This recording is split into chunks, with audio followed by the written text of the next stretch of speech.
Hello everyone and welcome to the PUBG Mobile Pro League Africa Spring 2023 season. This is the final day right here for phase number 2, and it is going to be quite the amazing day, I predict. Well, I hope to see come through from our respective teams. But of course, you're joined on the desk by myself, DK and Esproxy, and we're going to be taking you through all the action. Now, there's been quite a bit that's happened over the past 4 days leading up to today, and I think today is going to be super exciting to see what these teams are going to be bringing out on the battlefield. I'm really going to be hoping that it's going to be super exciting because we've had a lot of upsets already that I feel like cannot be topped. But the bar has been set and the challenge has been laid down. Now we just need these teams to meet it and obviously give their best performances today alongside our wonderful addition of Vikendi. So lots of action, a lot of excitement. Really going to be looking out for those crossbows and pans to come on through because we need some pan action, man. Oh, no, we need some crossbow action, right? In the last weekend, we didn't see any crossbow action come through just yet, so I want to see a little bit of them coming to fruition here today. But of course, as we know, we've got quite a few things to discuss before we get to our very first match of the day. And first things first, right? We are going to be taking a look at the format to remind our viewers as to where we are and what is coming, and of course, what our approach is for this season of the BMPL.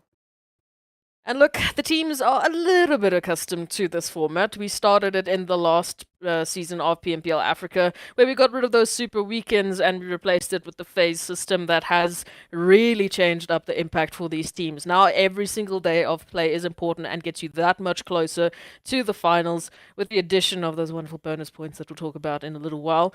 But ultimately, it has been spicy. Alongside all of the changes we brought into the season, the teams have really had to go through the gauntlet. Oh yes, and the gauntlet is not going to end anytime soon. As we know, there's still another phase left to go. And after that, the next stop will be the finals. So it is going to be quite the hasty chase to see who will be those top 16 teams making it through into the finals. But of course, for today, we're going to be looking to see who our top 12 teams will be to make it over into Vikendi, like a mini little tiny finals coming through for match number 6. But I think it's going to be an exciting one. Of course, we have quite a bit up ahead for these teams to work through. And as we know, in order for these teams to secure themselves those positions moving into the top 12, they are going to be utilizing our point system. So let's take a quick look at that again, because as we know, things have changed upcoming into this season. That pole position now being worth only 10 points, not the 15 that we've seen in the previous seasons. But as per usual, if you land anywhere between that 9th to 16th place, it won't award you a single placement point. It's been tough for these teams. I mean, we were talking yesterday about how many teams are just taking their trips to the donut shop, and a lot of them haven't been enjoying their orders, unfortunately. And it is really hurtsome to take a look at the overall standings and to see so many teams on zero just because there is really nothing to play for unless you get those eliminations early on in the game and you go out. So for everyone playing today, the golden spot is going to be top 8 just to get a little bit of something onto the overall standings. But of course, the eliminations, that is the new meta, that is the new trend that they need to adapt. And they've been doing pretty well at adapting it so far. I just think there's a few more teams that need to get a little bit more aggressive. Oh, yes, but of course, speaking of aggression and adapting to those eliminations was also the utilization of the shotties really coming through quite heavily so far in this season of PMPL. But as we know, right, as the teams progress up the overall standings, they're also going to stand the chance of securing themselves more potential bonus points, as that is essentially where what it kind of boils down to, right? We know the bonus points is what is going to be assisting the teams once they make it through into those finals. The maximum they can find is a grand total of 80 bonus points, and that is based on each week's performance as well as the overall performance in the league stage. Yeah, Triple Esports rising to the occasion in our first week, grabbing that maximum 20-pointer. And we've been posing the question, who's going to be the team that's going to get back-to-back 20 points? Because we have not had that since we implemented this bonus point structure. And I'd be a little bit curious to see if it can even be done with the way in which this competition has been heating up, with the way in which we've had such amazing challengers step up to the plate. I don't know. I don't think it's possible. But if it does happen, I will gladly eat my words. So far, though, Titans are looking like the team to beat for that 20 points. Yeah, it is going to be a little bit of a rush, a little bit of a push to see whether or not the players from Triple will be able to pick up the momentum here today and not only have an outstanding performance, but they are going to be having to chase that pole position if they want to be the first team that we've seen secure 20 points back to back in each phase. But a nice little cherry on top that we've got as well, aside from our bonus points, is also then going to be that prize pool distribution. As we know, working through the league phase, all the teams will be awarded the exact same amount for their performance, regardless of where they finish. But it's only once they make it up into the finals that we see a bigger chunk of that prize pool distribution then coming through. And also later on, we're going to be taking a look at those Vikendi bonuses. But here we have it, right? The finals, that is where the majority of the focus lies because it's the biggest chunk.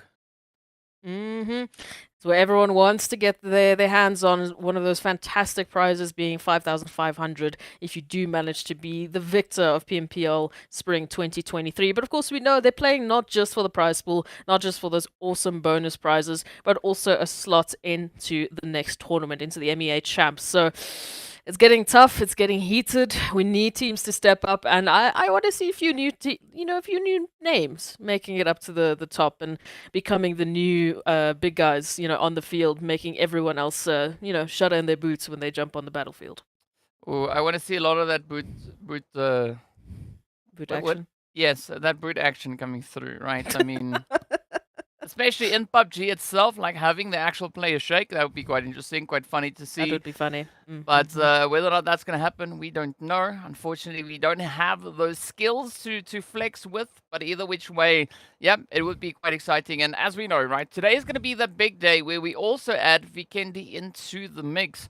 So we are going to be taking a look at those Vikendi bonus points and also the extra breakdown. A little bit of that prize pool also being awarded for a few standout performances coming through. And the biggest one that I'm going to be looking forward to is, of course, the Robin Hood, right? I want to see the crossbow elims.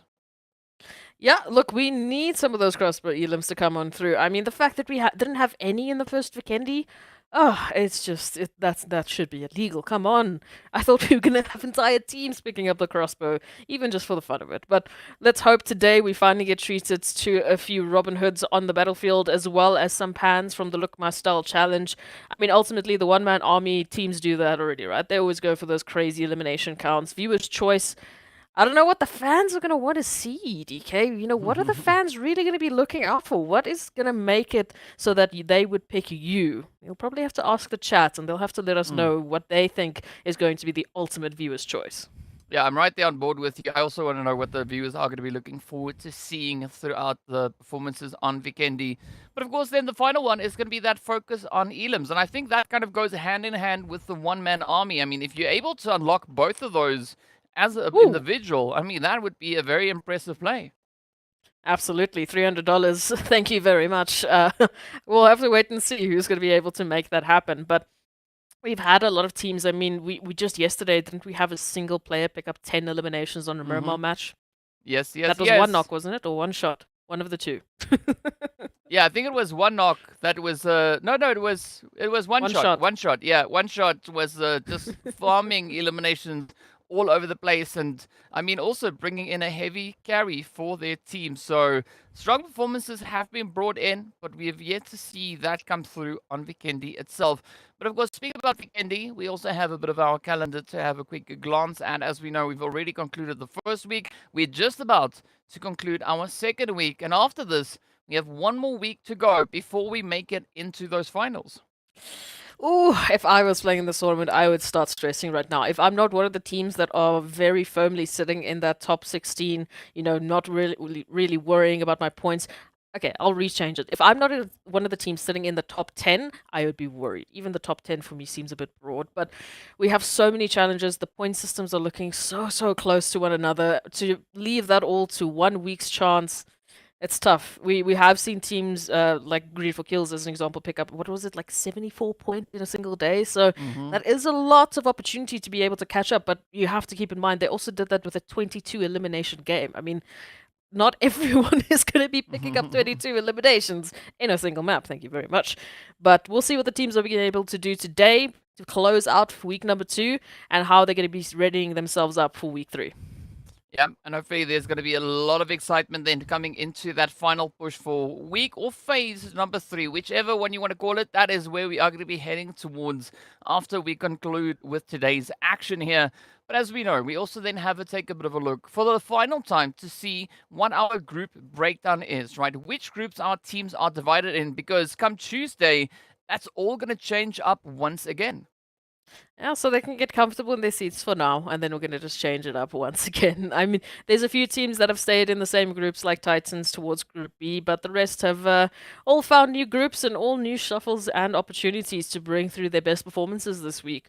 I mean, just focusing yesterday, we gave a lot of push to Mo Esports to bring in a little bit more points, and they managed to, pick up a few more eliminations, pick up a few more placements, not let their players drop off into the lobby too soon in the map. So very happy to see that change coming up. Black Hand also making a wonderful appearance yesterday, really showcasing some wonderful work. And then GREEDYFORKILLS, again, we have to ask the question, how do they keep having energy towards the end of the day? It's like they just wait for everyone to think that they're done or to, get a little bit tired, and then they just strike.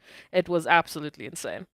Yeah, it definitely was quite insane to witness. But yeah, it is going to be an interesting one to see how the teams are going to be playing out this next one. But I think that phase 3 shuffle could be the extra little bit of a cherry on top that we need to see, right? That final opportunity for the teams to just go out there and play the best possible game that they can.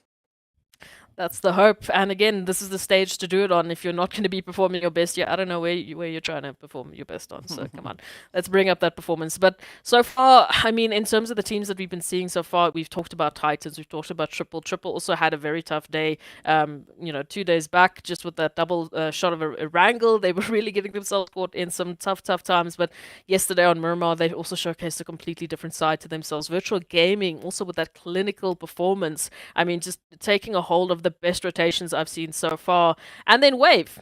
My goodness, so cheeky. Just taking every single winner chicken dinner away from Titans. It was spicy. It was exciting as well, and then of course, there's so much more yet to come. But we'd also love to use this opportunity to remind our viewers of the new Royal Pass for month 21, which is now available. So be sure to check out the video for a few highlight moments of the Blaster Tank, the Dark Rain set, and the Graham High set. So let's take a look.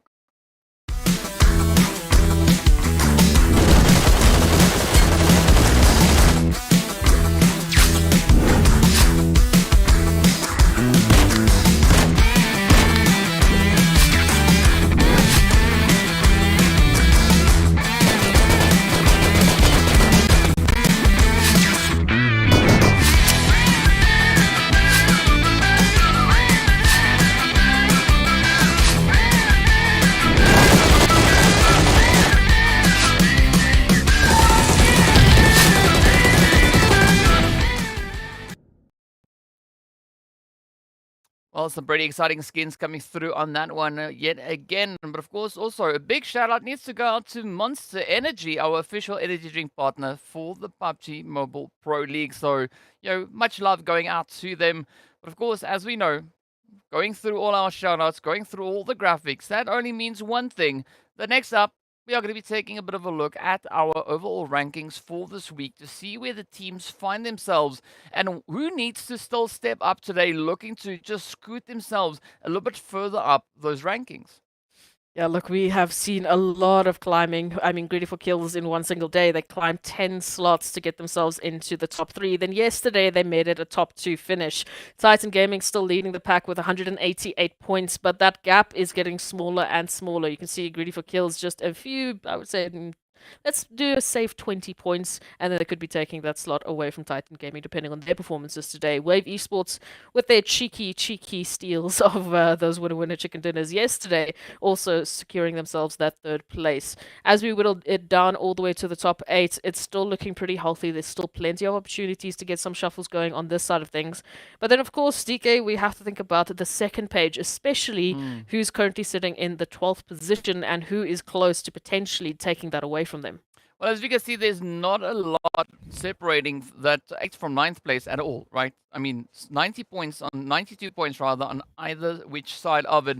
But moving into the top 12, 2 points, that's it, right? URUS just on the very verge of making it into the top 12. So if you are a team like Vista or Smash, you're definitely going to have to focus a lot of effort on maintaining your current positioning ahead of the teams that are hot on the heels. And I think URUS, Virtual, Arab Golden, and of course the players there from Blackjack, I don't see why they won't be able to contend for that 12th place. I really do think it's possible. If you take a look at 66 points in 16th position, we go all the way down to 43 points from Vampires in 17th. So it's a little bit more of a gap to work with there, but it is definitely doable in a single day of play. I mean, you've got the 4 matches for your particular group that you can take hold of to get you those points. And then if you do manage to get yourself into Vikendi, that's just another opportunity just to climb these overall rankings a little bit more. So in terms of the possibility, I definitely think we should be seeing some shuffles there for that 12th position. It is so close at this point in time. So we don't yet know who's going to be joining us on Vikendi. But before we even get to that point, we still have 5 matches of action to go through. And I believe we have quite a Miramar heavy day today. Well, not necessarily. It's a little bit more balanced, right? Before we get Indeed. into all the action, carnage, and mayhem that these maps are going to be presenting themselves, we'll take a quick look at that. Of course, well, we are going to be starting things off the proceedings here with a little bit of that Miramar action before heading over into Erangel, followed up by Miramar, Sanhok, Erangel, and then last but not least, it is going to be, well, the lovely frosty Vikendi coming through to close off the day. I expect you to say stay frosty a lot on that map, I'm just saying. But yes, a little bit more Miramar than what we saw yesterday, but overall definitely a lot more balanced. We're going to have that Sanhok smacked in just towards the end as well, not as violently towards the end as we had yesterday. But looking at this opportunity, I think the teams definitely have a good balance to work out some of those points. We do see that there has to be a tendency for some teams to really showcase their best performances on Miramar. I'm thinking about CRYPTICS. CRYPTICS on Miramar is a very different beast to CRYPTICS on Erangel. I don't know what it is. I don't know if they just feel more comfortable, but they definitely look a lot more confident to me. I mean, yesterday, honestly, if they didn't get caught out on that downhill transition, I feel like they could have taken out the entire lobby with those 15 eliminations. They didn't look like they were stopping anytime soon. But we'll have to wait and see if that's going to be the same case moving into today or even into next week. I mean, for you, who are the Miramar champions that you look at? Well, I'd like to say Titan Gaming, but I mean with Wave in the mix, who knows, right? As we've seen, Wave really liking So to cheap. bring in those upsets, but that of course happened on Erangel, so it's not really Miramar. Yeah. So in all seriousness, I'd probably say on Miramar we could be looking at teams like Titan Gaming and CRYPTICS because they've shown some really strong performances in the past Miramars. But I want to see if they are going to be trumped, right? Will one of our other teams, be able to step up and really challenge them for that position, for that allocation? And a team that comes to mind with that could potentially be Greedy, because that's where they got their 22 elimination match was on Miramar. Oof, I was just about to say, I mean, our record for eliminations on Miramar is 22. And CRYPTICS, I mean, they've gotten close. I think it's about 16 to 17 that they've gotten. So there's a possibility that we might see someone break that record sometime soon. But it takes a lot to get that, actually working for them. And a lot has to fall in place for the team. You know, we do talk about the RNG, the zone shifts, and just the way that the flight path falls down. Sometimes it's really just not going to favor you no matter how much you really want it to. So then it comes down to how hard these teams can fight for those opportunities. And CRYPTICS, definitely a team. I think on Miramar, I don't know, they just feel like they roll over everyone. I mean, we had them literally hunting people down yesterday with their cars.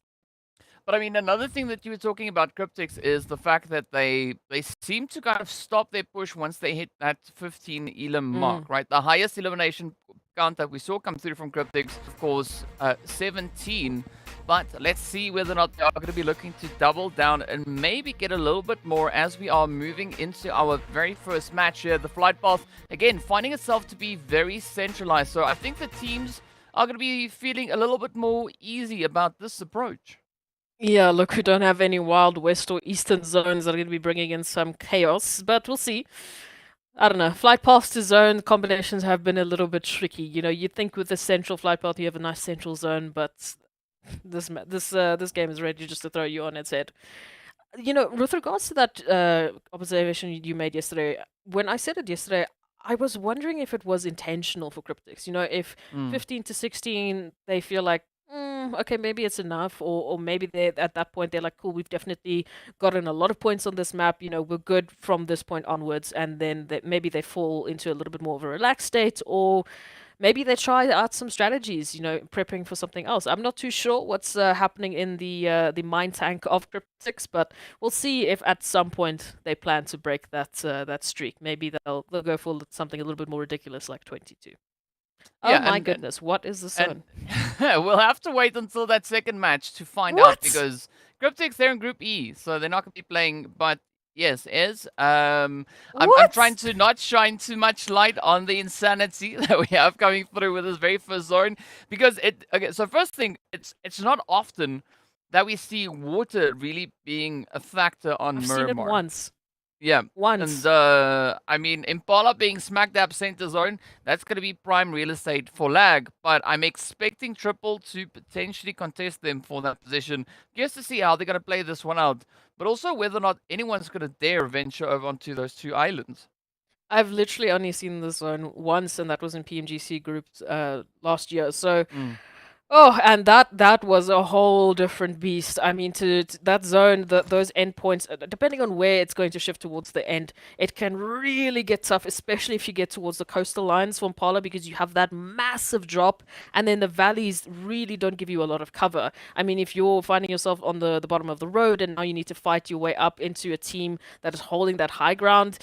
Again, we've seen those scenarios go bad for teams before, so it's going to be a bit of a 50-50 split. Who knows? Maybe we might be seeing some teams hiding out in the water on a Mm. Miramar. Yeah, that's weird, but we'll see. We'll see how it's going to be going. So far, we've got some very interesting opportunities here for these teams. Ooh, I mean, that gets me excited. Already, one player dropped though, and I'll let the viewers guess Consistency. who it is. I'm not going to say who Consistency. it is. They can guess. Yeah, yeah. I'll just say consistency. That's it. That's the only word I'm going to use to describe this because, again, I mean, against all odds, that is the most consistency that we've seen from any particular team. I mean, and you can't argue that fact No. because there's no one else as consistent. I mean, you've got 20 teams to choose from, and they somehow miraculously managed to accomplish that goal in nearly every single match they play. In nearly every single match. Not every single one, but Yeah, like no, I mean, 95%. it didn't happen for like a good, I think, 3 or 2 matches yesterday. So Yeah. there's always a potential for some opportunities, but one player down doesn't mean you're down and out, so it's fine. We won't focus on that too much. What we will be focusing on, though, is again some crazy Los Leones packed madness. We've got Wave, Arab Golden, and Blackjack Esports. No surprise. They're finding themselves in Los Leones, currently doing a little bit of looty-looty as they get ready potentially for some engagements. But so far, all three of these teams have been so good at, jumping into their portion of Los Leones and then getting out. Just respecting that initial drop and really not trying to take initial engagements. So I'm not expecting them to find each other. Mm. It would be fun if they did, but it's okay. We understand if they want to leave each other alone. Yeah, but one thing that I definitely want to see a lot more from is going to be from Blackjack, right? If we look at their performance from yesterday they were only able to manage a grand total of 5 points. That was it. That's all they found yesterday. And 4 out of those points came from eliminations. So it was a really tough day at the office for them. So I'm curious to see whether or not they're going to be looking to bring in a much stronger performance. Because if we look back to the previous phase, things look completely different. I mean, they had a much higher average amount of points that they had coming through towards them. So yeah, I don't know. I mean, last phase they were sitting on an average of about 4.9 points per match, and currently Blackjack they are down to 4. So it doesn't seem to be a vast difference, but still it's not the exact same because I mean, now that is an average of 4 points across 20 games. Sure. Okay. And currently, Blackjack is sitting on an average of 4 points, but only having played 16 matches. So these last 4, it's going to be quite a bit of an interesting one to see whether or not they can pick up that consistency once again. Look, they definitely need to. We said, they were the Guardians currently of that 16th position. That's the entryway, at least, into the finals. Not too sure about the total grand standings where they find themselves, but either way, you want to push up during the weeks to that 12th position, and on the overall standings, you want to make sure you get into the 16th. So improvement is definitely the aim for any team right now, even if it is, not too little too late today. Maybe you're setting yourself up for next week. We talked about it, towards the last match of yesterday. Set yourself up right. Get that positive momentum going. Get in the right mental state to come back swinging today. And that's what I'm really going to be hoping for the teams that find them on the latter half of the overall standings. We'll have to wait and see who that's going to be at the end of the day. But rotations, and what a rotation this is going to be for these teams right now. All of the teams now having to head into such a tiny zone on the eastern side of Miramar because, roughly 40% of that zone is water. Yeah, and it's going to be quite exciting to see what they will be bringing in, and whether or not Aquaman is going to be looking to rise to the occasion. We know what the fate here of Bum Bum is, as, it's a little bit of a bummer, but it's fine, because Mo, they still have 2 left. That is going to be Paradox and Vortex. But now Paradox needs to really bring in a super wide flank if they're looking to make it through in towards that zone, because we've got Smash also moving in behind them, so it's going to be a little bit of a tight lane. But yeah, who knows? Maybe they'll manage it. I mean, they have been able to pull it off in previous matches, so this could be the one. There's something to say for Mo Esports. They have pulled up some wild rotations before. I mean, on Erangel yesterday, they pulled off a rotation from the main island into the western bridge, over to, obviously, military base, then past one of the teams, past the eastern bridge, into Novo, then back onto the eastern bridge and into the mainland. Somehow, some way, still avoiding everyone. So, we got to give it to them. they got some skills, man. But what's happening here is very confusing to me. On my screen right now, DK, I see 2 Titan members currently knocked, and they are knocked because Ra'ad have swooped on in. Yeah, I mean, it's great to see it seem like Ra'ad really stepping it up and catching the players here by Titan in a bit of a predicament. But, I mean, Axa already making a mad dash, almost being secured within the zone. As you can see, right, Ra'ad now being just north of 3 kilometers away from that zone. So it is going to be a little bit of a treacherous play. But Teak also now going to be looking to just find a bit of a safe haven. And look at that shift it is now... Well, I think it's like a 55% water, Yes. and I mean, I think it's somewhere around about there. It's close to half, but not exactly. I think there's a little bit more water in play. But last time we saw this, the zone actually in the next shift moved back onto the land. But I don't know if that's going to be the case yet again. Even if it does that, that zone was, as I mentioned, it was just ridiculous. I mean, the fights we had into that last section, they were wild. But what would be even unfathomable for me right now is if we do actually have the zone move on to those islands, because those islands genuinely are a playable area, but we never go there because why would we ever go there? On Miramar, of all places. So, I don't know. If we have that finish, I think this if this was somehow a way to be a viewer's choice, the zone would win the viewer's choice. I mean, there's no arguing with the blue zone. It is it's just so OP. And I think well, I mean, we had this discussion at some point. Like, I don't even think the blue zone has a KD because there's no, it doesn't end, right? You can't take it down, so that doesn't really match up. But either which way, there's going to be a little bit of a troubling play coming through onto the side here for Triple, as the timeout team are looking to push in from that southern approach, finding Icy, and this is now with things. Well, not looking too troubling just yet. It's only the first player getting taken down for the side of Triple. But I want to see how they're going to be looking to just maybe strengthen this angle, because they currently hold a 2-2 split, and there's several teams looking in the vicinity. Triple and Lag should be one of the few teams that are quite comfortable to this zone, because this is generally where we would find them doing their initial drops on Miramar. So they're one of the teams that are, fairly familiar just off of the last few weeks of this zone. So I would hope they can use that to their advantage. Hopefully they can get themselves set up in a much better position as we see all of these rotations coming in. But yes, it's going to come down to these one-on-one engagements. I mean, already you can see Wave getting some information.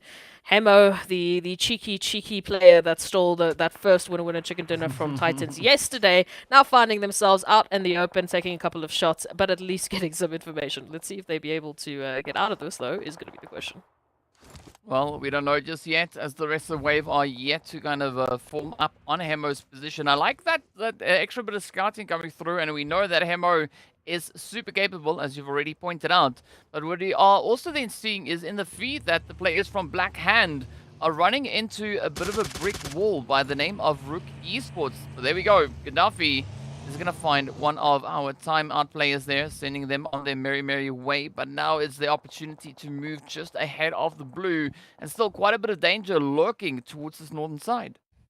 Yep, and now that all-important zone shift to see. Okay, we're still staying to the main island. It doesn't look like anyone has to take a swim just yet over to those very awkward and obscure islands on Miramar. So we still have quite a bit of playable area. The entirety of Impala will still be in play. Lots of compounds and lots of cover to be working with here. Vista Gaming getting caught out by URUS, who have set up a little bit of a, if you can call it a toll game, basically. Now Vista paying quite a bit of a toll as they drop 2 players. Cacao might be the third. It looks like they just narrowly escape. But I'm not too sure if Vista will be able to get at least Muzero out of this situation. We also just saw that Black Hand is the first team gets shipped out. The first team back into the lobby here for game number 1. Ooh. What on earth is going on? But in the meanwhile, we'll look on as the players here from URUS now try to catch Vista on a bit of a sandwich. We've got RUKH moving in right behind them. But based on the current positionings here, it could actually seem like URUS and RUKH are going to be fighting it out for, and now allow Vista to maybe get a bit of a clean break. A lot of teams now having to cram on into this coastal area to try and hold on to some spacing to work with. But again, plenty of opportunities towards the western side of this island. We had a lot of teams just over-rotating to the coast in case of that zone shifting to the islands. And now they have to double back a little bit. They have to find some spacing because they're finding themselves in the open on the coast. So we've got a few nades now being deployed here by RUKH. Still trying to find that last little hit onto It's a Boot, but URUS will finally get that finish, and now they have a good reasoning to back off. They have gotten what they needed to in terms of, just purely points, and now they just need some longevity. Well, let's see if there is going to be any of that longevity, but this is a very good call coming through from URUS, not sticking to that front line, falling back, just regrouping, re-strategizing, and maybe coming back with a more stronger force. But of course, it is going to be very challenging to see how the teams are going to be playing on such a reduced playable area, as a lot of the teams focusing majority of the effort up towards Impala, but RUKH not going to be backing down as they now have the players from RUKH pulling in behind them. As we look down south, it is going to be Wave and Arab Golden now getting into a little bit of an altercation here. Both teams just playing these ridge lines, and it actually allows now for Smash to just come sneaking by them. Oof, let's take a look at this. So we've got Wave coming through, obviously from the southern position, trying to get more spacing. Smash just behind them, and then obviously just to the side, we've got Arab Golden, fighting for some supremacy, trying to get themselves a pathing in. This is going to be a bit of a fun one. Arab Golden, they've got some work to do, but they might be able to capitalize. Ra'ad and RUKH, in the meantime, it looks like things have heated up, and I think Ra'ad is only down to 1. That's Hazem. Wow. Yeah, I mean, RUKH now making sure that there is no chance that Ra'ad are going to be looking to bring any potential upsets of any kind as they quickly dispose of them, shipping them out in 15th place. At least they were able to lock in those 2 eliminations. But now again, the zone does center up over that waterway, and this is keeping the teams on the very edge. But Ramsey should know better than peeking over a ridge with having only their head being exposed. Meanwhile, White are being put on the defensive, but up comes the rush as RUKH has got their eyes set on target. They want to pick up these trades, and now it all boils down to Raouf. If you want someone to do it, I would have said it would have been Raouf, but unfortunately there's way too many crosshairs that are pointing at their position. And we will see URUS now being reduced down to only Momin, who is quite isolated from the rest, and hopefully will be able to get themselves out of the situation for now. But we take a look at everything else. Titans, AXA specifically I spotted out some movement here in the form of Smash. Let's see, could this be the play now for AXA to secure a few additional elims? Does find quite a bit of damage up into his Rolex. Now Black Lost also just going to be hanging on the edge there, and this is where things could potentially take quite a turn. As we see Lag moving in on the east, playing on that elevation. We got Desha from the TIMEOUT squad just holding there as well, as we can see them just jammed in between the P and the A of Impala. But look at this! It is going to be Arab now, just reaching over into Wave. Bedrock's trying to sneak in a quick cheeky snake spray there. They do find the hit, but Quality sends it through. Now OneNock needs to do what their name suggests. They need to get that OneNock to secure the longevity of their team. Definitely a good reach across. The flanking positions are definitely working. Quality still has quite a tough, little bit of a meal to chew on here. OneNock definitely in a position to get those reses moving on up. As for Quality, though, the position they find themselves in, they might just have to make a dash for it. Maybe risk it. If they can get a vehicle knock, that might be all that it needs to be. But the timing, the risk, do they want to take it? And now, unfortunately, all of that hesitation is going to mean Wave will be getting those reses on up, and we can see some shots moving on in. Quality, it looks like their days are numbered here. There we go. Ticket gets punched, and that is Titan AXA reaching in with that third-party play to bring an end to them. But now as we look down on towards the southern side, it is going to be Blackjack still just riding the wave, trying to see if they can find a bit of an opening. Up comes Old Boy as Icy gets taken on down. Oh, it's going to be a very risky play, but Old Boy knows how to keep themselves with a cool head. And the pressure is going to be on as they move in, looking to find a little bit of success, just inching their way further along this coastline.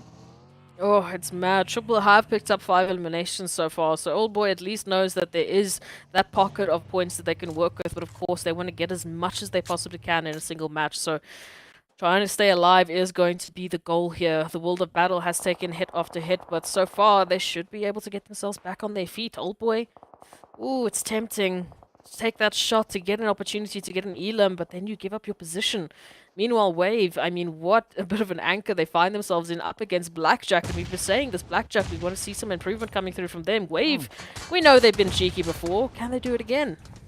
Well, it's all going to come down to how they handle themselves in this altercation here as the utilities continue to rain on through. Oh, but they find a Hamadi, and this could be that turning point, but it's all now sort of relying solely on Zeke. They are going to try and suppress any potential advances onto their current positioning. But they need to be wary because we still have the players there from the World of Battle also just looming on that eastern side. But Wave, they've got their eyes set, right? They want that target secured. They're going to try and maybe find a little bit of that elimination confirmation coming through on towards. How about Zeke now trying to peek on through as well? But the World of Battle stepping up into the altercation here as well as Mohammed tries to ride it out. We can see Bedrock's being found out, and this is where everything now could just turn to dust. Tunnel vision, it is the number one weakness here for these teams. If they get too focused on one team too long, they unfortunately get sent right back to the lobby, and that will be the end of timeout. In the meanwhile, Zeke has managed to use the chaos to their advantage just to hunker on down, and it looks like it's worked. They have hidden themselves away enough from the World of Battle. And they've done what they needed to do. Now they've spotted out the solo here from Triple Esports. Danger alert. RUKH Esports away. It just very comfortably on 10 eliminations as we look at our top 11 teams. Wow, I mean, what a performance this has been coming through from RUKH Esports so far. But the pressure is going to be on as Eugene now just waits patiently for a little bit of that moment action. But eventually we know moment has to surface. And this is definitely not the easiest position to play in, because if Eugene makes one slight little misstep, they are also going to find themselves down in the drink. So a little bit of pressure coming through, but not all too much. And as we now look over on towards the western side, it's going to be the players from Lag still looking to play King of the Hill. That's pretty much what anyone has to do in this zone. I mean, Impala is just... Oh, it is a fun time to see all of these teams having to deal with this as their final zone. Oh, Lag though. The ability and equipment they have right now for this position, this might be it. But we'll see how they're going to have to deal with Titans. They have good numbers and they've got a great positioning. They just need to use it to their advantage. Meanwhile, the World of Battle, they are getting cornered into a building, taking shot after shot after shot. Hopefully they'll be able to get themselves out of this. Mexico is looking very dangerous. Oh, it could be quite risky. It could be a little bit shaky. But as we know, right, Mexico could add a little bit of spice into this. Maybe a little bit of that, ay, but it could go anywhere. And I don't want to see lag. Just having that position slide from their possession. I mean, it's great to see the players there from Vampire, Smash, Mo, all just hanging around in the vicinity. But Titans now really having to take a bit of a back seat here. I mean, they don't have a clear line of sight. And this could potentially be lag now just reaching in, bringing through that upset. Oh, Vampires Smash. Also, two teams that have really been looking for their goal, for their opportunity to do better into this weekend, to get a good finish. Vampires so close up into that top 12 position, but they still have quite a bit of work to get themselves out of their 17th position. Wait and see. That zone shift now going to be coming on through, and we're going to see how these teams are going to have to rotate. It is going to be centering on up. So RUKH are dangerously being blessed here because they already have a wonderful amount of eliminations and now they have the zone as well. Well, let's see how this one will pan out as they look to get a bit of a positioning. And I mean, RUKH just really starting to utilize as much of the available space. I like that spread coming through, but they still need to be able to give that necessary backup. Meanwhile, as we look over towards the northwestern side, it's going to be Mo Esports trying to sneak their way on through. We got lag just holding up a little bit of an overwatch position here, but this could be exactly what Vortex and Paradox now needs to get themselves secured as Smash gets sent out in 10th. Oh, but Vortex might have been spotted, and now Mo could maybe be in a little bit of trouble. Definitely could, or they could use this as an opportunity. I mean, lag might be coming through to them. And they have cover to work with this ridge line. They have information. You can see they're finding A9Q, so a little bit of a hit there, a little bit of opportunity. And they could be seeing some eliminations into their pockets, but some dangerous rotations are going to be very interesting. You can see RUKH now reaching across, giving Mo a little bit of a helping hand, but this also does mean Mo could be in RUKH's crosshairs. Well, let's see what it's all going to boil down to. Not just waiting for the opportunity, patiently waiting. RUKH starting to condense their position as they move in. Oh, but that is going to be Paradox getting spotted. The shots follow through. And now they need to play it as cautiously as they can. Oh, but Pusher rather finds the play. It's going to be Eugene now just looking to flank up behind them. And all the pressure now for Mo Esports survivability boils down to Vortex. The utilities have been sent out. As you can see, there's still quite a bit of a distance between them. Vampires also now getting picked up in that 9th place. So this is a great performance as we have only 8 teams and 17 players still remaining. Oh, I am just a little bit worried about lag in their current position. They are very split up and they do need to get themselves into zone. And in and amongst them, they have a few intruders. They have Titans playing a little bit of enemy behind the lines action here. Now RUKH moving on in, trying to take these compounds for themselves. It is an uphill battle. We'll have to wait and see how they work with this. They have the vehicles in mind, and they've already got 2 players up onto the same level as Escanor. If they can get this, they have the compound. Let's see if this is going to be the one, right? I mean, already RUKH sitting up on those double digits. Oh, they're going to be able to find it. It's going to be lag, and Titans now going at each other. Accent does fall. Knights follow suit. And it now boils down to only Mexico to try and hold up this front line. But is it going to be possible as the utility gets sent out? Oh, and it's their fate. Titan, however, also then bite the dust.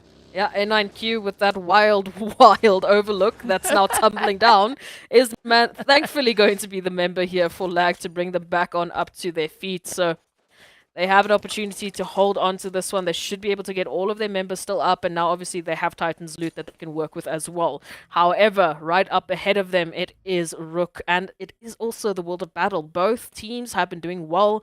Lag and the World of Battle equally on 7 eliminations, and of course RUKH just still holding on to 10.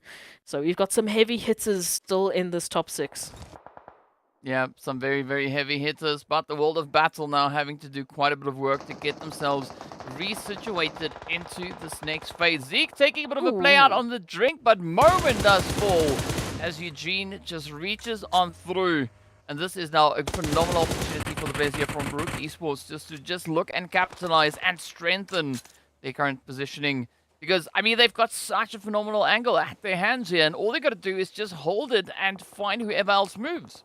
It's wild to say that we have players in the water swimming on a Miramar finish, but yep, that's what we have. And right now for Triple and Blackjack, as solos equally, they might just look at trying to stay alive till the last moment, or maybe denying some of the other teams an elimination by taking some blue juice. We'll have to wait and see. The water battle, though, taking a hit after hit after hit, thanks to RUKH, who are just making it so difficult for them to try and rotate. And, you know, thanks to them, we will be saying goodbye to the water battle. Now it is down to a 4v4, RUKH and Lag staring down the barrel of a potential winner-winner chicken dinner. And we still have Triple and Blackjack just managing to survive whatever the zone has been throwing at them so far. But it is going to be a big dispute coming through between Lag and RUKH to see who will be the one to secure the controlling position coming through in towards the zone. I mean, RUKH starting to move up. I like the spread coming through, and this could make it exceptionally challenging for Lag. And I think on the other hand, right, Lag playing a lot of condensed positioning, but it still puts them at a little bit of a vulnerable position, because if the utilities are sent through, that could really cause a lot of damage for Lag. An alternative, you can look at the crossfire here that RUKH can apply. I mean, if they get them encircled, then it's literally just about, you know, shooting fish in a barrel. So for Lag, they need to keep themselves, you know, spread out enough that they can cover some good ground, get good information, but still have each other's backs. And RUKH, I mean, we have seen them do plays like this before. They are so comfortable with this 1v3, and there we can see why. Eugene finding the opener. Oh, but is there going to be enough now for the rest of RUKH to follow through and just lay into the side of Lag? I mean, Lag also steadily climbing up with those eliminations, already finding themselves on 9. RUKH, on the other hand, sitting on 13. But as we look down onto that mini-map, it is going to be Zeke and Oldboy that are going to be bumping heads. One of them is going to be found out and sent back to the lobby. Curious to see who it will be. But now, Lag still holding strong here, trying to see if they can find a bit of an opportunity. But I like what RUKH has been doing is, I mean, they found that first player, slowly whittling away at their numbers. And we've got a little bit of a, you know, PUBG GTA coming through here between Zeke and Oldboy, as it is a serious case of cat and mouse. Or catch me if you can. I thought they were just, you know, showcasing, you know, their swimming techniques, you know, seeing how who can do the most laps the fastest. Oh, there we go. Come on. Come on. This is the best. On Miramar, this is what we're looking at. Okay, but anyway, back to the action with RUKH and Lag. It has quieted down. RUKH still finding information on Lag, but you can see Eugene with the flanking position that they are taking. They can either be that surprise to Lag, or worst case for Lag, pull away that information, since they have already given up their position when they took down A9Q. Well, I don't know. Let's switch. It could. I mean, it's not outside of the realm of possibilities. What is, however, within the realm of possibility is Oldboy getting picked up in 3rd place. 5 eliminations, the name there of Triple. So that is going to be a healthy dose of elims heading their way. But now comes the big fight, right? The blue zone is going to close up. We are going to hit that stage 9, and that means there's no more waiting for zone. All that is going to come next is just blue zone, blue zone, blue zone. So if RUKH Esports want to secure themselves this finish, they're going to have to start and find a bit of an angle on towards, because they still now hold the number advantage. They do, but they are just struggling to find that opener. Here we go, Escanor now sending through a few nades. You can see Knights taking a hit after hit thanks to the utility from RUKH, but we still have yet to find either team making that first initial move. They are just waiting for an opportunity, one knock, one sign that they can move on in for the finish. Oh, look at Knight sneaking up. The utility trying to reach in, but does explode before it makes any connection. I mean, Lag is slightly overcooking it, but I mean, rightly so. It's a very difficult angle to place this on, but here we go. It's going to be Pusher sneaking on up. Escanor trying to keep up this front line. So you can see a lot of the smokes now just getting dispersed all over the place. But this is the opportunity for RUKH to maybe create that opening. It is going to be Pusher steadily on the edge. Utilities will find their way on through. And I mean, if this continues for a little while longer, it is going to be a very tough play, because Lag, they don't have any other options. They need to push forward, because that is where center zone is. And now RUKH starting to find the first few hits as Knight gets taken on down. Up comes Busher trying to get the jump shot in. Instead, they will fall. It now turns to Mexico and Escanor, but down goes Escanor, and Mexico gets found off. They are. RUKH secures themselves that winner chicken dinner, doing so with 16 eliminations to their name. Have to welcome back RUKH Esports from phase number 1, because this is the performance that we have seen on those first few days. This is the energy that they brought to those overall standings, and now it looks like they're back once again to their old tricks. And what a fantastic finish. I mean, it just seemed more calm and collected than what we saw with Lag. Patience really paid off for them. They did for Lag to, get a bit nervous, make a mistake, and then they moved on in for that finish. Again, it came down to that trigger. They knew they had the advantage. They knew that they had the time to wait, and they played it out to perfection. Yeah, I mean, you can't really fault the strategy from RUKH. I mean, the patience of knowing that there's something just there, but if you wait a little while longer, it has to come to you, and it paid off at the end of the day. So well played to RUKH, but you also have to commend the players then coming through from Lag. I mean, just holding their own there as well, managing to survive all the way through to the finish. And then, of course, our 2 aquatic players that we had as well, Old Boy and Zeke. Getting taken out by a different kind of blue juice. Not exactly the kind of blue juice that we are used to, but it works, especially not on Miramar. But now, I mean, is the first game for the day done and dusted, and we've got quite a few more to go. And we had such a treat of a zone, so I hope that that's a trend that continues into the rest of the maps. I mean, we might be seeing a few interesting finishes again on the likes of Erangel and Sanhok, or again Miramar towards the end of the day. I wouldn't be too pressed if it did happen. But the first Miramar, yes, done and dusted. So, coming back for these teams, I hope that they have reminded themselves a little bit of what went well and maybe what didn't go so well. But thankfully for us, if we did forget about that, we can also take a look at the highlights.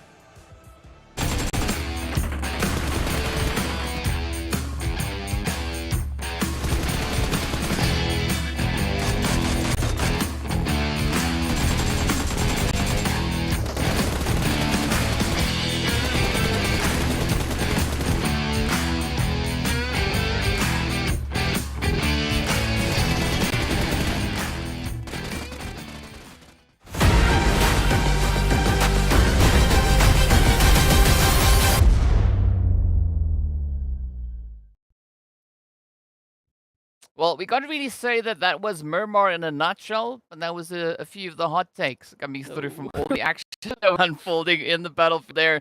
But of course, now that we've had a quick reminder as to all the action we just witnessed, we have to see what that all then translates into, right? What the point situation is for our respective teams and how many they were able to secure. That's going to be the question here. Thankfully, we don't have to do the math because I don't like doing math. But RUKH Esports, I mean, that is a different kind of math to be doing. 26 total points that they're going to be adding onto their tally. And like we said, they've been so quiet. We've been missing RUKH Esports, in the top standings a little while. So it's really good to see that they're back. They are looking confident. I just want to know if this is going to be the RUKH that we're seeing the whole day. I mean, this is very reminiscent of the RUKH that we had all the way back in day number 2. So I want to see if they're going to be looking to push the envelope even further. But speaking about pushing envelopes, we look at what we have with regards to eliminations. Like Lag securing themselves 9. We got the players there from World of Battle sitting on 7. Of course, Triple and Wave sitting on 5 apiece. But for Wave, that's where all their points came from, solely based on the eliminations they were able to secure. And VISTA also very similar finish, right? 4 eliminations, those 4 points being awarded to them. But we've got to take a look at that second page to see what the teams find themselves on. As we have Titans then sitting on a very surprising 3 points to their name. MEA Esports, picking up those points. Not the craziest serving of points, but points nonetheless. And then, of course, we have our 3 customers stepping through into our one-stop donut shop. Yeah. So welcome to Smash Team Timeout, and somehow, some way, we also said welcome first to Black Hand in the donut shop. I'm not sure what happened for them on Miramar, but we'll see if they come back for their second helping. Maybe they can change it on up. But this is definitely an interesting Miramar. Again, I mean, the fact that we had water involved in a final zone of a Miramar match. It's weird, but I like it. It was fun, and it's really good to see the teams being forced into terrain that they're not used to.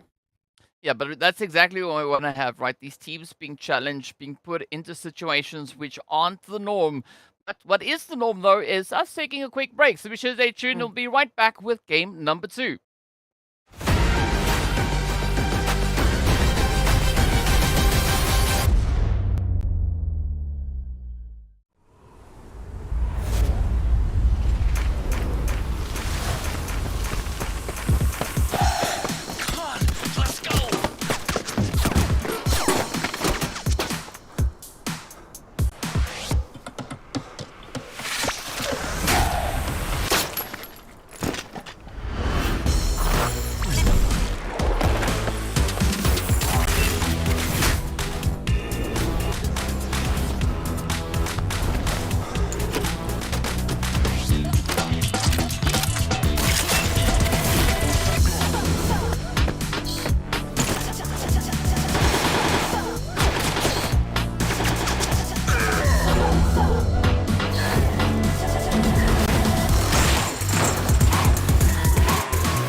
Your order is here. Oh, thank you, thank you.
Hello and welcome back to the PUBG Mobile Pro League Africa Spring 2023 season. This is the last day of phase number 2, and we've just concluded our very first match over on Miramar. But of course, as we know, next up we are going to be heading straight over into Erangel for a little bit of that bread and butter action to come on through.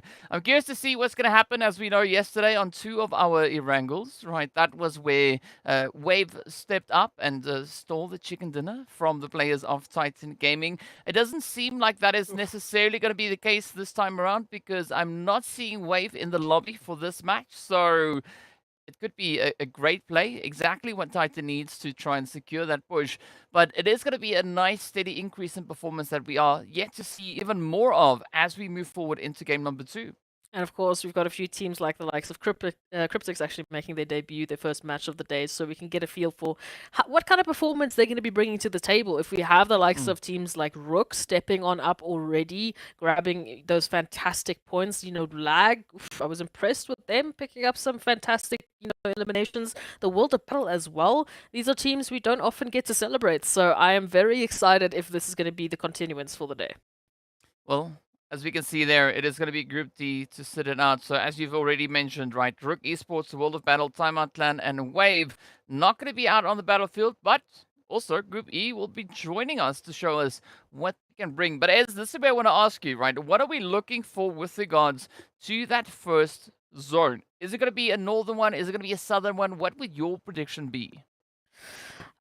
If we follow suit with the way in which Miramar just went, I would actually love for a very western or eastern zone. Just to follow suit. Maybe we go again over towards Milta Power, or maybe we go all the way to Hospital on the western side of Erangel. That's not a map that's not a zone that we often you need to actually utilize, especially with the coastal lines there.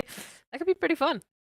Or maybe even if you go to the extreme, either a bit of Zaki or Kameshki, Stolba, Kameshki, either of those 2 Stolba. points. Always Yes. Stolba. Please. Yes, that could be quite interesting. But of course, speaking about interesting, well, we are getting ourselves ready to hop into the game. Let's take a look at that flight path. It is going to be starting, up north. Georgia Ball down below. So, yeah, very, very west flight path coming through.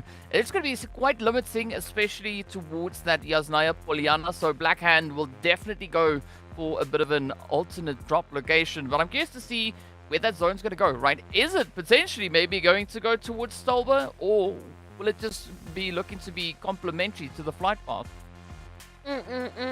Three questions, but only time will tell. At least we are seeing a little bit of Zaki action with the likes of Blackjack, Esports, and Smash. Not sure if Smash is going to hang around, or if they might be going for a little bit of a more, calmer approach into this first portion of Erangel. However, taking a look at some of the other teams, we can see Virtual Gaming heading over to Severny, no surprise there. GREEDYFORKILLS finding themselves over towards Georgia Pool, might be joined by Blackjack or Smash, depending on how those rotations are going to be going. So, plenty of interesting points. Oh yes, a plethora of interesting points to come through here, but let's see where this one will go. As the teams, are going to be venturing all the way down south and again onto that Millie Island. And I mean, I think it is pretty safe to say that there's almost like a 95% guarantee that it is going to just stay on that island. Maybe 99%. I mean, we still want to give it a potential, benefit of the doubt. But yeah, this is where we are going to see a lot of that bridge action. Also a little bit of action out in the drink. And Fawi. Or Wafi, right? Wafi, I guess. That's how you say it. Let's go for that. Sure. It's going to be the first one. I mean, it's like Wi-Fi, but it's an A, not an I. So, is it Wi-Fi? Wi-Fi. There we go. Let's go for Wi-Fi. It sounds cool. Yeah. Wi-Fi. That works. DK, I don't understand how in this short time that I've been casting PMPL with you for this season, we've had 2 military-based finishes, whereas in my history of casting PUBG Mobile, I think that would make it a total of 3. Yeah. Wild. I don't understand these zones. They're exciting. I mean, even when myself and Crowns were casting, we did see a little bit of that southern action come through as well. So I don't know. Maybe it's just a little bit of that Africa spice that comes through and adds on to these southern zones. But what we do also then see is Broly now going to be looking to avenge their teammate. Hey, as they step out with a very cheeky spray, securing that elimination. And so far, it's a fair trade, almost on either side. Hey, we've got a few drops already. I mean, 3 players down from Arab Rad and the Mind Weapon, so it's already starting off as a very interesting Erangel. And I expect it to continue because now everyone has to make that mad dash to the south. But Arab Golden, they might have to say goodbye to Broly because Wanted is still busy rotating on in, and we can see the Mind Weapon, well, they're knocking on Broly's door. Oh, but are they going to look to take the door with them? As we can see, a lot more of those, a lot more of the action are starting to come through as several other teams are finding each other. They all look to progress down, or rotate rather, down to these southern positionings. But Broly needs to find a little bit of balance. They don't have the craziest amount of ammunition at their disposal. Meanwhile, it is going to be Max finding Wanted with a little bit of that utility action. But the jump shot comes through. Broly picks up yet another one. And this could be Arab maybe clutching it out. Well, they still have Max and Delhop to work through. Ooh, we can see though the rotations are finally here. So Broly, they might have done exactly what they just needed to. Waste some time, wait for their, cavalry to actually roll on in, and the backup is officially here. But Broly's still running on up. They've taken down Delhop, and now it's just Max. I mean, this is a full circle of revenge, and all of a sudden, Max is going to be shaking in his boots. Well, fortunately, it does seem like Max has got all the boots laced up, so, they won't get shook out of them just yet, but it's going to be quality. And Broly knocking on the door, or maybe knocking on the building. I mean, whichever way you want to look at it, but it's all going to be settled right here. So let's see whether or not Max will be able to clutch this one out. Oh, a little bit of an opener trying to be created right there. This could be the opportunity now. I mean, I like this position being held by Broly. It's all going to come down to whether or not Max is going to flinch as the rush comes through, narrowly escaping that initial push. And there we go. Broly gets the hit. That is what we love to see. Oh, I mean, what a turnaround again. That all has to be on the back here of Broly just managing to stay alive, waiting for those rotations to come in, and it literally is all on the back of Broly. They picked up all 4 of those eliminations, so oh, mad respect, mad clutch to Broly for making that happen. But there we go. We have a little bit of hot drop action already, and this Erangel is so different to all of the rest. It is so much more active. But we still have to pose the question to see who are going to be some of the first few teams to join the Mind Weapon in the lobby, not necessarily the donut shop. Well, let's see what they're going to be able to do here. I mean, the donut shop has got some really nice sprinkles, right? And as we know, an unlimited supply of blue juice. So, you know, whoever looks to step in might have a very, very nice and satisfying stay. Or at least we hope so, right? Because we prioritize service over anything else. So let's see who will be our next potential visitors, as the Mind Weapon don't exactly get to step in just yet. And I mean, looking at the survivors that we've got, right? Arab sitting down to 2, but they have 4 eliminations up.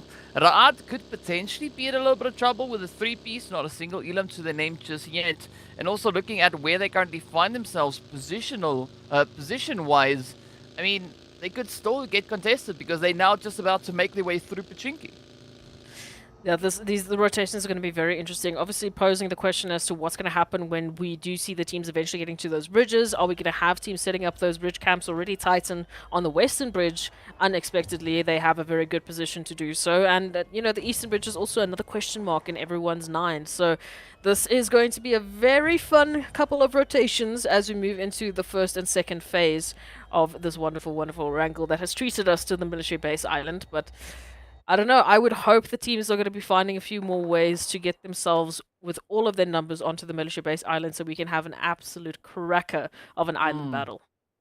Yeah, they just gotta. We need someone on those bridges just to say, you know what, respect the space, just push across. Wait to get into the altercations once you meet the other end of that bridge. And I mean, Titans, they're not gonna be waiting for any such things to come through as they look to push in. Ilias with a DB28. Oh, fights 2 so far. 1 more to go at least on this front line, and Puncher gets found out. Now it turns to Axa, and Smash really looking to drive this one home. Oh, let's see it go through. Titans, I mean, they have been quite a powerful force, and now all of a sudden they are taking a taste of their own medicine. It looks like we're going to be saying goodbye to Titans momentarily as Axa has been reduced down to only 1 HP. Some nice vehicle skills there to work with, but I don't think it's going to be enough. And there it is. Smash, kudos to you. I mean, to take down Titans is no small feat, especially the Titans we know on Erangel. So now we need to consider who's going to be in those top slots. Well, now we know who Titans need to worry about when Wave is not around. And the answer is Smash, because, well, they just proved themselves. But, I mean, I'm looking over on towards that western bridge, and I think this is where things are going to get quite exciting, because we've got the RUKH, the Vampires, URUS all putting into the mix. Blackjack going for a little bit of a swim, trying to get themselves established on the opposite end, but up comes URUS now, contesting RUKH, and RUKH trying to meet them head-to-head, but unfortunately it does seem like URUS are dealing quite a bit of a devastating blow to RUKH. RUKH, I mean, they have been doing pretty well. They've been picking up some good eliminations. We've seen them bring in some crazy engagements on Erangel specifically, but it doesn't look like they're ready to deal with this onslaught of both Vampires and all of the surrounding teams. You can see Vampires now chiming in as well, and yep, there it is. URUS, Vampires, they've made quick work of RUKH. So now we've already got 3 teams saying goodbye, and we've only just entered stage 2. Yeah, it is quite scary to look at as these teams just keep on stepping up with their performances and all these upsets. But the next potential upset we could see is maybe URUS and Vampires getting into a bit of an altercation, as both teams are yet to commit to a rotation in that southern direction. You can see the zone has, of course, been centered up solely onto that melee base, and the pressure, the heat, everything is going to be on, as well as the bridge camps coming through from the players here of Black Hand onto, well, Lag, but also then Mo Esports rolling in from the north. Black Hand over here towards the bridge line, staring down the barrel of lag and already receiving a few welcome messages. You know, just a little bit of dot dot, don't come here, dot dot. Trust me, you don't want to come here. Lag now, they have a fantastic opportunity if they want to keep Black Hand out of this, right? But for Black Hand, we already know their first Miramar, their first match of the day didn't go the way that they wanted it to. They are fighting for a better position on the overall standings. They are fighting for a better position on the grand total. They can't let things end here. Yeah, I mean, especially looking at where we find ourselves with regards to these points, right? The pressure is going to be on, especially if that is the premise here for Black Hand, right? I mean, we know coming into this game that Black Hand found themselves already situated in that 10th place. We also see the scores updating at the top of the screen. So that was 89 points stepping into this match, but I mean, they want to try and solidify themselves within that top 12 because aside from their 89 points, I mean, Smash was sitting on 78 before this match started. So there's not that much of a disparity between the opening coming into the top 12 and the teams sitting just above that, all the way up into 9th. We said that there's opportunities for those shuffles to come on in, and we want to see them happen.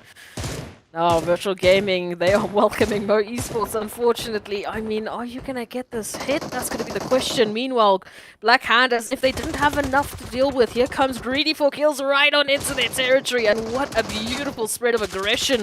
Storm trying to hold on, trying to give the cover to their teammates. But just look at this fight from GREEDYFORKILLS. 2 knocks almost immediately. Oh, this is the kind of performance that we want to see. But will this now be that chance for Greedy to bring in another phenomenal performance like they did in the last 2 matches yesterday? And I mean, it's all going to come down to this final push. This is definitely not the way that Black Hand would have hoped this match to turn out. But the Blue Zone is going to be tanking quite a bit of their health here as well. And they've got only 15 seconds and a bit of change left on the clock before that Blue Zone starts closing up yet again. And in doing so, the damage goes up incrementally so.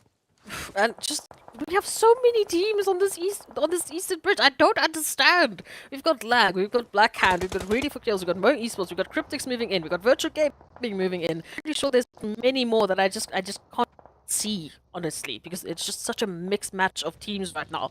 But Mo, I mean, for all of the teams here towards the section with the Blue Zone, as you've mentioned, it is about resources. It is about getting yourself across before those resources run out. We can already see some of the members of Mo Esports only with 1 med kit left, and they still have to cross the water line with all of these teams taking shots at them. They definitely need more meds, but are they going to be able to maybe pull a bit of a successful play? Again, we do see it being Paradox and Vortex. Oh, Rhino and Fevo now just running straight into that lead wall.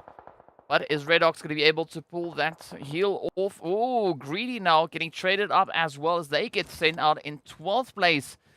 And it's still going to be a very, very contentious play, especially towards this eastern bridge with no one really disengaging or actually being allowed to rotate further. Lag being the first one now to make that decisive call. But it's all going to come down to Black Hand, the players from CRYPTICS, Virtual Gaming Squad, and Mo. So 4 teams still held up within this bridge area.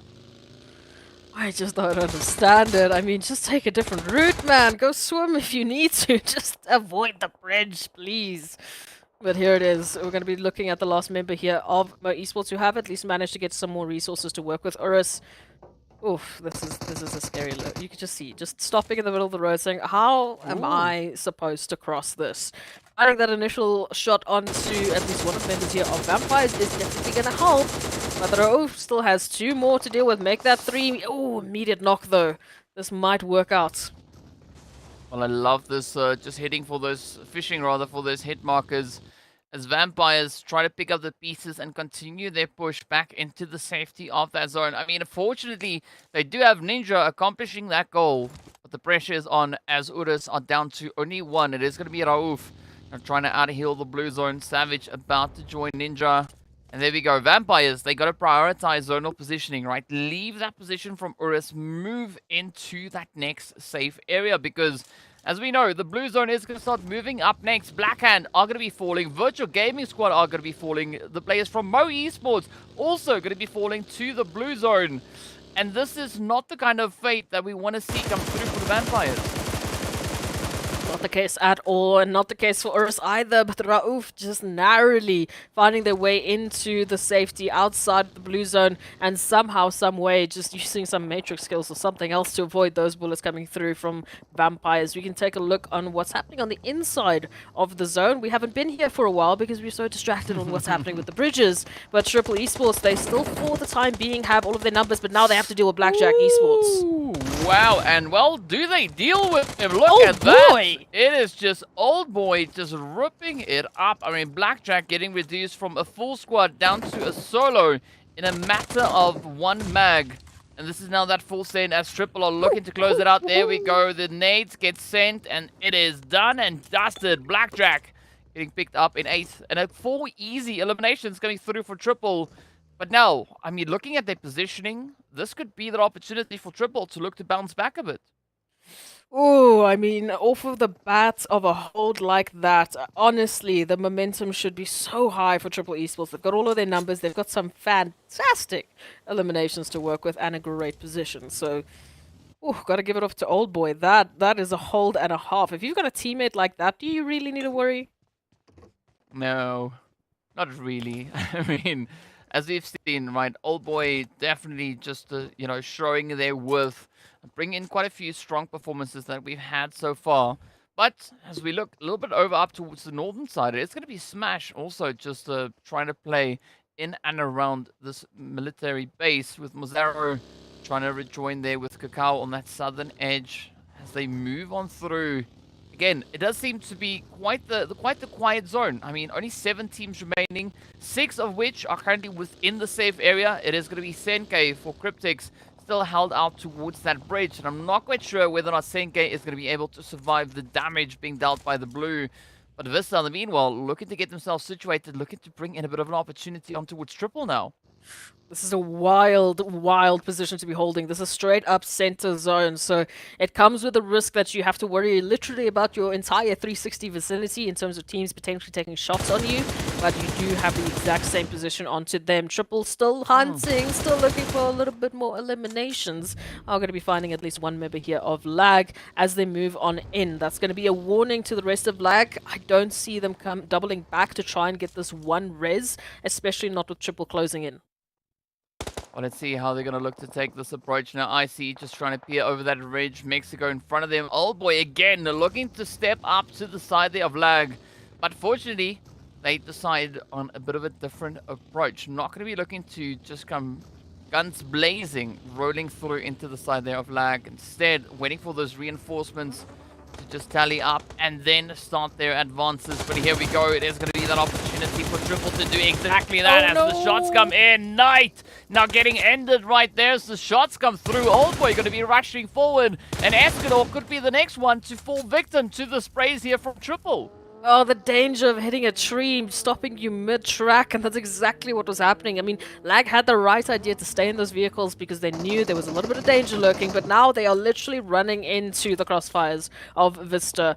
A lot of noise being made as they get into this position, so that information is allowed. CRYPTICS? Hello? Goodbye? We say goodbye to CRYPTICS. Okay.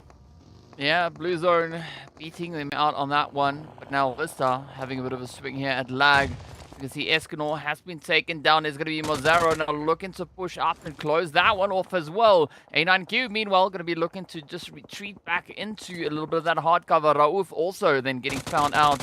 And that is the end of the road for URUS. So it is only 5 teams that now remain. And it's going to be a very sweaty play, especially as we're waiting to see where the next zone is going to be taking us. I'm loving what Triple are currently doing, right? They are cleaning up all of the teams on the outskirts, literally all the way from the western side of the zone to the south, to the east. It is clear thanks to Triple now. And so they've been picking up eliminations, currently sitting on 9 eliminations, and they should be able to get all of their teammates up. Whereas the rest of the teams, they are all nestled in the small little area in the northeast. So again, that opportunity of them being able to come through as they're cleaning through, as the cleaning crew, sorry, and mop up that winner chicken dinner. Well, let's see. I mean, looking at the numbers that we've got here, the biggest potential threat now for the side there of Triple could be Smash, as they are still holding on to 3-piece, and they're also utilizing a glorious position within that hard cover. But Vista could be the next team to be traded on down, as they are held up very centralized with regards to the remaining squads here. And Triple, they just so active, looking to find that next entry point, looking to find that footing. With Vista also just trying to play it a little bit more safer. All of the teams now, they're slowly but surely going to inch their way into the center, getting into a better position, hoping to find some more cover and obviously a lot of information. Triple, they're still staying mobile. They're still sticking to the outskirts, looking for information. They've been finding all of these other teams on this outskirts. That's been working well for them, but now they need to focus on the final four.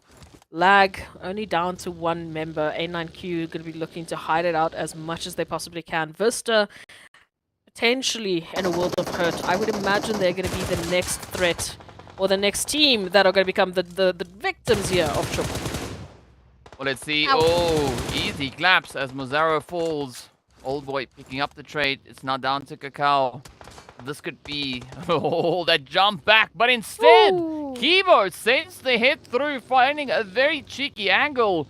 And that is yet another team to fall. Down to the final three we go. It is going to be the solo from Lag up against the three players from Smash. And of course now, Triple being zone blessed with that next shift.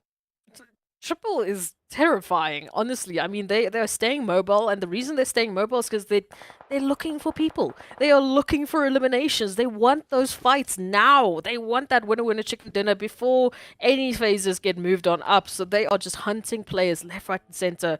A9, how are they just finding the perfect teams?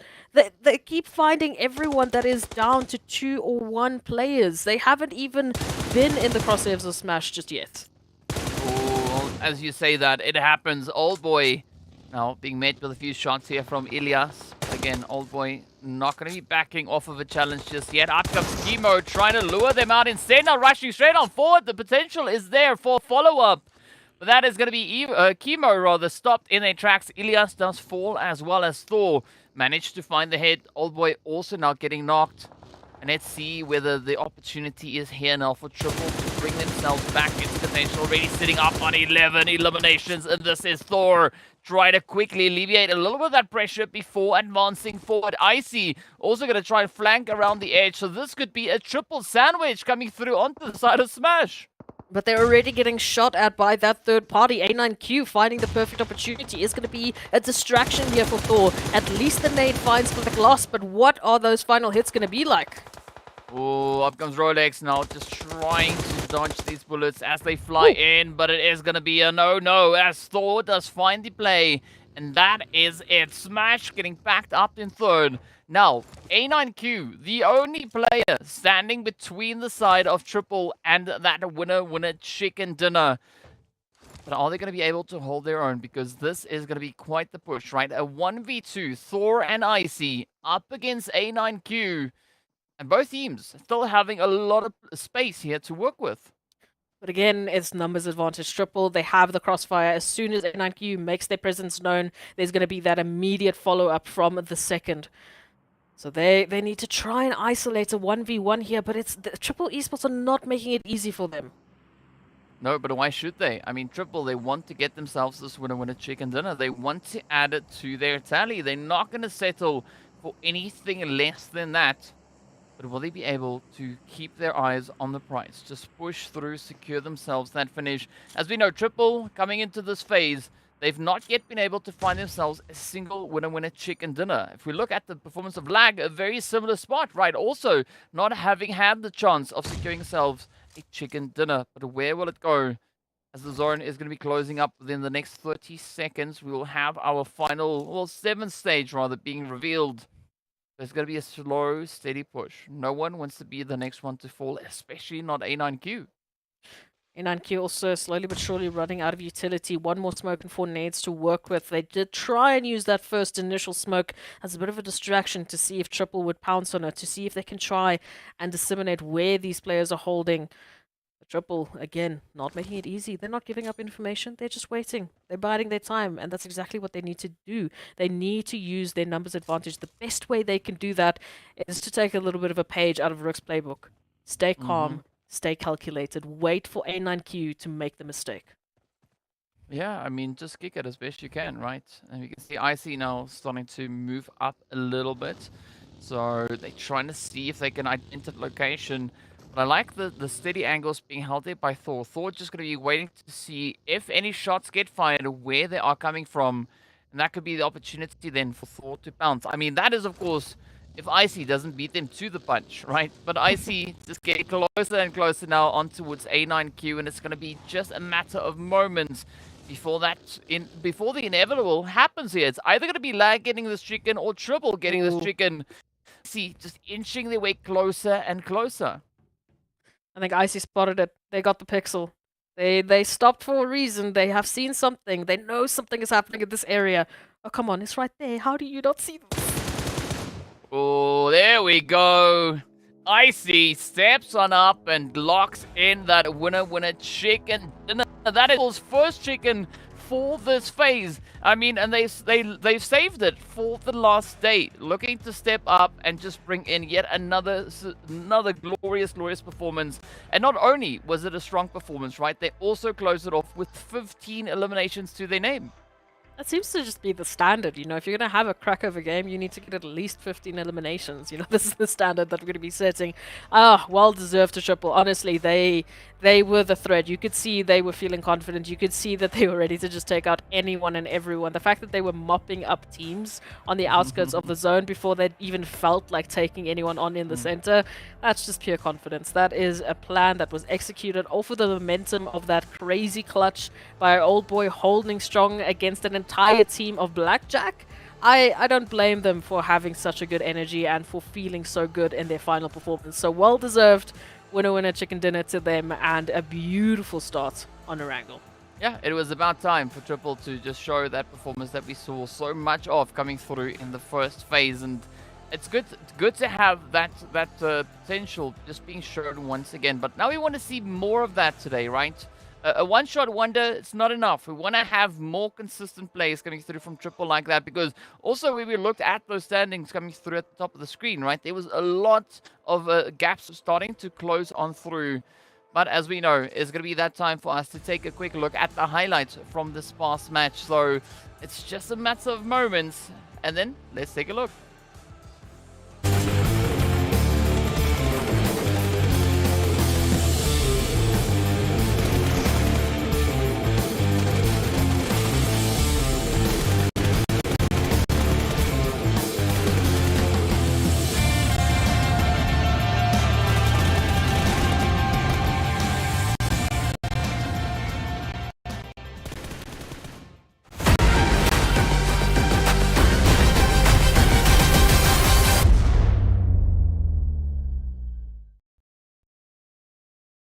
I mean, Icy, you could almost say that they winged it to pick up that winner chicken dinner. You know, it was plain, it was simple, but they did it. They got the job done, just rising to the occasion, stepping up and securing themselves the finish. And what a way to get the job done. And with all the puns now out of my system, at least for now, let's take a look and see what that point system looks like. I knew it was coming at some point, but you still catch me every single time. Here we go. Triple Esports, 25 points to the tally. Thank you very much. And it's good to see with my own eyes Triple Esports bringing in this performance, because I could only hear about it, you know. And last weekend, now finally they're showcasing why they picked up those fantastic 20 bonus points in the first week. Smash team also, it's interesting to see them here. They have these shining moments where they just suddenly pick up eliminations after eliminations, and for them again to take out Titans, it was no small feat. Yeah, it definitely is no small feat to take out Titans, and I think that really bolsters some pretty phenomenal team morale, right? Knowing that you've just stepped up and you've taken out such a strong team, so you know, big ups to them, and a lot of power as well about to come through here. But you got to look at these points. I mean, it's looking interesting on the first page. CRYPTICS closing off there with 3 points, all the way in 8th place. But let's see what that second page is going to look like. As we take a look at it, bam, bam, bam. That is a good amount of eliminations that we're going to be spreading around to everyone. Every single team decided they don't want donuts. Everyone has managed to pick up a point, whether by placement or by elimination. So just fantastic work to everybody. Honestly, it's been a while since we've actually been able to see this. So very healthy, very, very, very competitive for everyone. Even if it's not the performance they were really looking for, you know, some wildly record-smashing performance, it's at least adding something to their tally, which on a day like today is what you want. Yes, and I mean, as we know, right, Donut's not really all too healthy, so it's good to see that the teams, you know, collectively deciding to boycott the donut shop at least for this match. But we still have several opportunities to see if we're gonna have any new clients stepping out into our glorious donut shop, and well, that only means that we are gonna be stepping into game number 3. So be sure to join us right after the break as we continue with the action.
نجمة جالكسي غادروا من التايتن وخيول كازاخية انقفت من هناك، وهنا أسد ينقف. نعم سباسيال مزيان يا مارشال مزيان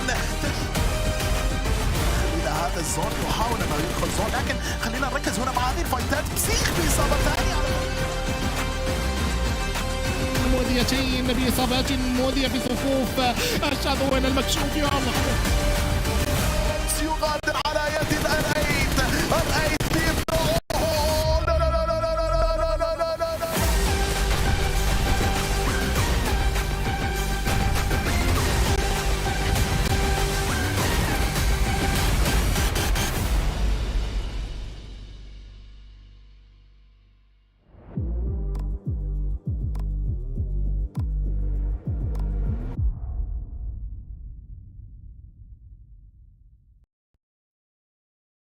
Hello and welcome back to the PUBG Mobile Pro League Africa Spring 2023 season. We're back with all the action, getting ready to venture over into Miramar. But before we do, we need to give a big shout out to Monster Energy, our official energy drink partner for the PUBG Mobile Pro League. Now, as we're getting ready to hop into our midway point, pretty much here for today, right? Out of the actual legitimate, like, everyone can play these matches, right? Game number 3. But at the end of the game 3, it'd be a halfway point of the day. But either which way, we're getting ready to hop in, venturing back out into Desert to play our final Miramar. And I'm curious to see what is going to come through. As we know, the teams are still chasing those points, trying to secure their positions, not only in the top 12, but also as many points as they can possibly find. And of course, for Group E, it is going to be their first Miramar of the day, and their last. So unfortunately for them, they'll have to deal with a little bit of sand. But we'll see if anyone's going to be climbing to the ranks. Already, we're seeing the likes of our Titans and our CRYPTICS going out early on. We're seeing RUKH Esports stepping up to the plate, Triple Esports stepping up to the plate, Smash Esports. You know, teams that we don't normally get to celebrate. Once again, they have set the bar up high on today's game of play. So. Question is, who's going to come through out of the woodworks in match number 3? Ooh, that is going to be the question that we are going to be looking to have answered as we are getting ever closer to hopping through to see what the desert will have in store for us. And I think it's going to be quite an exciting one. As we know, right, moving into game number 3, there is going to be a few teams that are going to be sitting this one out. So that, of course, is going to be the players from Arab Golden, Blackhand, Smash Team, as well as Team Ra'ad. So the pressure, the heat is going to be on. Very excited to see what they're going to be bringing to the table. And also just, I guess, a question to see what the rest of our teams are doing, really, today. Titans, we know they are sitting so well up onto that leaderboard that they don't really need to be worried whether or not they're going to be going through to Vikendi. We can say the same for a handful of other teams as well, but we know... As we looked at the beginning of today, there was only 2 points separating 12th and 13th position. So plenty of opportunities to get your last few points in and to get you into Vikendi. But before we even get to that point, we have to take a look at our second and last Miramar of the day. Woo! I mean, it's going to be a decent flight path to kick us off here, as we can see that flight path sitting very, very centralized. Well, you know, very evenly kind of dispersed, but it is leaning ever so slightly more towards the southern side. So it is going to limit, you know, positions up to like the fields, water treatment, Al Azhar. I think the southern angles are going to be very easily accessible, but I think it's also then going to come down to whether or not we're going to have another dirty zone being delivered, right? Or if it's going to be a little bit more lenient this time around. I don't know, I feel like this flight path is a bit of a bait because it's literally pointing right towards where I wanted that last zone to go and where it could have gone with such an eastern zone. So we'll see how this zone is going to be hopefully putting our players to the challenge because, you know, we want them to sweat a little bit on the last day. We want them to really try and push their luck. But also, the question is, because we had such an active Erangel, you know, you could say that, oh, well, it was just because of the flight path, but there was quite a few hot drops, and I'm wondering if it's going to happen again when we are so close to that eastern side and centering up on Los Leones. Oof. Well, I mean, it's going to be an interesting one because I'm having a look at what we've got currently with regards to the points, right? Blackjack sitting in that 11th place, and they are sharing that gatekeeping responsibility with the players coming through from the side of VISTA. Both teams on slightly opposite ends of that zone, as we can see, at least for the time being. But the first elimination, well, consistency coming through here once again, as we can see that on the left-hand side of the screen. But we're not seeing the teams really getting overly aggressive with, you know, with regards to their positions, their drop locations this time around. I mean, Virtual Gaming Squad looking to potentially maybe just break off and find that safe haven to move towards. RUKH also now going to be making a bit of a break, heading in the direction there of Crater Fields, potentially. Curious to see where exactly they're going to be looking to rotate towards. But the pressure is on, as I've mentioned, right? Looking at the top of the screen there, we can see what those positions are, at least for the time being, and what these teams need to do trying to move forward, because this is where the heat is at, right? It is going to be a lot of play trying to move in up into the top 12. It's wild that we still have only 2 points separating, you know, 12th and 13th, yet we're completely swapping the names of which hold those 2 point difference. So it is going to be a fun one. Again, we can see Titan Gaming so comfortable. They don't really have to do much. Same for, you know, the likes of CRYPTICS, Will the Battle, RUKH Esports, the Mind Weapon, surprisingly. But that's immediately where it starts to drop off into a question mark, including the mind weapon. I mean, 97 points to 88 to 86 being 13th. It's Yeah. nothing. It's what, 11 points? 11 points, and you could be finding yourself onto that Vikendi map and hopefully shooting crossbows later. Definitely using pans, definitely using crossbows. So we'll have to wait and see.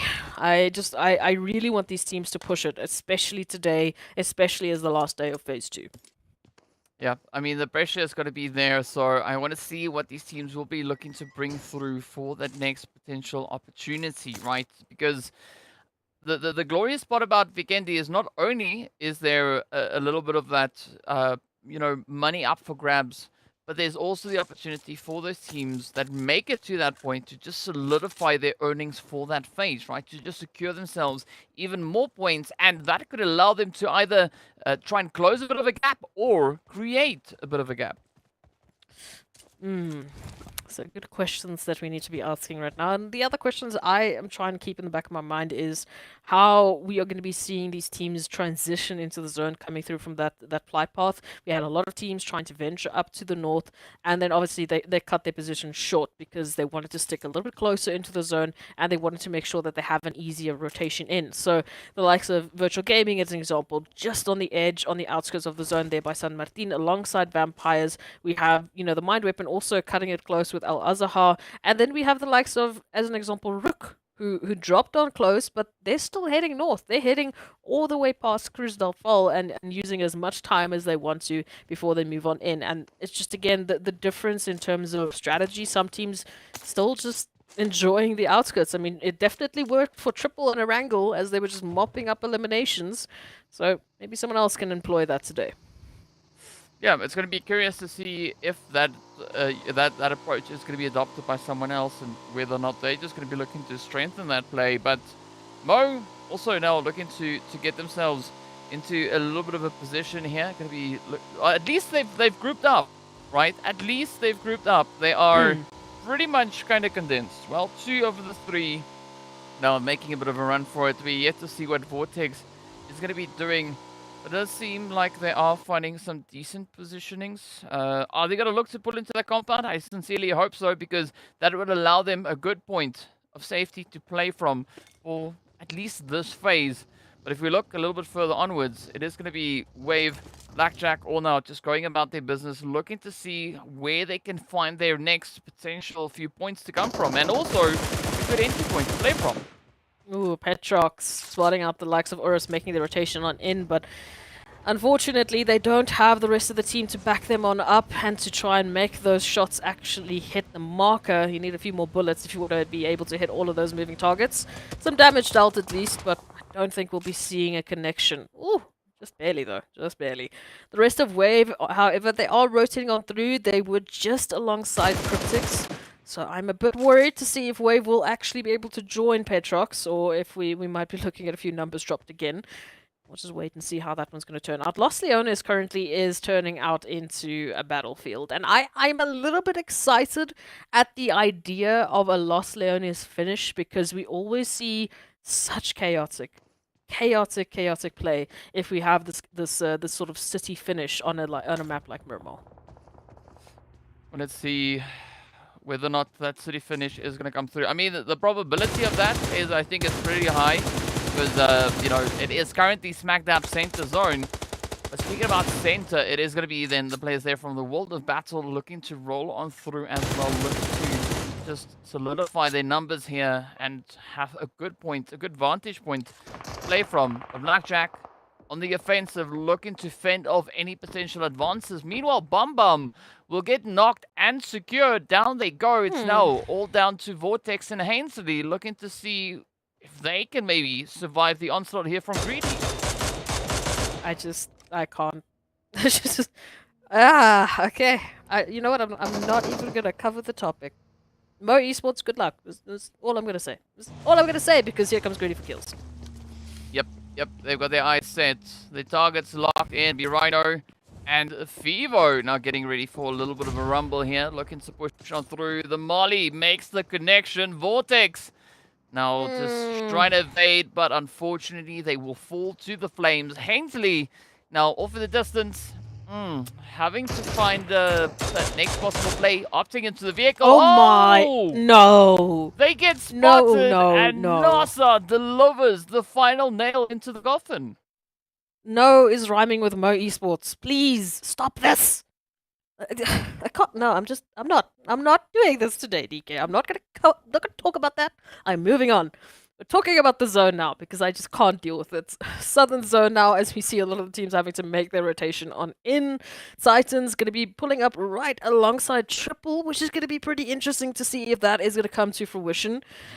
Don't know if they're going to be taking that engagement or just letting each other pass on by. And, ooh, that northeastern side of the zone, just look at how many teams need to try and fight their way through that.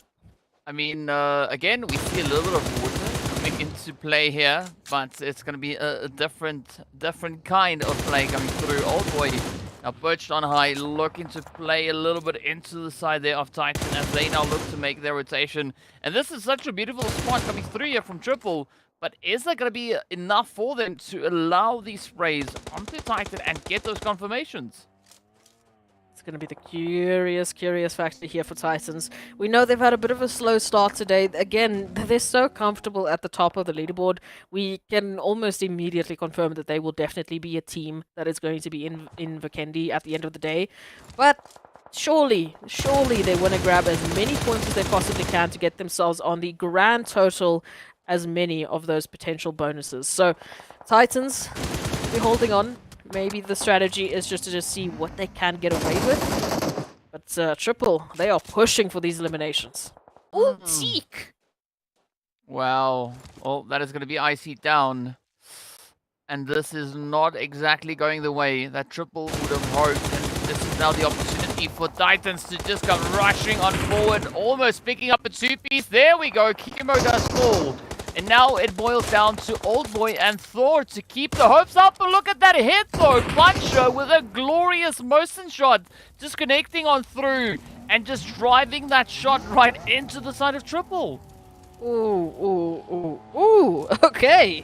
Hello, Titans. Thank you. You know, I was waiting for a little bit of that action. And, I mean, now it's just a bit of a car chase. They want to get those final eliminations, but unfortunately their vehicles have seen better days. Triple should also have be able to get a bit of distance between them and the rest of Titans, so hopefully they will give up this chase, and we can see at least two of Triple continue on. Yo, that hurts. Old Boy's HP just signifies how much pain that was for Triple Esports. Yeah, that was a phenomenal shot coming through from the side of Titan, but yeah, it's not going to look all that great now for the side of Triple. They rushing right in and amongst the players there from Greedy to try and get away. A very risky approach to take, and are they going to be able to survive it? We don't know just yet, but let's see. So far, it seems like they are managing to just hold on. Of course, that zone taking a bit of a southern shift, playing into the hand of CRYPTICS. The Triple surviving the push, making it into a compound. Now Greedy just, around the corner, they find Old Boy, and this is now just downhill for them. Yeah, again, when you're running away from the likes of any team, especially the likes of Titans, you just have to take the route that you can get, and their focus was just to put spacing in between them and the rest of their pursuers, so you don't always get to choose what kind of rotation you're going to be taking, and unfortunately for Triple, this is just how the cookie did crumble. But Thor holding on at least to find two, but that HP bar is so narrowly close. How are they even managing to do this amount of damage? I don't even know. I honestly I can't say, but it's gonna be Thor now, super low on health. Rhino quickly trying to get themselves patched up. Thor doing exactly the same. But the numbers advantage still playing in favor here of Greedy as both players now feel ready to continue their onslaught. Up comes a bit of a push. Rhino just waiting for the hits. Up they come with the DBS, and Thor, almost gets the clutch, but unfortunately they do fall to the DBS. Now Greedy also coming under fire as the players from Vampire swoop in behind them.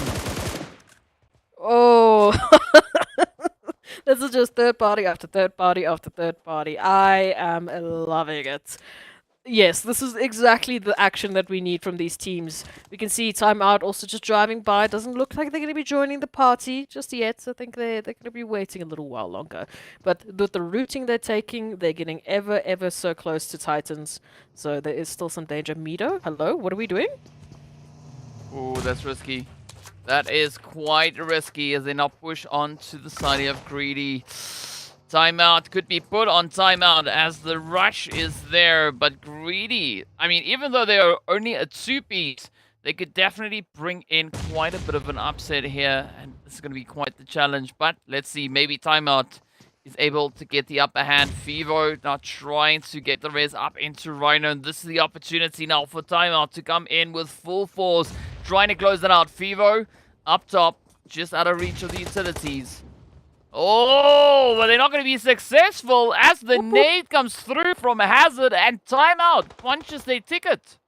So we went from Titans to Triple, then Triple going down to GREEDYFORKILLS, narrowly taking the entirety of GREEDYFORKILLS, then another third party, and guess what, another third party, because Vampires wanted to get involved. Titans said no, thank you, these are our eliminations, so we'll deal with you a little bit later. At least taking one for now, but still all of this information, all of this opportunity right up ahead of them. They have some wonderful eliminations waiting for them, and it just looks like B6 is happy to do it themselves. Wow, Titans prepping for a little bit of a farming session right here. Having essentially all their players positioned on the edge. I mean, Axa, of course, looking to get that anchor point secured towards the zone. But the rest of the squad focusing all their efforts now on towards timeout. And this could be another insane performance coming through from the side of Titans. Again, it feels like Titans are just so happy to let individuals from their team take out literally entire teams. But at least there's a little bit of backup here for P6 because they know that zone has shifted. They want to get this engagement done and dusted before another, you know, 7th third party comes rolling on in. Let's see, Lag now in the meanwhile going to be shipped out as Blackjack just comes rolling over them. But here we go still. Titans keeping up this gatekeep. There's going to be a little bit of time left until that zone starts to move. About 2 minutes and a bit of change. But looking at timeout's positioning here, they're not going to have all that time to really utilize as they already find themselves on the very edge. And this is where we could see that health now really starting to be whittled down. Wow, English please. But either which way, Titans looking for the opportunity is going to be P6, Teak, and Puncher just keeping up a very aggressive front line.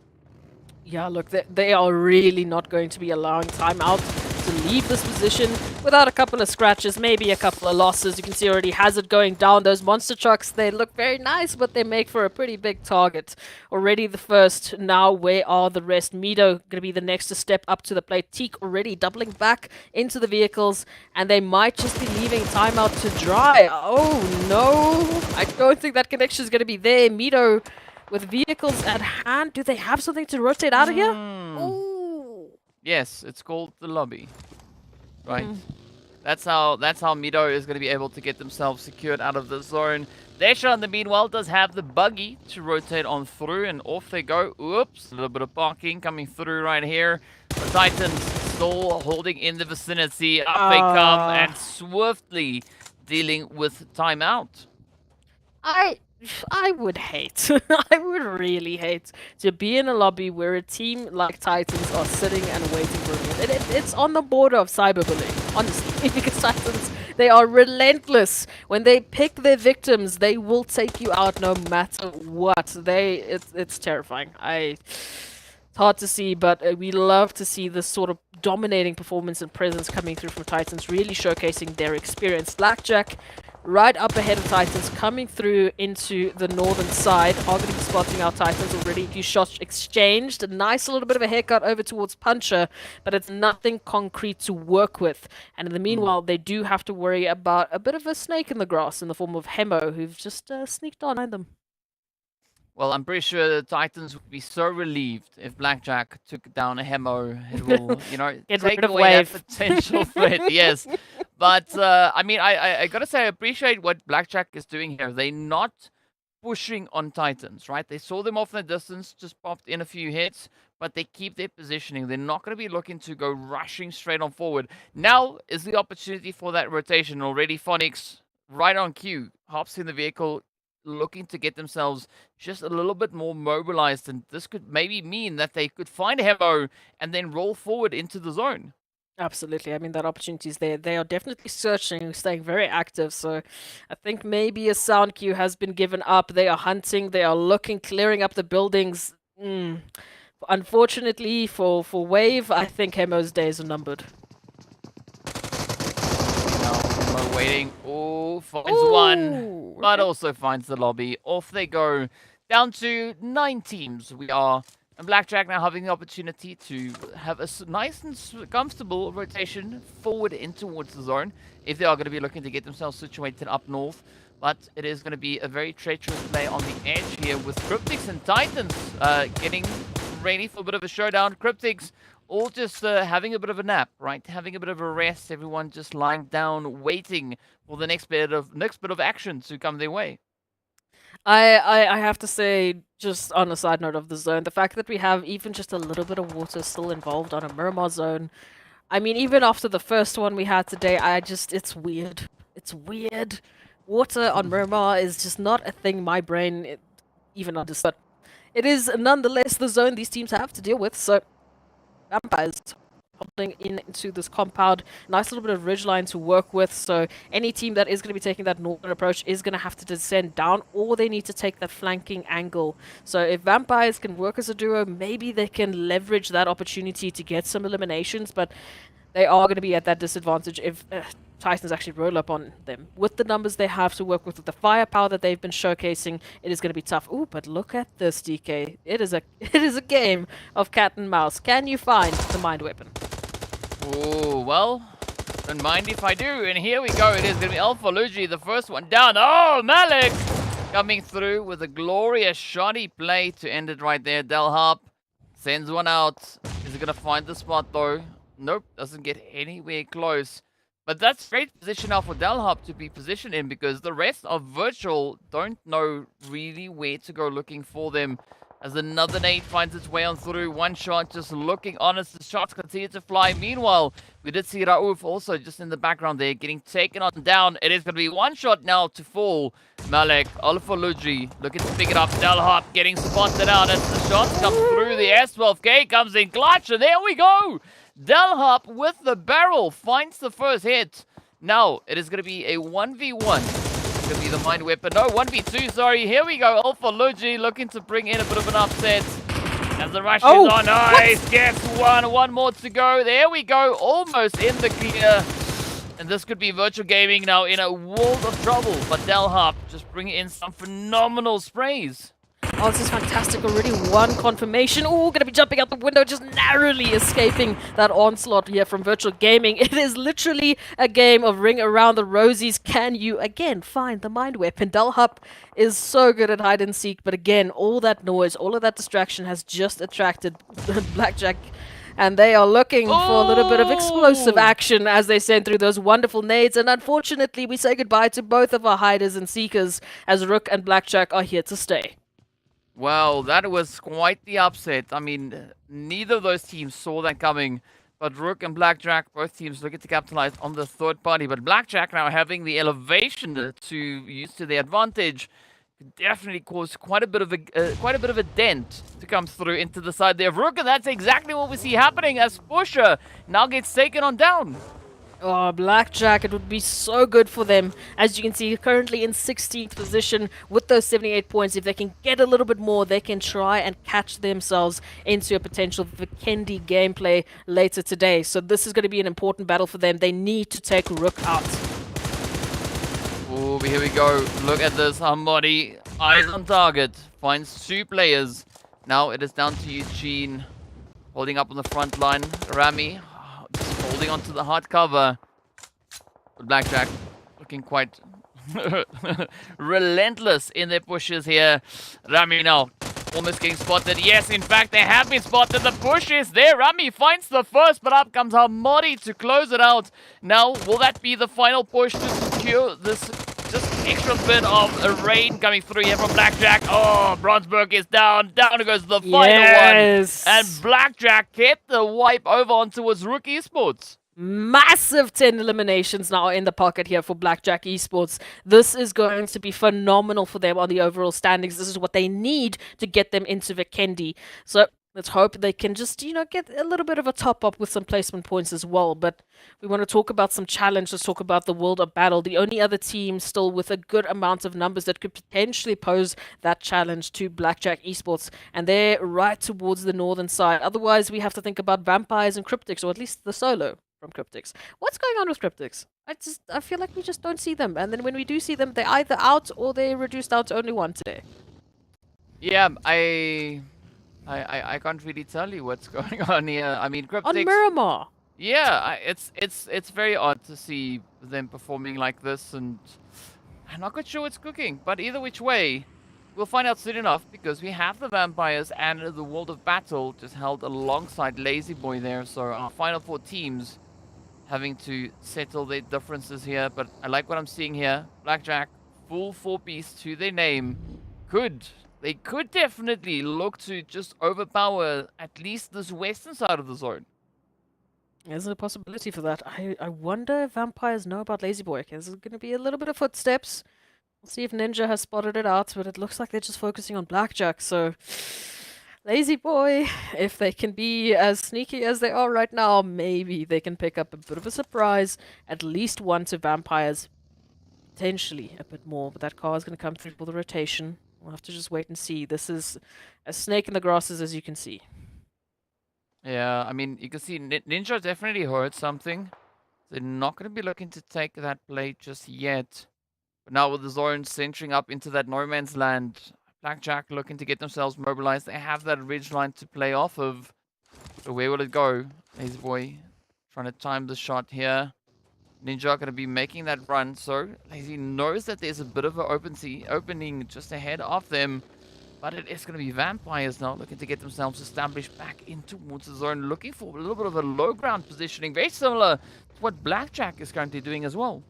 Yeah, so unfortunately that opportunity for an elimination for now is going to be taken away from the likes of CRYPTICS. But we'll see. Maybe they can still play their cards right.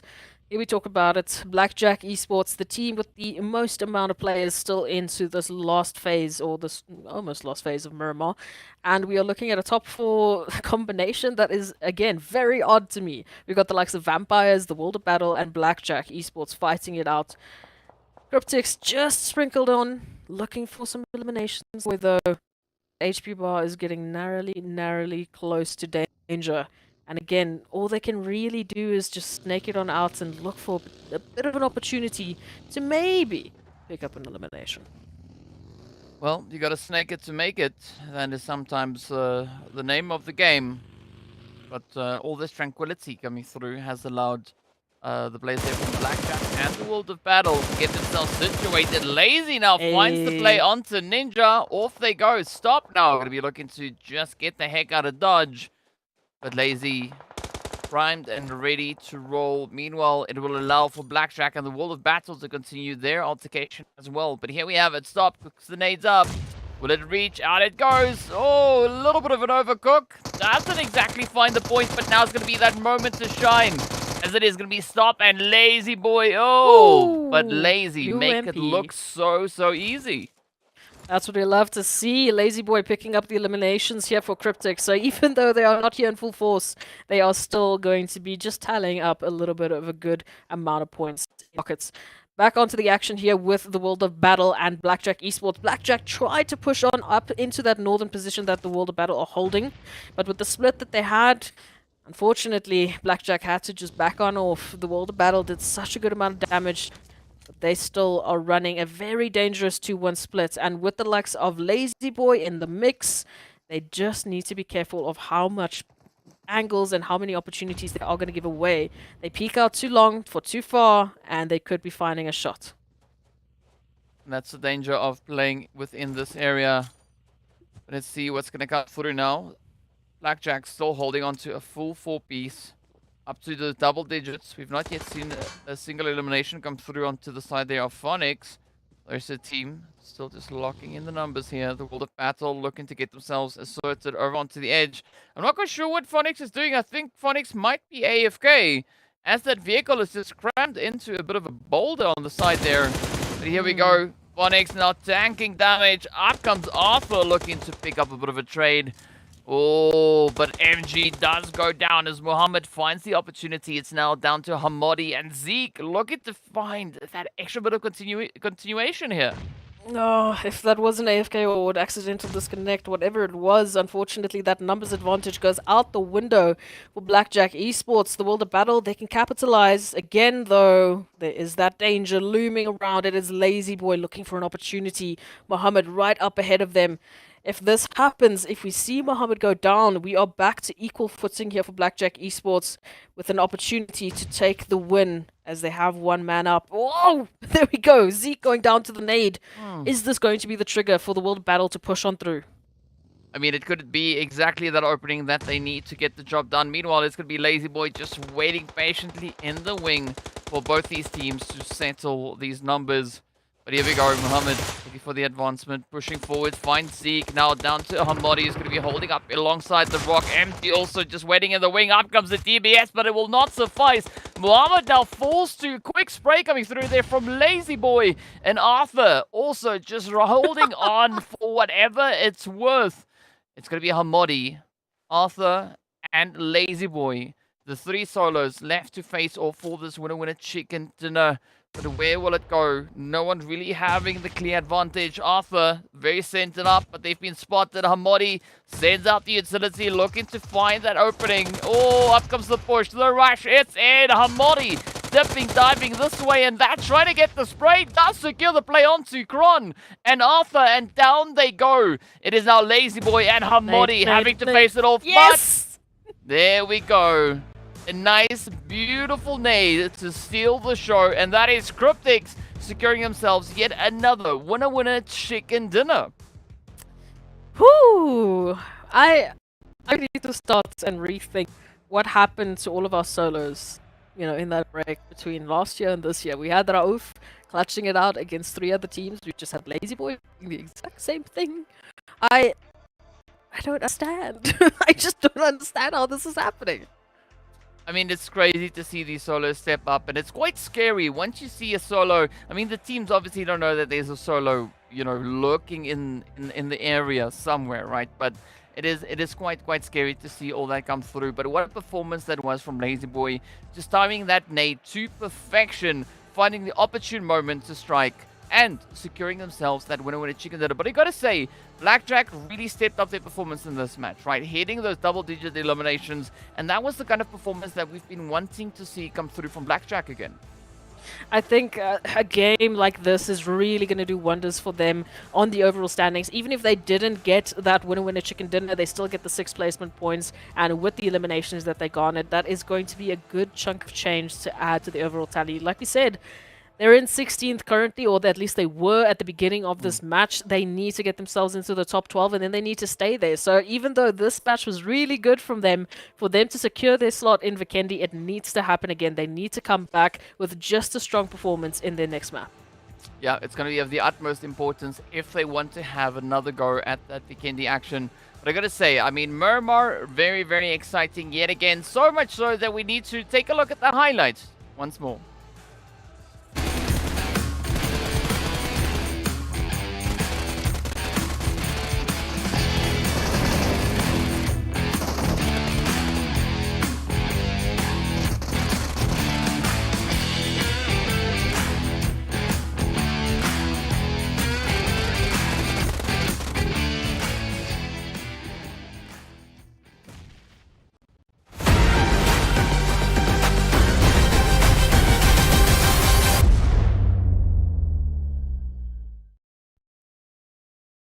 Very exciting end coming through on towards this Miramar, but as we know, it is going to be that time of day. We need to take a look and see what the match standings are. How many points our respective teams were able to secure on this last match? It was a fiery match. I mean, with Blackjack Esports picking up those 12 eliminations, they will be topping the log with 18. But look at that. As a solo, CRYPTICS, Lazy Boy, honestly, MVP, managing to get second place, just 1 point behind our top team that, I remind you, had a full top 4 in the final 4. So, yeah, That is a crazy, crazy performance to come on through. The World of Battle also doing well with their 7 eliminations. Really, really good placements. But as we take a look at it, RUKH, Titans, good eliminations. Vampires also making an appearance in the top 4, so fantastic opportunity to get those placement points on through. GREEDYFORKILLS, slowly but surely, they made sure that they were there to get a few fights. Yeah, they definitely tried to ensure as much aggression as they could, picking up those 6 elims. But as we know, right, 6th place is going to be closing off that 8th place. So let's take a look and see what the second page looks like. As I'm expecting there to be a few customers. Yeah, well, I mean a few. That normally refers to 2, but it's quite surprising to see who it is. It's Triple and MEA Esports getting sent back to the donut shop. The rest of the teams at least managing to secure themselves points on the board. But Wave also having a very surprising play here. Definitely so. I mean, again, the teams that we're talking about, the constant change up, to see Triple Esports off the back of a performance that they had on Erangel, now just grabbing donuts. It makes no sense, and it's not going to make sense anytime soon. But that was the last of the day. So for the teams that are cursing the Miramar lands because that's just not the performance they wanted, it's okay. They're not going to suffer any longer. And next up, of course, we have the wonderful, wonderful jungle of Sanhok. So the teams are really going to get a little bit of a wake-up call. Oh yes, oh yes. I mean, all the dust can now be shaken off as we are getting ready for a little bit of potential mud, maybe, over on Sanhok. Not quite sure if that is really the case. I mean, it does check out because there is that glorious little pond on the side of bootcamp. So who knows? Maybe that's exactly where we are going to be heading. But of course, that also then means that we are going to be taking a quick break to prep ourselves for game number 4, which is Sanhok. So be sure to stay tuned. We'll see you guys right back after the break.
is here. Oh, thank you, thank you.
نجمة جالكسي غادروا من التايتن وخيول كازاخية انقفت من هناك وهنا أسد ينقف. نعم سباسيال مزيان يا مارشال مزيان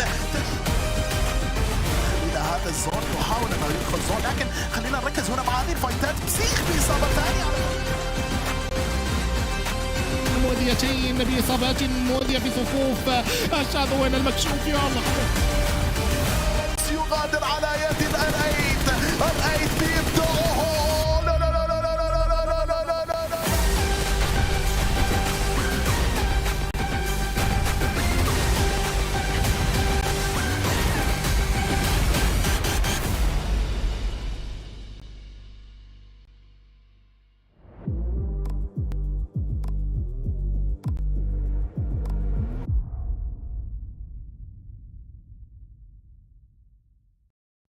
Hello and welcome back to the PUBG Mobile Pro League Africa Spring 2023 season. Of course, we're getting ready to hop into the action over on towards Sanhok.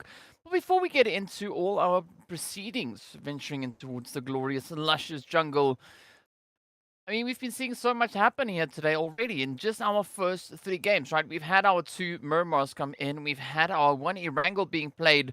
And I want to see how all of that is going to translate through into this, well, the only Sanhok of the day, right? I mean, well, Sanhok is usually only just 1 game. But I want to see how these teams are going to be looking to step it up as they venture in towards there. Because as we know, moving into our game number 4, that means that players there from Group B are going to be sitting this one out. So I don't know how much of impact that is going to have on the overall performance. Look, it is definitely going to be an interesting one for some of the teams, as they would love to get a few more eliminations. And, you know, Sanhok really does provide that opportunity. I mean, we saw such crazy third parties on Erangel, so I wouldn't be surprised if we have another opportunity to see that here onto Sanhok. So, yes, in terms of the points, in terms of the fact that Group B is not going to be sitting into this wonderful jungle rumble, they're going to just have to wait it out and get ready for that final Erangel, because I don't know, Sanhok is always just, it's such a chaotic map for me. It provides opportunity to the teams, again, who haven't had that chance to shine, to give us a little bit of a glimmer of hope and a little bit of an insight into what they really can showcase. Yeah, it's going to be a great showing coming through here. As we know, as I've mentioned, also Group B are going to be sitting this one out, but Group C now having an opportunity to stretch their legs once again. So that is going to be Arab Golden Esports, Blackhand, Smash Team, and Team Raad that are going to be rushing into that jungle with Blackjack, Titan Gaming rather, Vampires, and Vista that are going to be sitting this one out. So, I mean, the opportunity is there for the teams to try and close up all the necessary gaps to make a play for that top 12 and, of course, as we know, for the top 16. But I think more importantly is we need to take a bit of a look and see, you know, just how much of a difference there is still within these points. As we know, Sanhok is just around the corner, but there's still quite a bit of work that needs to be done here.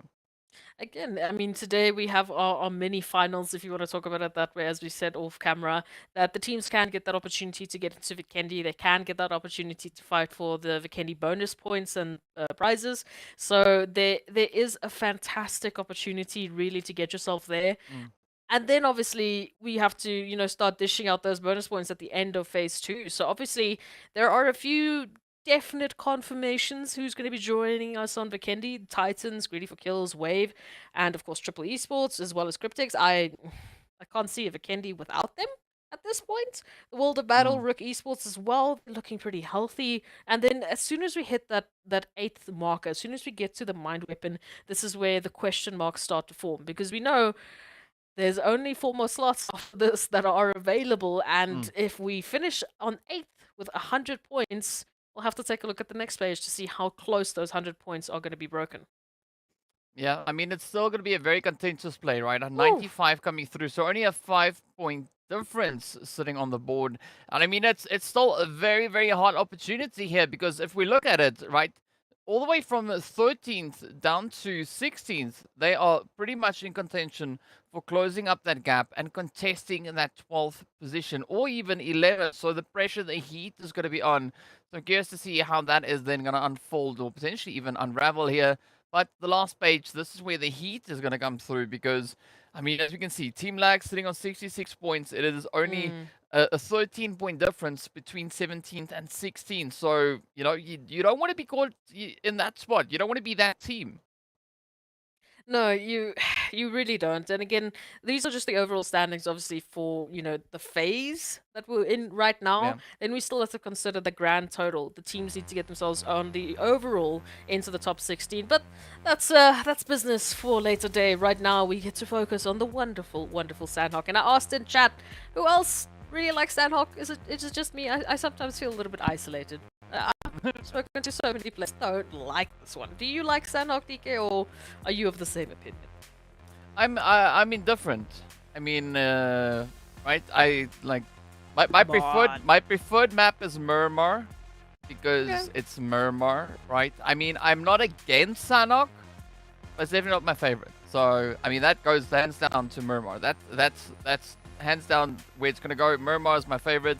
But Sanhok, I appreciate what this map allows, right? It allows teams to get out there, to get aggressive, and maybe find a few additional points. And already we can see that happening right over in towards bootcamp, with Mo dropping hard on towards the players there from timeout, and things just popping off.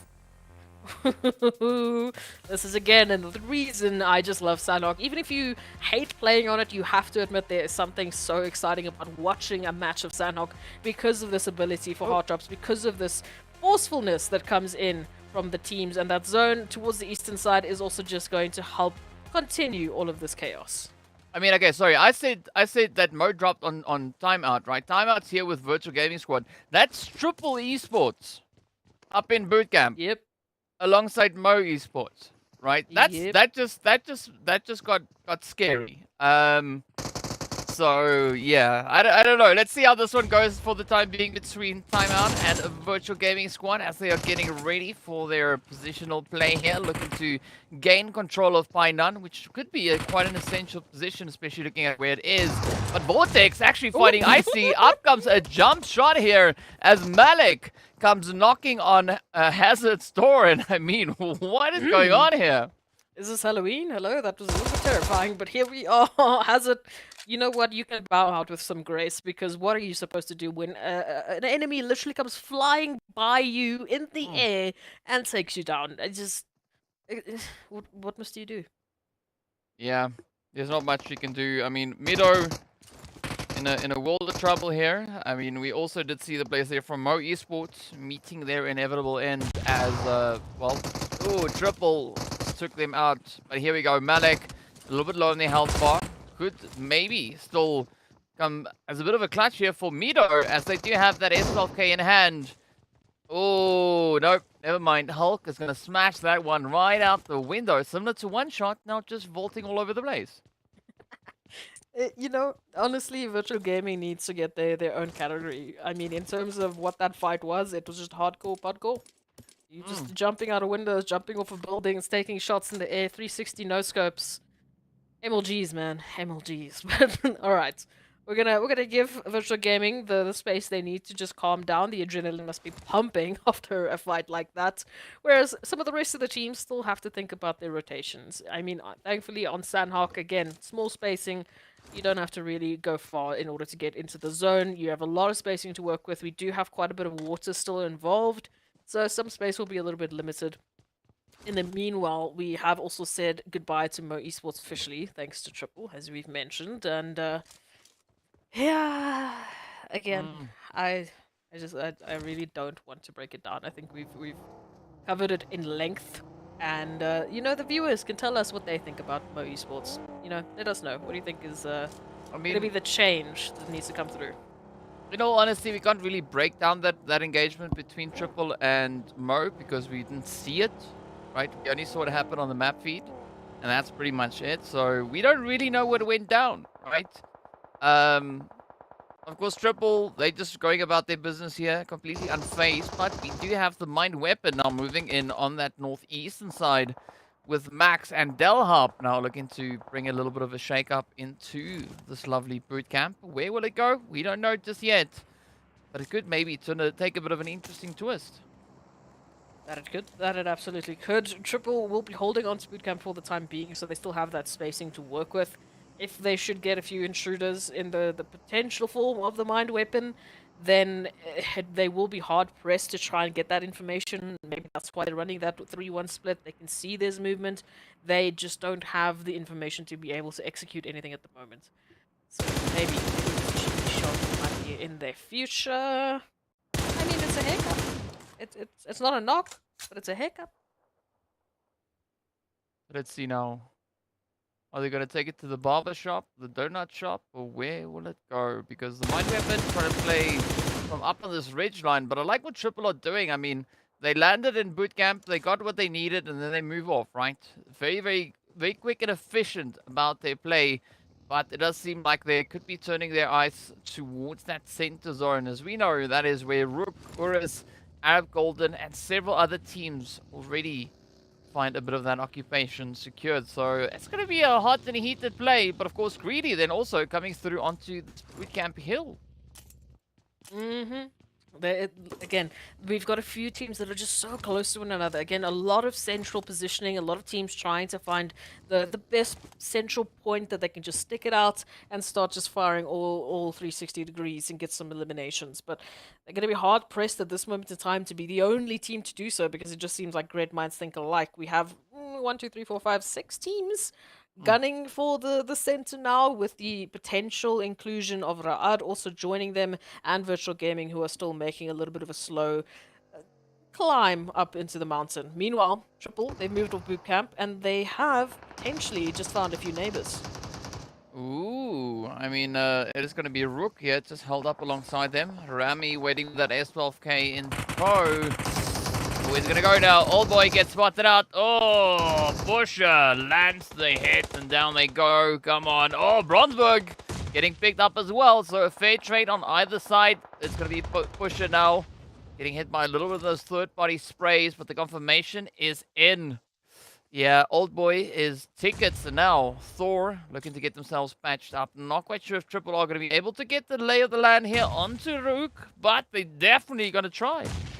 A little bit of utility being sent on out to try and ease the pressure, but trying to find those opening angles is going to be the point. So at least Kimbo will be able to get that confirmation. So slowly but surely, we are whittling RUKH Esports down. Now Icy with a nice little mission, trying to find a few snakes in the grasses, trying an opener.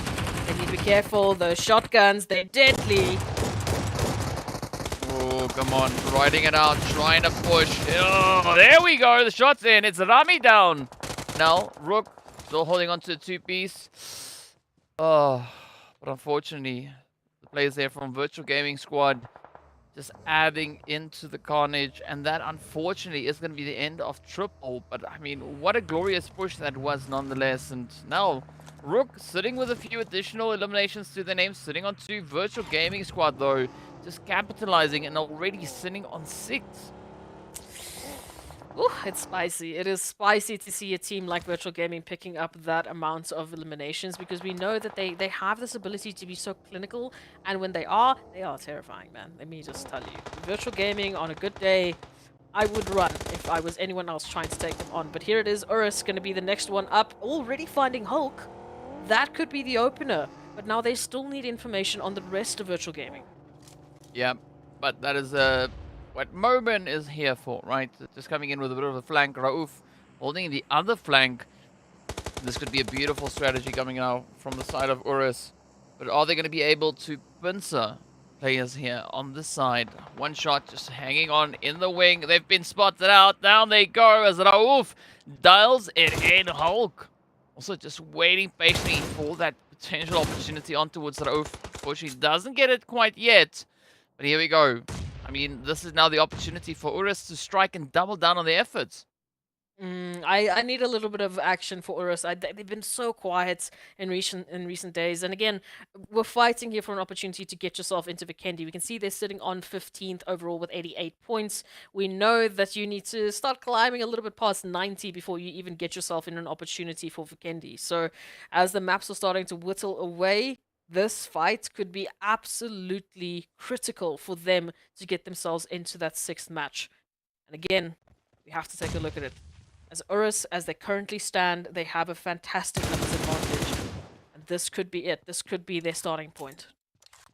Well, let's see what is yet to come. Only one elimination to their name.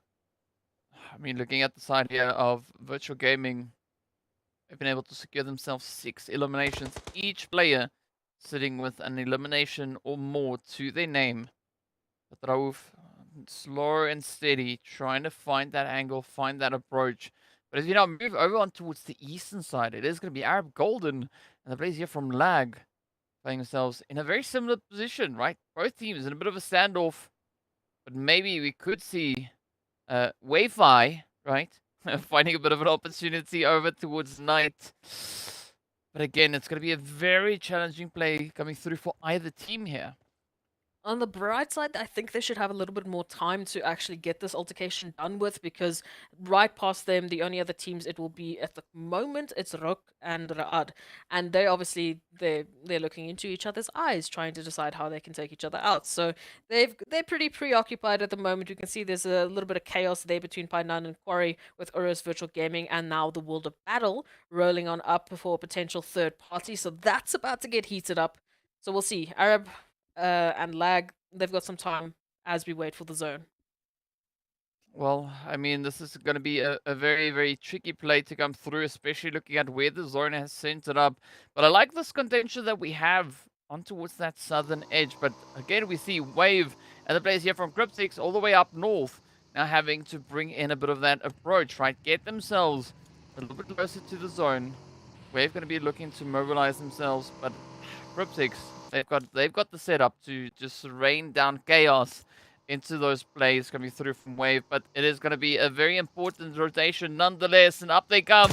Down they roll, and Senka and Gonal just doubling down on the hits, and that is 2 players from Wave already just traded on down.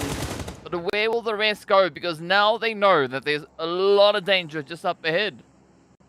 Look, I can understand the Vespa on Sanhok, but I think Wave are going to think twice when they look at that vehicle again as a good opportunity, because it has just shot them in the foot. It's all that was is that vehicle. Honestly, yeesh, it hurts. But Wave will potentially have to bow out 2 of their members. CRYPTICS holding strong with some eliminations. We can see in the elimination feed, the World of Battle have found URUS, so not looking good on that front. But we'll have to wait and see who else is going to be joining the fray. We can see Farokh still is going to find the one, but there's an immediate turnaround. Again, 1v3, what you going to do? Yeah, that was an unfortunate play coming through, but well done though to the players here from the World of Battle, now up to a total of 5 eliminations to their name. I mean, Virtual getting shipped out there with 6 elims. You can see Triple on 5, URUS on 3. So definitely a lot of work has been done by the teams that have already made their way towards that lobby. But no one's out of the woods just yet. It is going to be Greedy looking to bring in a bit of a upper hand towards the side of RUKH. RUKH, of Of course, now confined to the shack. And, I mean, if Greedy catch any wind of them, it could spell quite a bit of disaster. Yeah, look, we know Greedy really love to show up into the final moments of a match. It just seems to be also at this time of the day that they find their absolute groove. So we'll wait and see if it's going to happen here on Sanhok. Black Hand, another team that has been a bit quiet for us. They've been visiting the donut shop, and other than that, I'm not sure what else they've been up to. We just haven't had a chance to actually pay attention to see what they've been doing. Now, they've spotted out some action here to boot camp and some potential eliminations. So we're keeping my eye out on the eliminations for you to see what happens with that. Meanwhile, rest of the zone, nice and quiet. Petrox still making a little bit of a rotation with their teammate outside. And now the shift has to come in, and we do favor GREEDYFORKILLS, Lag, the World of Battle. I am liking a little bit of RUKH's positioning, but again, numbers have to come into play here. But the Ra'ad from that northeastern side, those compounds might be absolutely key into them holding into this final zone. Well, it could definitely be exactly that. So let's see if that is going to be the opportunity. Meanwhile, our Golden trying to play a bit of a shot over on towards Lag. It's going to be Ra'ad now. Gatekeeping the side of Wave. Petrox, the final contender left. Ooh, and it's such a close play, but the blue zone is going to be adding that extra bit of pressure on as well, as we can see just a few mere moments to go. So the blue zone gets underway. Petrox trying to find the most opportune approach to take at this point. But it does seem like Ra'ad not really going to be disengaging, just slowly inching their way towards the zone. And of course, off in the distance, the players there from CRYPTICS and Smash also getting right down to business.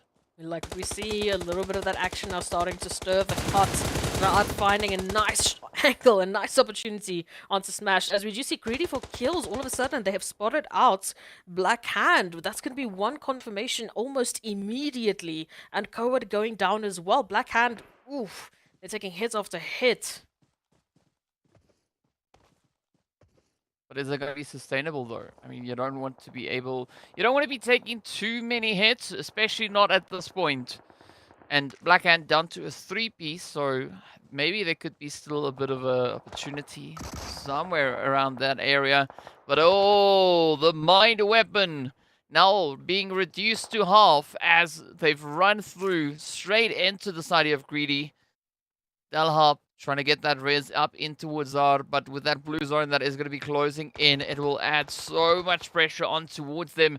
But the beautiful and phenomenal setup coming through from Greedy. Just love what they're doing with the area here. I mean, they've got quite a bit of range on the terrain.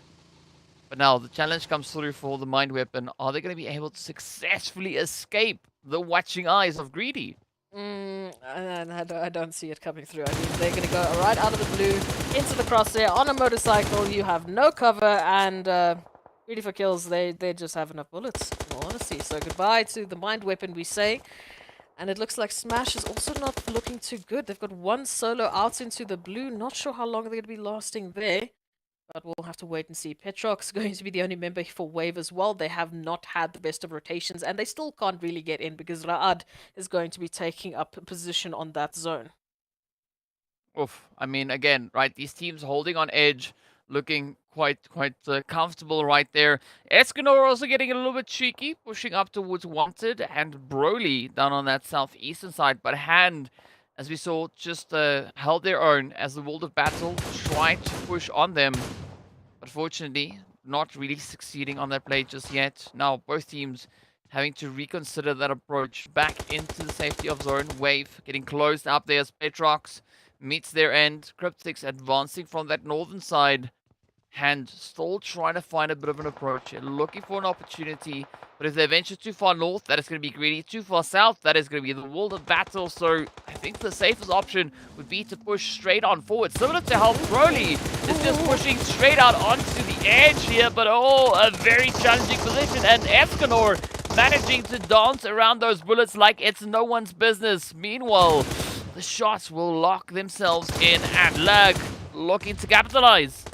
Oh, fantastic work coming through here from Lag. They are just managing all of these angles and immediately going to be sending Arab Golden back into the lobby. Honestly, Brody was like a centimeter away from what that cliff either way. So that was terrifying to watch. But now the World of Battle, they're hearing all of this commotion going on and they want a piece of the action. Let's see where it goes. Up comes the World of Battle. Oh, tries to find a bit of a place. Sneaks one in. That is Mexico getting taken right on down. The World of Battle definitely in a position where they could capitalize on the carnage. Already ahead of them is going to be A9Q and Escanor holding on for dear life. As Kron and the rest of the crew now continue to advance, looking for these angles. They do elimination. The confirmation is secured. But A9Q now trying to peek out. Down they go. It now boils down to Escanor. Will they be able to ride the storm? But up comes Arthur and Hazem. And they bounce. That is the end. Lag getting traded down. Off they go. Goodbye, goodbye, goodbye. The World of Battle have just rained on in. 9 eliminations. Again, we are just seeing such a good spread. I mean, just look at that on the side. 4, 3, 3, 3, 2. It's just such a good spread. A very healthy opportunity for all of these teams to start racking up some points before we do that cutoff for Vikendi. Pusher. Ooh, you're going to be getting a bit of a welcome package. Blackhand at least going to be getting the confirmation. Looking for an opportunity to take one more elimination away from CRYPTICS, but then they're up against the full force of CRYPTICS before RUKH comes on in with a beautiful spray. Oh, but it's not out of the woods, right? It ain't over just yet. Now it is going to be RUKH losing their members. Up comes the utility from the side of CRYPTICS. But Blackhand having a bit of an opportunity here. RUKH still going to be keeping quite a bit of a distance here as they then get taken on down and sent back. Goa Plaza, the final 2 contenders to keep the name of Blackhand alive here. Unfortunately, that's not really going to play out. Oh, down goes Plaza. That is Blackhand out in 4th. CRYPTICS now sitting on 8 eliminations to their names, still potentially holding on to a full 4-piece. But the World of Battle just looking to rain down as much carnage as they can find already with double-digit elims to their name. And now they start to take aim at CRYPTICS.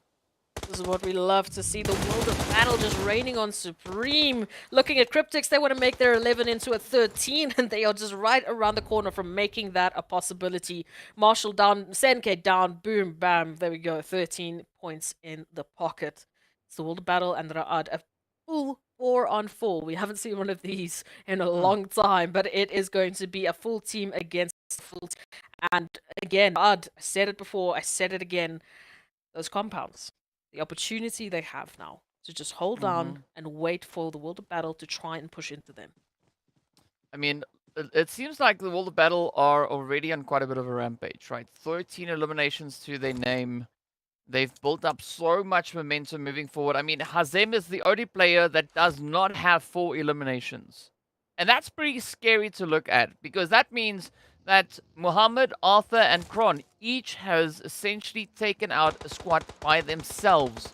So that is pretty scary numbers to look at. But now, yep, Ra'ad are going to be spotted out as, again, gets traded down. Off they go. It now turns to Ghazi on this front end. Kofu, Hazem hanging in the wing. All this information.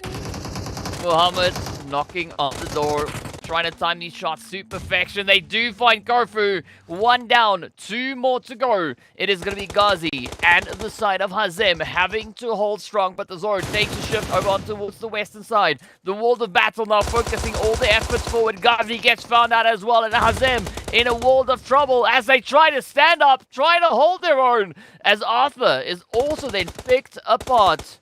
But now, Hazem almost there. Just a little bit more to go. Muhammad rushes in, and that is going to be it. It is a glorious chicken dinner going to the World of Battle as they rush in, securing themselves 17 eliminations. We love to see it coming on in for the World of Battle. A winner chicken dinner to add to the tally. Thank you very much, alongside all of those eliminations. And I loved what they were doing in those final moments. Again, they sent one player out to scout. They were getting so much information. I can't believe how much information they had. Just finding players bit by bit in the buildings. Then as soon as they spot one, they go. They take them down one by one. Unfortunately, Ra'ad was just fallen, and I mean, it's a well-deserved victory. This is exactly the way, I mean, any sort of victor would want their final zone to go. I mean, you got to commend the World of Battle there. Like, they just built up so much momentum. And just being blessed with these angles, being able to push in, timing the shots really well, placing the bullets exactly where they needed to go. and of course having a glorious run. I mean, 17 eliminations, that's not easy to accomplish at this stage. So well done, well played, and of course adding that glorious winner chicken dinner to that. I mean, what a glorious run. 17 eliminations on Sanhok specifically is also just, it's sometimes honestly unheard of. Yes, you can be that team that's doing all of the third partying, and we had to look at the World of Battle. I mean, they were the ones who rolled up on URUS and Virtual Gaming, took both of those teams out, and that's how they started their elimination run. So already you could see that confidence was there, the momentum started, and it just didn't stop. But you got to commend the World of Battle though, because if you look at the performance coming through from the previous phase, right, they closed up in 14th with only 85 points to their name. This time around, a completely different story, but we'll get into that right after the highlights.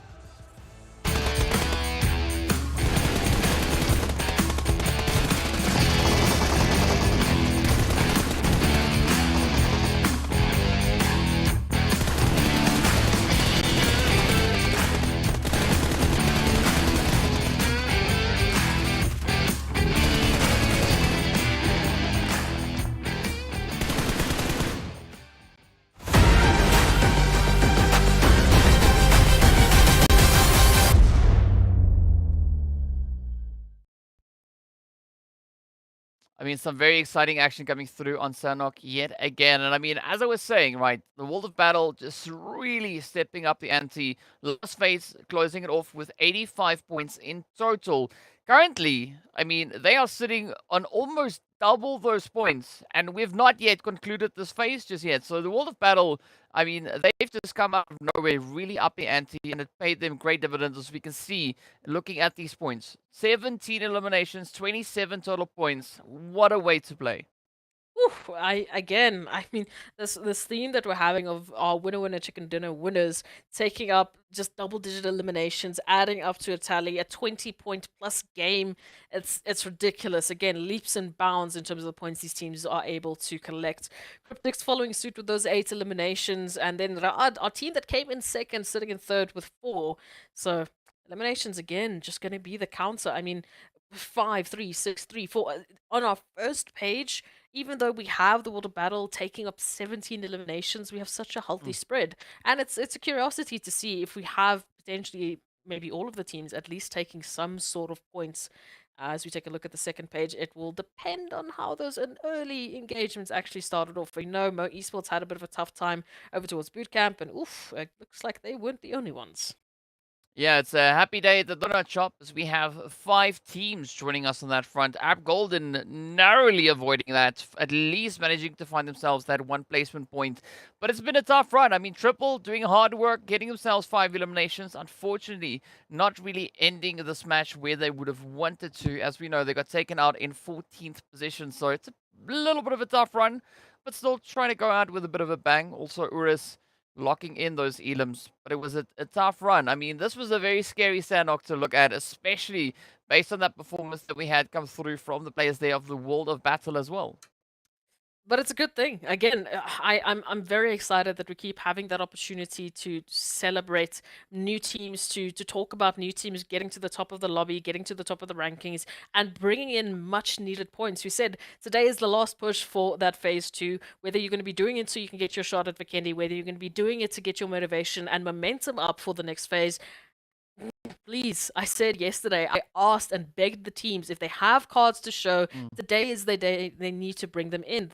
They have to play their hand, they have to do their best. Yeah, no opportunity for any aces up the sleeves. But of course, speaking about aces up the sleeve, we still have one up ours as we are going to be heading over into Erangel for our game number 5, almost the last match of the day. But it is going to be that deciding game to see who will be making it through onto towards Vikendi. So be sure to join us right after the break. See you guys in a bit.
Your order is here. Oh, thank you, thank you.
Hello and welcome back to the PUBG Mobile Pro League Africa Spring 2023 season. This is the last match right here for phase number 2 to come out onto the battlefield before we head over into Vikendi.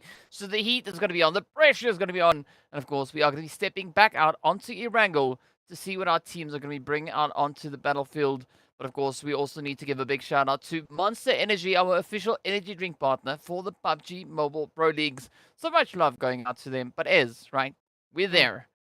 Game number 5 is about to make its way onto the field, out onto the screen. Yes. The teams are getting ready to show down.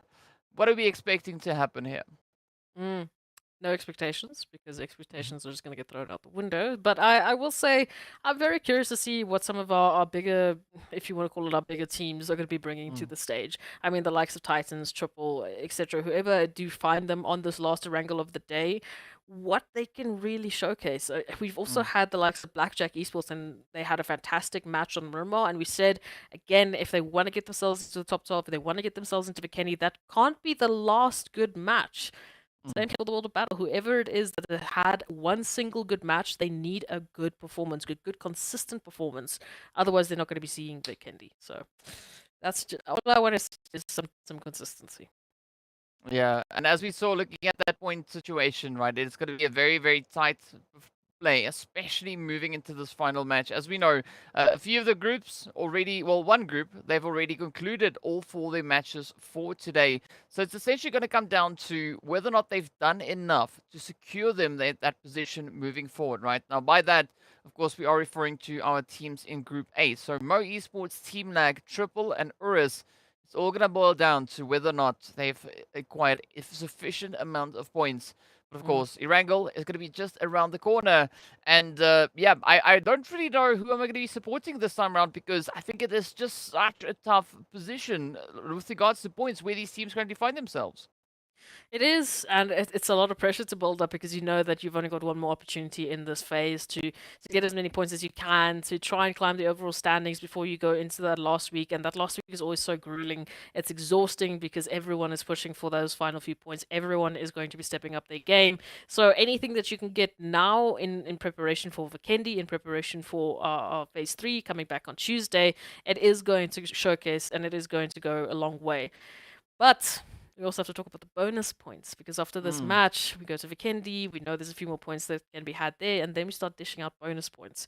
Titans already, I don't see their first place necessarily being taken away, unless, I don't know, GREEDYFORKILLS has another 22 points a game, in which case I will eat my words. But it's going to be tough to try and knock them off of their podium.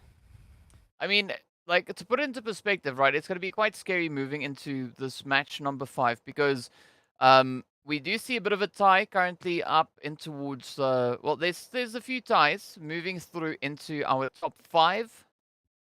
Things are looking pretty tight and concise on that front. But, I mean, also then the top 12, right? It has not yet been secured. There is no one particular team that is safe, especially looking at that kind of, that gate into the top 12 itself. So I'm curious to see who's going to be the ones looking to rise up. And I mean, I feel the pressure coming through for the players there.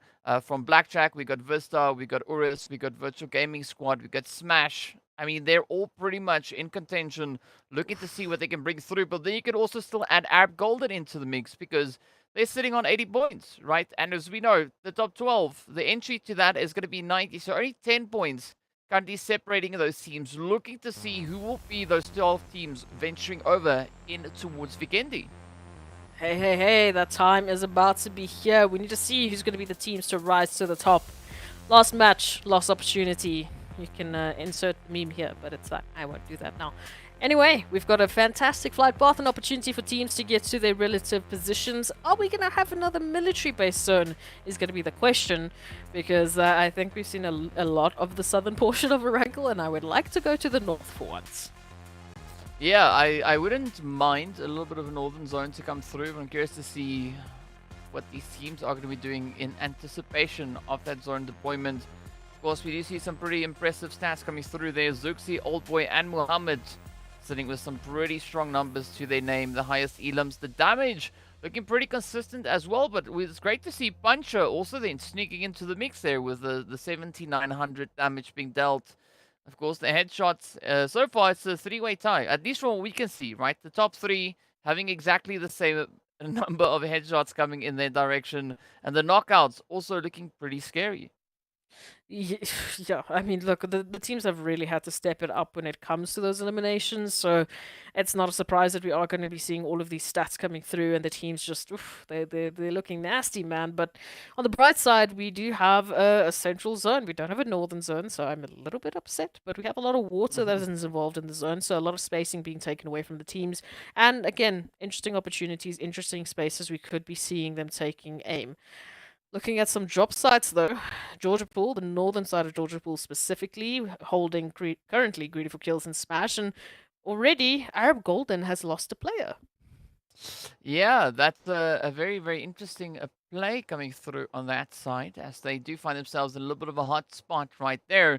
But we also see a little bit of contention heading in towards that North George, right? Greedy, Smash, all dropping there. We've got the addition of CRYPTICS on that South George side, and they share that potentially with the players coming through from Vampires. I mean, VISTA, the players here from Timeout also, and then having a bit of an opportunity. Lazaro very isolated, but quick on the reaction here, spotting out Hazard and just laying into them. Oh, hello, Hazard. I feel like Hazard's always in a position where they just, there's no cover. They don't have an opportunity to hide. What are they supposed to do? But we got some good opportunity for Vista to also pick up some eliminations. Again, just looking at that 90 points. And we've got two teams currently tied on 90 points, that being Blackjack Esports and URUS. So it is going to be a close finish. We are going to be fighting right until the end to see who's going to be getting that Vikendi. Well, actually, we've got 3 teams tied on 90, and we've got 2 teams tied sitting on 89 points, right? We'll see that up at the top of the screen in just a brief moment. So, I mean, if you've ever wanted a fight for top 12, this is going to be it. I mean, already we can see those pushes coming through. Vista sitting there with a few points on board as well, already securing themselves that 1 elimination. But look at that, right? 90, 89. I mean, this is going to be a very scary match to see who will be making it into that top 12. I mean, it's exactly, that's what makes it exciting, because we have that opportunity just to see how these teams are going to be fighting tooth and nail right up until the end point, right up until that cutoff time.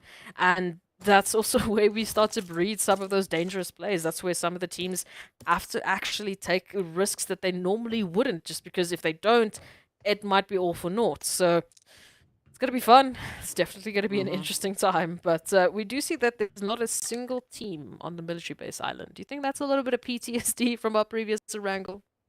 It could be. I mean, I think they may be just a little bit over it right now, right? It's been a tough run. Seeing that we've had so much action already coming through on that side. So yeah, let's say maybe it's a little bit of PTSD. Maybe it's just them knowing a little bit better this time around, because at this point, there's no guarantee that it's not going to go south, right? Well, yeah, the thing is, there is a good portion that is really heading towards the main island. I, I don't know. It it would be about reading the zone. I think we've seen enough south of Erangel, so let's just stick to the main island for now, shall we? Titans though still holding on to their general position, finally getting to Milta after a bit of a hefty rotation on in. And for Vista Gaming, holding on to that Ferry Pure section. So we've got a nice little bit of a split as well. Mazzaro now getting back from that lovely little initial engagement that they found. Haven't seen any further engagements so far, even with the rotations. So we still have to worry about Smash and GREEDYFORKILLS, as well as CRYPTICS over towards Georgia Pool, but that is pretty much the hottest spot that I'm looking at, other than over towards the southern portion of Rozhok with the World of Battle and the Mind Weapon. I mean, so it's gonna be a tough play to see who's gonna be the next one to kick off this fight, because currently there's a lot of separation coming through. But I appreciate it actually, because it allows the teams to get themselves sorted for this coming stage, and once they hit stage number 2, it's gonna be a case of almost anything go, because I think it's gonna be a very, very hairy and scary zone to play through.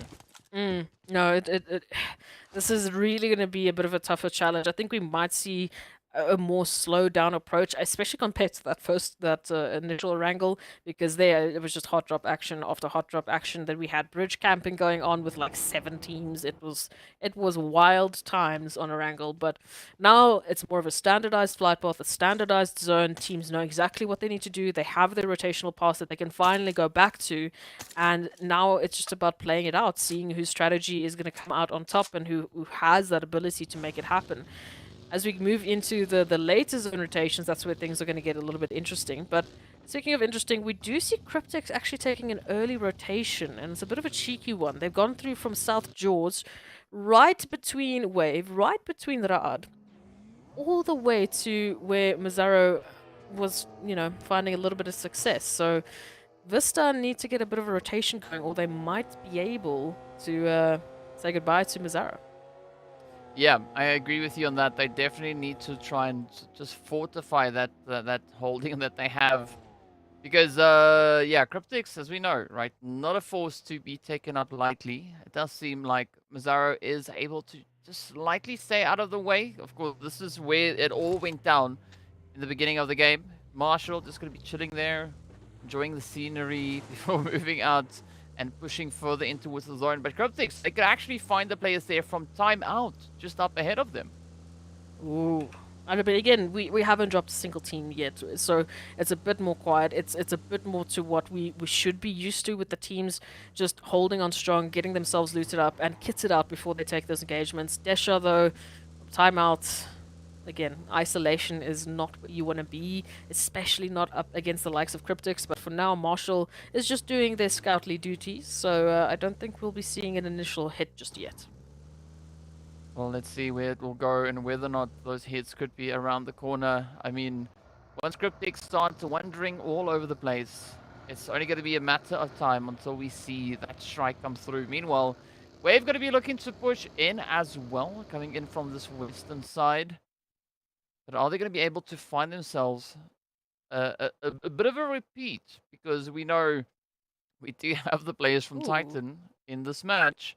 So, this is the kind of match in which we see them really bumping heads. And looking at the rotations, I mean, Titan Wave, they're rotating up together. Well, I mean, P6 is rotating up alongside the rest of Wave, while the rest of the Titan crew are just holding steady over into Malta.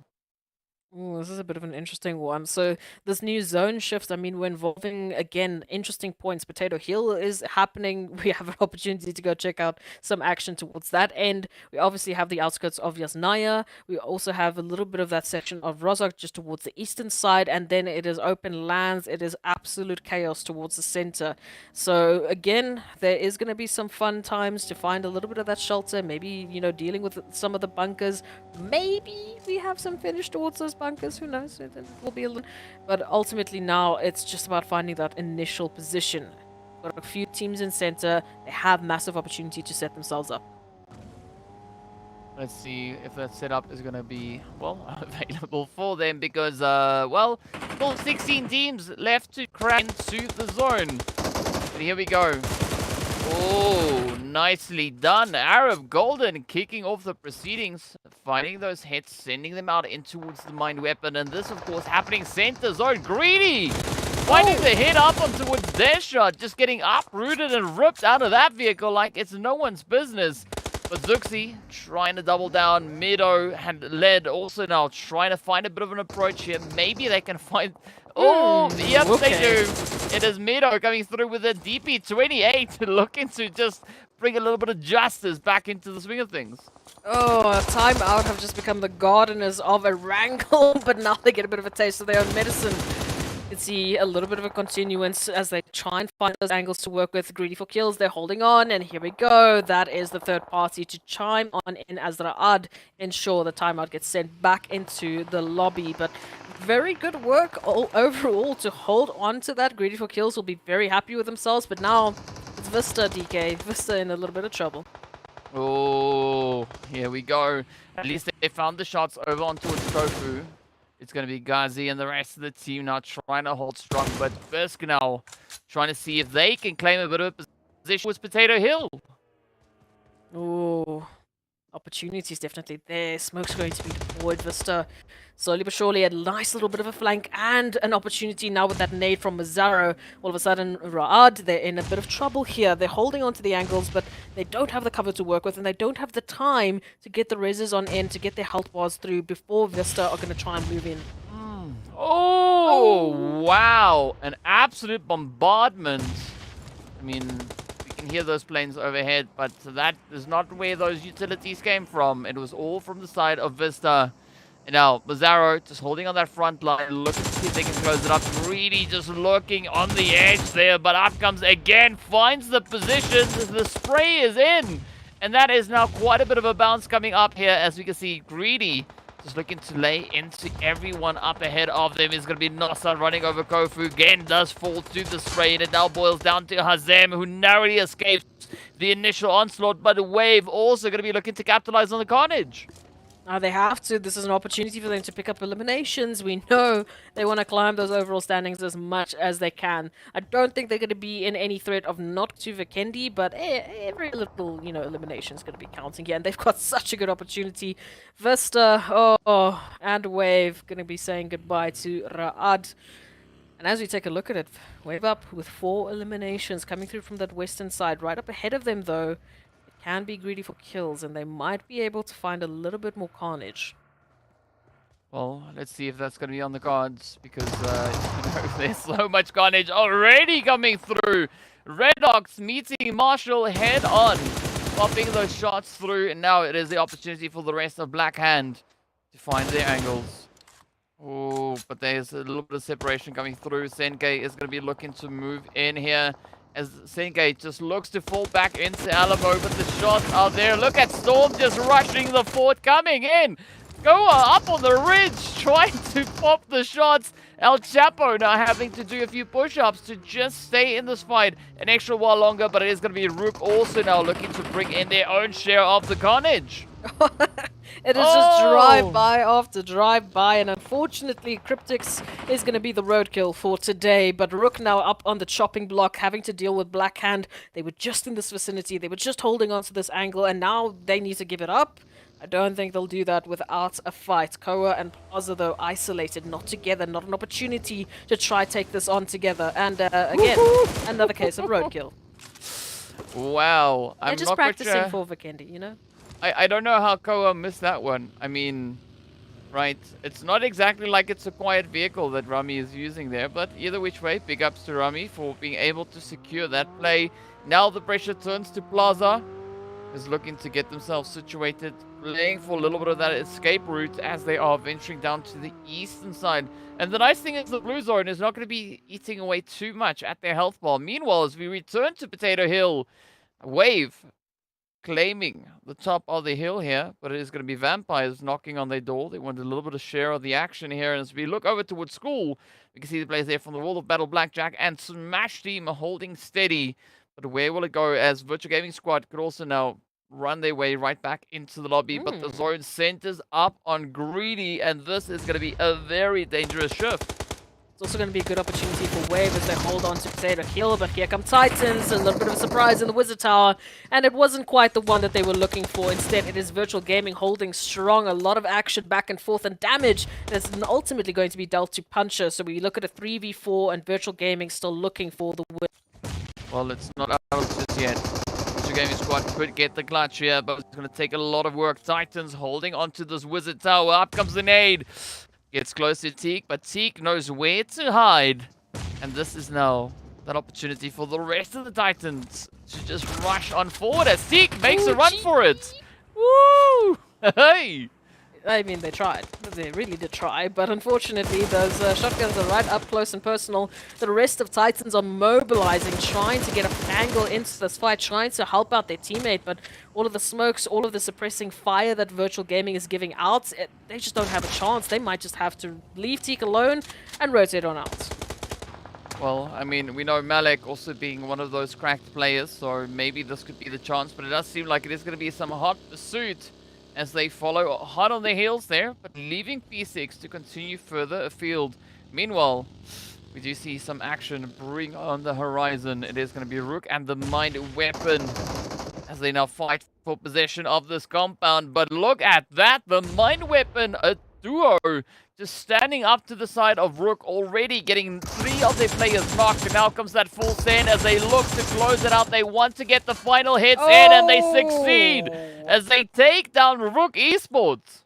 I mean, a pat on the back almost immediately. The Mind Weapon, definitely a good amount of points that they can be adding over to their tally. The entirety of RUKH, as a matter of fact, will be added to their tally. Thank you very much. Oh, okay. Again, not a small feat, and to do that as a duo is just even more insane. However, as we can see, Process pinpoint and trained onto the Mind Weapon. Information obviously gathered by GREEDYFORKILLS. And again, GREEDYFORKILLS in center on that high rise. Such a good opportunity for them to do what they do best. So going to keep an eye out for them. Smash moving on up. Wave standing in their way. This fight for Potato Hill is just about underway. So my curious question here is, who's going to wave goodbye to Potato Hill? Will it be Smash or will it be Wave themselves? And oh, the hits come through. It's a trade on either side. Wave now starting to slowly crumble as it is down to Gaddafi and 1 knock, but Petrox quickly pushing in to get that raise up in towards Hemo. Here we go.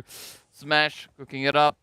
Down to a 2-piece. Rolex, Ilias trying to send out all the utility they can find as the blue zone is going to be forcing their hand. They need to push forward. Meanwhile, Vampires will get shipped out, but now up push. The rush. Wave trying to suppress the advances coming through from the side of Smash. Now trying to throw everything they've got at them. Wave has to hold on to this. They've done well. They managed to get up to 4. They managed to sustain their opportunities. Again, Smash in a very dangerous position, though, because we can see Titans lurking just behind them, waiting for the opportunity to get into this third party. That blue zone is going to be moving on in. Smash, their time is numbered. Rolex now still the last member, holding on, trying to get an angle into this. But here comes Wave. Petrox now going to be a distraction, while Titans, or AXA specifically, is going to be stealing that final elim. Oh, very, very cheeky play coming through here from Titan, but AXA also not out of the woods just yet. Still going to be trying to continue on with the onslaught. The solo play here for Titan up on Potato Hill, and they shall fall as P6 has instead focused on that zonal positioning.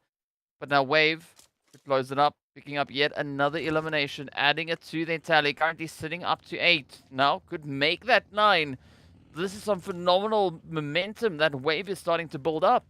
I also don't see how P6 can really get involved in this, so they might have a bit of an angle. If Wave overextends, P6 can maybe get a shot on in, but ultimately I think we should be saying goodbye to AXA. There it is, confirmation in the bag. Again, that zone has moved a bit further away, just the edge of Potato Hill still involved. We can see towards the center. We've got a few more teams that are sitting pretty, GREEDYFORKILLS being one of them, but on the edge, it is Blackjack Esports and, of course, the World of Battle that need to move in. And they need to do this right alongside each other. So I'm expecting a little bit of a crossfire to happen. And we might be seeing a few losses at hand as well. Yeah, that's definitely an inevitable fate. But Blackjack need to be super cautious because we've seen this momentum that the World of Battle builds. And once they start getting that opportunity, there's not much that can stop them. And they are definitely going to be looking to replicate the effort they've already shown here today, those capabilities, but it is going to be Phonics now trying to reach up into the side there of Mohammed, not really being able to lend too much of a helping hand to the side of Zeke. But will they be able to get themselves situated back in towards that zone? Oh, Blackjack Esports. They're going to be dodging and weaving in between these bullets that the World of Battle are just dishing out in absolute sums. I mean, take a keg, take a grenade, who knows? You might not be finding yourself in the zone much longer. There's a bit of a back and forth trade. Ultimately, though, Blackjack, they still have to get themselves in zone. Right behind them, it's also the mind weapon. So their time is numbered. Zeke isolated out into the open. Ooh, I just don't see how Blackjack are getting it out of this. Well, I mean, especially not Zeke, as they've now just been traded up, trying to play a bit of a position, a bit of a flank angle there. But up comes the push now. It's going to be uphill battle here for Blackjack if they are to stay in this game. But Greedy now moving in alongside the World of Battle. It is going to be Hazem to fall as Phonics does secure them. But Kron doubling down on the efforts. It now turns to Aquaman. Good old MG holding on for dear life. As the World of Battle move in, we've got the Mind Weapon also on the side. The opportunity is there, and that is Kron now trying to capitalize, trying to drive those shots home. But all the noise that they've been making has, of course, lured in the players coming through from the side of Greedy4Kills. As they should be, keeping to their namesake. They know there's a little bit of action happening towards this outskirts, and they want to get some points before the ultimate absolute chaos is going to happen. A little bit of scouting, though, just happening. Zuxi moving a little bit further up, looking for those movements, looking for those opportunities. But again, the World Battle, they're going to try and hunker down. They still have to get their numbers back up. Well, are they going to be able to secure that play, though? That is going to be the big question. But look at this. It's going to be Greedy now, just looking to suppress them, looking to play that upper hand. Meanwhile, Virtual Gaming Squad will get sent out in 9th. Rhino sends it over. Blackjack does fall as well. And here we go. It is going to be that final shuffle, the final push, at least now, to gain control of the zone, or at least a footing coming into the zone. Greedy4Kills, they are sticking to that zone. They are sticking to that center. Now potentially playing at a gatekeep here for the rest of the teams moving in, specifically the World of Battle from this position, as well as the Mind Weapon. Black Hand, unfortunately, not making it to the end as they were reduced to a solo. Plaza did bow out. And now we see the slow climb and ascend onto the mountaintop. Again, Greedy4Kills. Good positioning. They were one of the first teams in the center zone. They were one of the first teams to scout out this layout and to get themselves into the best position. And now it's going to pay in dividends if they can play their cards right. But let's see where this one will go, as White Boy is now putting up alongside Arab. Oh, there we go. Very swift action coming in as they deal that devastating blow. It's now down to Zar. Wi-Fi just going to be trying to play a little bit of an angle here, not securing that hit because there's nobody there. Meanwhile, Rhino will get found out as the World of Battle look to move on through. Wave going to be closing in. B6 just lying in the ditch, just waiting, hoping, praying that they don't get spotted. But of course now Hemo pumping out their style ever so slightly. Up comes the sprays on towards Greedy as one knock looks to close it up, but it's going to be one of the players there from the World of Battle moving in from the northern side. And this is going to be a very contentious fight between Wave and the World of Battle, looking to see who can secure themselves this compound. The World of Battle, they kept their enemies close so they can wait for that opportunity to strike, and this is exactly what is happening for the Greedy4Kills team. Unfortunately, reduced down to only Nossa. Wave have backed off. They got what they needed. They got information, they got a couple of eliminations, and now they know that there's another team over here to cause some trouble. So they back on off. They get themselves some spacing to work with. They also find B6 in the midst. Of course, it's going to be Hemo to just, you know, take Titans out, of course. Yeah. It makes sense. Yeah, I mean, again, consistency coming through, Hemo doing some Hemo things. But where will it go now as we are down to our final 5 teams? The World of Battle sitting up to 7 elims, Wave sitting on 13. I mean, this is looking pretty scary as Wave sat down towards that southern side, the only team in the southern half. But where will it go? Arab now finding the final play from the Mind Weapon, and that is us now whittled down to only 4 remaining squads. Oh, but these numbers, they are just looking so scary. The World of Battle, Arab Golden once again, they have that advantage. For Wave, for Greedy4Kills, they're going to have to play their cards right. I mean, we've seen teams do it with solos before. I mean, we literally had it happen today. We've had it happen on other maps as well. to see if they'll be able to survive the onslaught already. Nossa is going to take a nade to the face, and it looks like the Water Battle know exactly where they are hiding out. Well, let's see where this one is going to go. Nossa still just hanging on. Just keeping it up. It's going to be a very tough play. Fortunately, that vehicle does provide them some good coverage, at least for the time being. But let's see where this one is going to take them. It is down to the final hurdle. The World of Battle now sitting up to 7 eliminations, looking to maybe capitalize as Arab Golden are yet to move forward.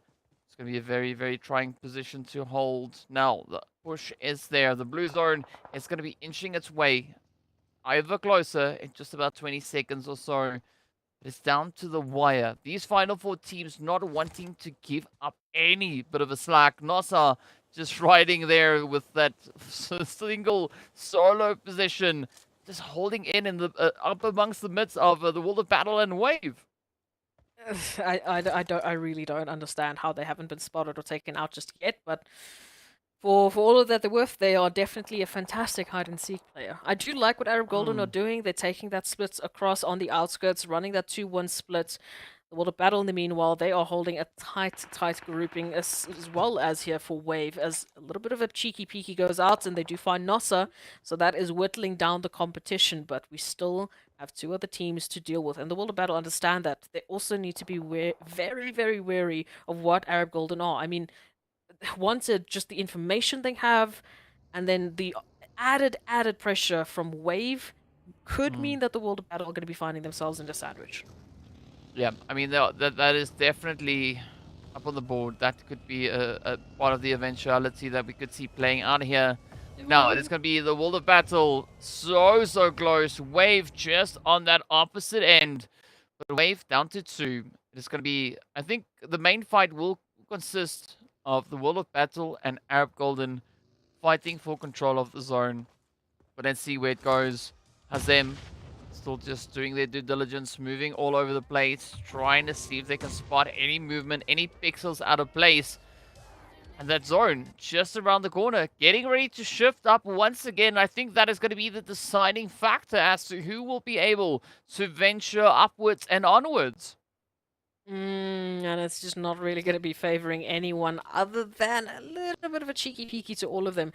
They have the opportunities, they have the angles to work with. Now, Arab Golden, again, fighting an uphill battle. We've got Wave just holding strong, getting even a bit of a resupply now with that care package. So that's another added worry here for the World of Battle. And what's giving me a little bit of a worrisome feeling for them is that they look a little bit impatient. They look like they want to try start the engagement. They're rolling around, they're making a lot of noise, they're really showcasing their presence and giving away their position to both of these teams. So I don't know how it's going to pan out, but we are so close to having this final fight go on and get a conclusion. Yeah, we are just a few mere moments away from that final blue zone closure coming in. Then we're going to hit stage number 9. No more zones to fight with. It is only pure double dosage of blue juice that's going to come through here. It's going to be Arthur holding on high, looking to see what they can bring on in as we move around. It is going to be Wave also just keeping it nice and steady. It's one knock. It is Hemo just patiently waiting for a bit of an opportunity here. The World of Battle still going to be capitalizing on this elevation that they have at their disposal. But will it be sufficient? Will that be enough to secure themselves that winner chicken dinner? I mean, Arab Golden just riding this ridge all the way through till next Sunday. Let's see where it goes. The opportunity just looming around the bend, but no one wants to be the next team to fall. No one does, but again, like I said, the World of Battle, they've given up their position. Everyone knows exactly where the World of Battle is, whereas for the World of Battle, they have no idea where Wave is sitting, they have no idea where Arab Golden is, all the information that they have on them. And now Crown, overextending, or Kron, sorry. So there is a bit of an opportunity to pick up Kron, and then you've got that angle into the World of Battle. Then you have your trigger to try and take them out. Arab Golden, they haven't moved. They have just been edging forward with the zone, but they have been quiet. They have been so steady in their approach. Yeah, but slow and steady wins the race most of the time. Let's see whether or not that is going to be the case right here as Arab Golden are going to get forced on forward Quality now just advancing up alongside the rest of the team. Oh, but the nade finds itself on down on towards Wanted. Arthur, I mean, going to be taken down by the blue. Now, the wall of battle trying to bounce back, but the wave decide to strike as they just come peering over that ridge line. It's all going to come down to Kron, whether or not they can hold on to the onslaught here. Out goes the utilities. Ooh, close nade. Having wave now, just rethink their strategy. Are they going to try to full send it straight forward? Kron trying to figure out which way to go. Are they going to try and res their teammate up, or will they send it straight on forward? One knock. Now having those smokes really obstructing their own vision. And this is going to be a tough play because look at that. Arab Golden slowly sneaking into position, inching their way further and further forward. Wanted now using the opportunity to strike. Does find Hazem. Now Wave riding the edge. There's going to be a Hamo to be traded. One knock going to be holding strong. Kron going to be standing between Wanted and a potential play, but a quick reaction coming through as One knock doesn't get the shot in with that MG just yet. But where will it go? We got a Wafi itching their way on forward, and that is going to be waved down for the count. It is now down to one player. Oh, and there we go. A glorious performance coming in as the players from Arab Golden secure themselves a glorious winner-winner chicken dinner, 9 eliminations to their name. I do hate it when I'm right, but like I said, Arab Golden, they were just calm and collected. They took their time, they waited for information. The Waddle Battle unfortunately put themselves in that sandwich, gave away their position, and then Wave and Arab Golden, it's like they had a little bit of a twin sensing. They knew exactly when to strike and they worked off of each other, ultimately give that W over to Arab Golden. But before that point, the World of Battle also picking up a fantastic amount of eliminations. We can say the exact same for Wave. I think they were around 13, might have been 14 with the addition of the World of Battle. So they did well. They really did with the addition of those bonus points. It's just now the conversation of if it's going to be enough. If it's going to be enough to get themselves into Vikendi or any of the teams that were fighting for that position. That's going to be the big question, right? Because as we know, these teams tried so hard. And I got to say, this last chicken dinner, well, only the last chicken dinner, but the last zone was such a hard-earned zone to get into. I mean, so much opposition that these teams just had to try and work their way through, trying to secure themselves within not only the zone, but also within those points, right? They want to secure as many eliminations as they can. And we did see a good helping of those double-digit elims coming through here. But is that going to suffice, right? Will that be enough for the teams that try to make it up into the top 12 to accomplish that goal? Of course, in the meanwhile, we are going to be taking a quick look at our highlights as well.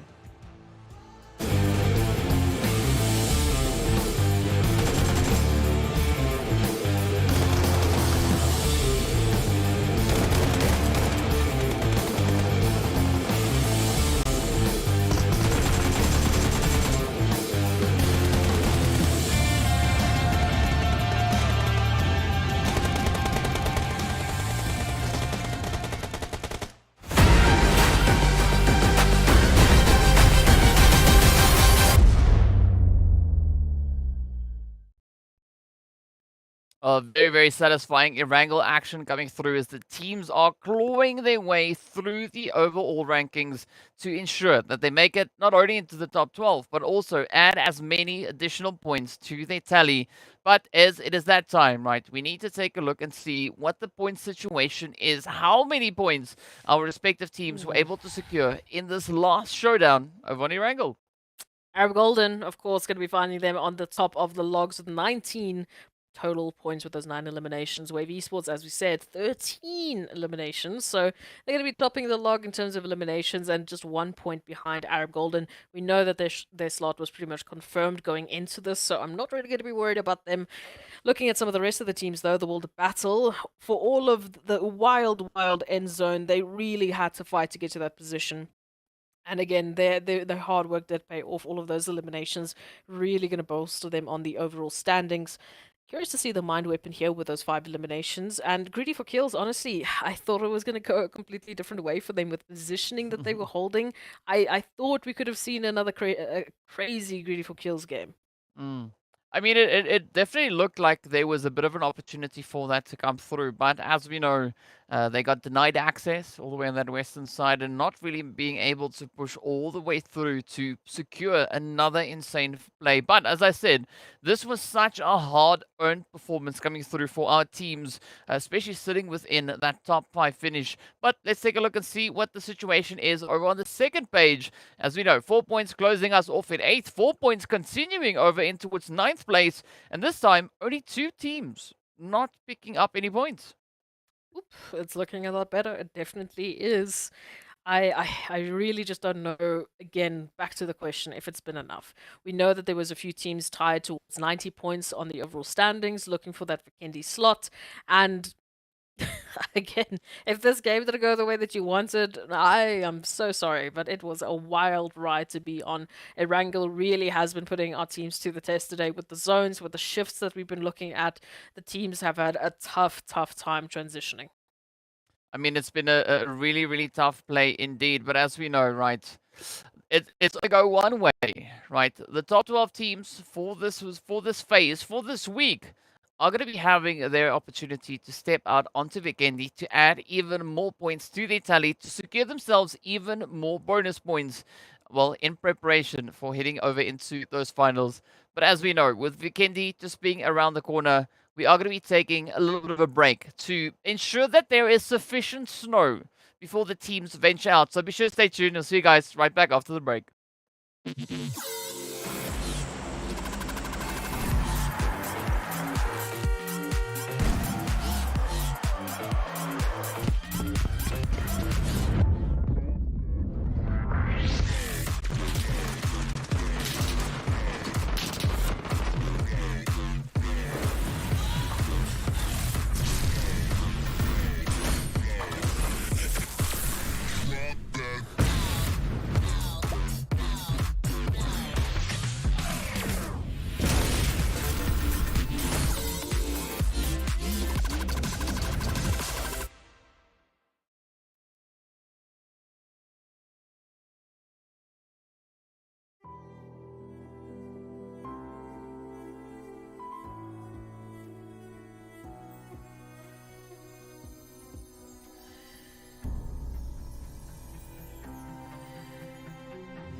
Hello and welcome back to the PUBG Mobile Pro League Africa Spring 2023 season. It is almost time to step into Vikendi. But before we do that, of course, we need to take a look and see what the point situation is on the overall standings to know who will be our 12 teams to step out onto the lovely, lovely, soft and squishy map of Sanhok, or Vikendi rather. I mean, well, Sanhok maybe also a little bit soft and squishy, but either which way, right?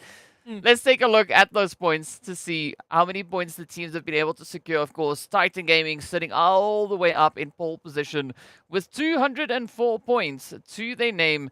A very comfortable 15-point lead. 13-point lead, rather. No, that's 15. Yeah, there we go. Ahead of the players there from Greedy. So quite the performance coming in on either end. But, I mean, it's been pretty tough, right? We know there was a much wider gap moving into today. But looking at what the teams have been doing so far here today, they've really closed it up. But it's scary to think of it as well, right? There is, 95 points separating first and 8th place. That's just what it comes down to. It's consistency. Titans have been putting in the work. So this first page, we're going to say congratulations to all of these teams that are here. We're going to be seeing them in Vikendi, but now the question is who else is going to be joining them as we head over into the second place. Oh, Well, there it is. The Mind Weapon, Black Hand, and of course Arab Golden and Virtual Gaming. Yeah, that is our answer. But I mean, this was quite a fight, right? As we know, moving into Erangel, we had 3 teams sitting on 90 points. We had 2 other teams sitting on 89. But Arab Golden, they were sitting on 80, right? Trailing by 10 points. Ooh. And they jumped all the way from that 16th place up into 11th in one single game. So well done to our teams that have made it into the top 12 to step out into Woods Vikendi. And what an exceptional performance and quite a bit of action we've already been seeing here today. Absolutely, and now we have one more treat. We have one more map to take a look at, and of course it has to be Vikendi. So DK, as the relevant expert in Vikendi, since you've had your own Vikendi to witness, I haven't, okay? So you're my expert for today. What are you going to be going into Vikendi expecting? Who are you going to be keeping an eye out for? Everyone, because I want to see crossbows. I want to see crossbows, Eesh. and then I want to see some crossbows, because we've not yet seen Robin Hood being played, right? Last week, there was not a single crossbow elimination coming through, so I want to see that today. I want to see at least someone running around with a bit of a crossbow, but it is going to be a pretty tight one, as we know, right? There's so much up for grabs here. So look at my style. We also want to see those pan knockouts coming in as well, because they're worth more points. And then the one-man army, as well as the focus on elims, as well as the viewer's choice, right? So for our viewers, let us know, right? What is it that you want to see? What is the craziest play that you want to have happen right here on Vikendi? Yeah, I mean, I don't know what the viewers would be voting for. What are they going to be looking for? You know, is it going to be the team that has the most crossbows? Is it going to be a bit of a combination of the team just doing something wild? Or maybe it's going to come down to those clutches, those solo 1vx situations that teams just, or players specifically, just go absolutely wild. So, you know, the viewers will have to let us know what they think is worthy of their choice. But we're getting ready into it. Vikendi, last map of phase number 2, and then we're going to be dishing out those bonus points. So there definitely is still something to say for a little bit of a change up in terms of the overall placements. We could be seeing teams at least getting 1 or 2 more bonus points if they do well on Vikendi.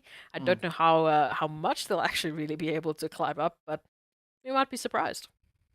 Yeah, we'll find out soon enough exactly what these teams will be capable of, because as we know, right, moving into this game, we know Triple, they last week they got themselves those 20 bonus points awarded, but looking at the current break in between that, I mean, securing 49 points in one match, I don't really see that happening. It's going to be quite challenging to pull off. But of course, well, there's only one way to find out, right? We need to step out into Vikendi to see what our teams are going to be doing. So without any further delay, here we go. We can see the lovely Cosmodrome and everything just towards that northern side, as the flight path is also very northern. So I'm curious to see where our teams are going to be grouped up.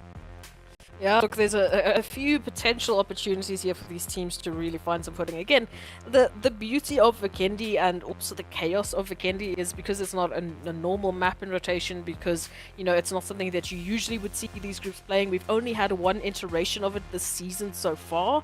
So these teams don't really have a lot of information to work with, especially if we have a few newcomers to Vikendi for this week. And that does mean we have potentials for those hot drops, we have potentials for a little bit of those awkward encounters. Well, I'm all game for a little bit of that awkwardness to come through. So let's see where it will go. I mean, Wave, the only team holding on to the north, at least for the time being. We could have a little bit of the hot drop action, and that is exactly what we've got coming through into Port Vosto. So, yeah, gotta love it. It is going to be the Mind Weapon losing their first player at the expense of CRYPTICS. So, I love the aggression that they are showing right here. But we've got another team in the mix alongside them. We can't exactly see just who that is. But we'll find out once we move into that area. And of course, the zone reveals itself, centering up just on that western side of Villa. And that's going to be quite favorable now for GREEDYFORKILLS. Once again, they have a nice central position, but as we were talking about it, a little bit of the chaos that is going to ensue on Vikendi, we'll have to start with the Mind Weapon, CRYPTICS, and Black Hand. Again, opportunities just to climb on those overall leaderboards, maybe even add a few points to your overall tally. Everything is going to count. And I am still waiting for a single crossbow just to be in the hands of someone. I am staring at what guns they are picking up right now, because this needs to happen, please. Yes, yes. I mean, let's see if this is going to happen, right? I mean, it's down to the... We see a lot of DBSs coming through. We see the usual victims, you know, the shotties, the SMGs, all being utilized, being yielded. But no single crossbow has come out. Ooh. We do see amazing, phenomenal nade coming there from the side of Max, finding both El Chapo and Lazy Boy. And this could be that opportunity now for CRYPTICS to get a little bit of their own medicine now paid back to them. I mean, that's one way to wake me up, with a double nade like that, and then just an absolute onslaught coming through for the Mind Weapon. Hello, we've got a little bit more energy to work with here. CRYPTICS, unfortunately, reduced down in a matter of seconds, only to Senkei. And El Chapo going to be trying to just whittle their way back, trying to get an opportunity to Senkei to get the reses moving in. But here we go, Lazy Boy down. To get the reses moving in. But here we go, Lazy Boy down. The Mind Weapon, now Black Hand joining in on the action. Woohoo, DK, this is going to be fun. Yeah, this is going to be quite an important altercation here, especially looking at the players here from Black Hand and the Mind Weapon, right? Only 5 points currently separating these two teams on the overall standings. But will they be able to secure sufficient amounts of that, as we do see the Mind Weapon now running into a world of trouble? But there we go, Black Hand getting dealt a very healthy 3 elims. The Mind Weapon getting shipped out with 2. Where will it go? As it is still going to be CRYPTICS and Black Hand fighting for possession here of Port Vosto. Oh, El Chapo going to be holding on, going to be finding the first one. RUKH going to be peeking out to try and support, but it's too little too late, unfortunately. Again, these shotguns, they have just been too wild. Teams are fighting for a few of those style points, but at the moment, it just looks like the focus is on eliminations. Black Hand looking for that recovery, and they're going to get a little bit surprised by Storm right above them. Let's see. Will they be able to... Will Storm now be able to push through? Oh, yes, gets the confirmation. It's El Chapo down. Senkei. The hits there with the DBS, but up comes RUKH, putting the cherry on top. There we go. Black Hand now adding 5 points to their tally. And what a glorious push this was, because as I've mentioned before, they were sitting with 103 points coming in, trying to close it up. They were trailing by 5 points behind the Mind Weapon, but based on what they just did, they closed that gap by 3. So there is now a little bit of pushing that still needs to come through from the side of Black Hand. We love to see it, but oof, that was a wild hot drop to start off with. It almost now just makes the rest of Vikendi look so calm and collected. Like nothing else is going to happen. I mean, we did lose 2 teams just now. Yes. It's just in seconds, honestly. I mean, in seconds. I blink, one team gone. I blink again, another team gone. And it's not teams that you would expect. I mean, we said goodbye to CRYPTICS and the Mind Weapon. The Mind Weapon today have been fantastic. CRYPTICS need no introduction. So, Vikendi, it's just... It's a lot of fun over here. Anyway, back into some formalities. That zone has obviously centered up close a little bit to Dino Park and to the western side of Villa. We still have GREEDYFORKILLS holding strong and triple, as well as RUKH within the zone. Just towards the outskirts, it's the World of Battle, Black Hand, and of course Titans. Arab Golden, Virtual Gaming, and Wave alongside Ra'ad have to make their way in. And what's interesting about this is one of the better ways to move in is from that western approach. So Black Hand might be able to set themselves up, or Arab Golden could be fighting to just avoid or just to push away any teams trying to get into zone. Mm. I mean, this is going to be a very trying play because, you know, we've got the players there from Titan Gaming still sat all the way down in towards Villanova. And we know last week they were able to secure themselves that winner chicken dinner. So, you know, they definitely have a point to prove here. If we look onto the players from Arab Golden, I mean, last week they got sent out relatively early on, not being able to have 80 points to their name. So I want to see if Arab are going to be looking to improve their performance in this edition of the Vikendi game. And I mean, so far, it looks to have a little bit of a promising role for them. I mean, they have a relatively unobstructed rotation back into that zone. And Arab Golden, I mean, we just saw them on Erangel. They really played that final portion of the zone so well, calm and collected. And it might be exactly what they need coming into this Vikendi, especially if they didn't have the best of opportunities in their previous Vikendi experience. So let's hope they can use that momentum to their advantage, and let's hope we see a little bit more action. As we can see, that northwestern side just absolutely heating up with all of the rotations. Likely going to be seeing a few shots handed back and forth, but we'll have to wait and see if any of those turn into some eliminations that are odd. It looks like they're making a straight dash into center. Wonder if they're going to be landing up where GREEDYFORKILLS are currently holding. Ooh, I mean, that's going to be an interesting one to see indeed, because as we know, this is the first time that we are seeing the players from RUKH playing Vikendi, right? So they weren't able to make it into that pole position. They missed it out last week with just 4 points behind the players from URUS. URUS also, as we can see, not currently in the swing of things here. So I'm curious to see where this one will take us and who's going to be, you know, those outlying teams looking to step it up and just bring a little bit of a shake-up to the table here. But I think the other team that I'm going to be keeping an eye on is going to be the World of Battle. Also, their first Vikendi. And I want to see what they have, you know, up their sleeve. It's going to be pretty fun to see a little bit of this action now starting to heat on up. The World Battle, they've been pretty quiet. They've been pretty much left to their own devices over towards the western side. And DK, I don't know about you, I still have not seen a crossbow. Yes. I've been staring at their equipment. I've been staring at every single person's equipment, and I haven't seen a crossbow. Yeah, I don't know. Maybe they've tough not to yet been find? able to. I don't know. I mean, Like, is it who the knows? rarest weapon on this map or something? no, I don't believe it is. But I've also not really seen one lying on the ground. I mean, it's not like these players really look down all that much, so it's hard to say. But we do see a plethora of shotties, and you know that's kind of the thing when it comes to Vikendi is like there's no shortage of shotties at all. I mean, you can almost walk into any compound and find yourself a shotty. So it makes sense why we're seeing so many players just utilizing that for the time being. But yeah, I think once we even just someone holding a crossbow, we're gonna be super excited. Yeah, we definitely are. I'm still going to be staring at the bottom of my screen, so forgive me if I don't see anything else. I don't think my eyes are going to be moving for a while, but it's okay. We take a look at some of the rest of the teams. Black Hand already up with 5 eliminations, so they've had a little bit of a fun time finding some of these teams.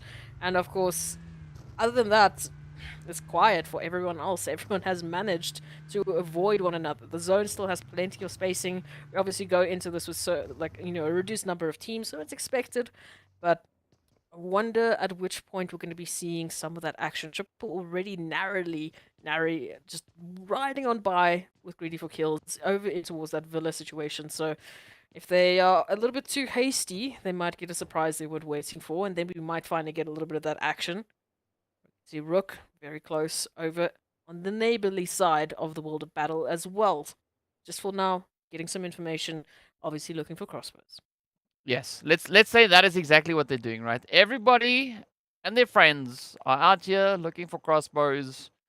Maybe they'll be able to find a few, but what we are going to be finding next is going to be that next zone shift that would be taking us all the way pretty much to where it was, right? Just centering up to that west position of Tuvar. So I'm curious to see how this one is going to play out. I mean, RUKH, the World of Battle, side by side. Triple, Greedy, side by side. Ra'ad, Virtual Gaming Squad, and Black Hand, side by side. Yes, it's going to be a very sweaty showing on Vikendi. We love to see it. Ra'ad already finding a little bit of success over towards Virtual Gaming.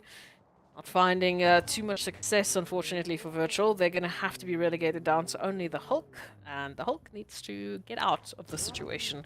Hopefully they can find, you know, a potential tricky just opportunity. Like we've seen Lazy Boy, Raouf, we've seen players do this crazy 1vx clutch before. So there's definitely still opportunity.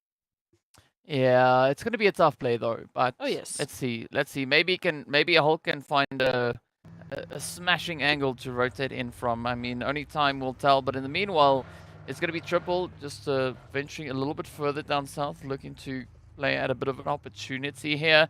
I mean, there's a little bit of an angle to be held over onto this hillside that we can see them holding. They got the World of Battle also just looming up ahead. And of course, a little bit of that RUKH action just a little bit further down on the southwestern side.